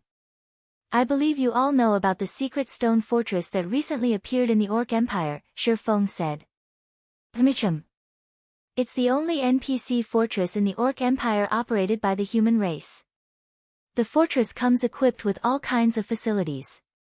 At the same time, it is extremely close to the Orc Empire's inner area. One could say that it is a rest stop for players trying to move from the Orc Empire's outer area to the inner area. Moreover, it is also close to the inner area's Copper Mountain Fortress, which is extremely rich in resources. If we utilize the Secret Stone Fortress's teleportation ability, we could teleport to the vicinity of the Copper Mountain Fortress. Due to this reason, many guilds have set their sights on the Secret Stone Fortress already. They are thinking of ways to raise their status in the fortress so that they can garrison it and use it as a foundation to capture the Copper Mountain Fortress. After hearing Shifeng's sudden non sequitur, Aqua Rose gave a detailed introduction of the Secret Stone Fortress.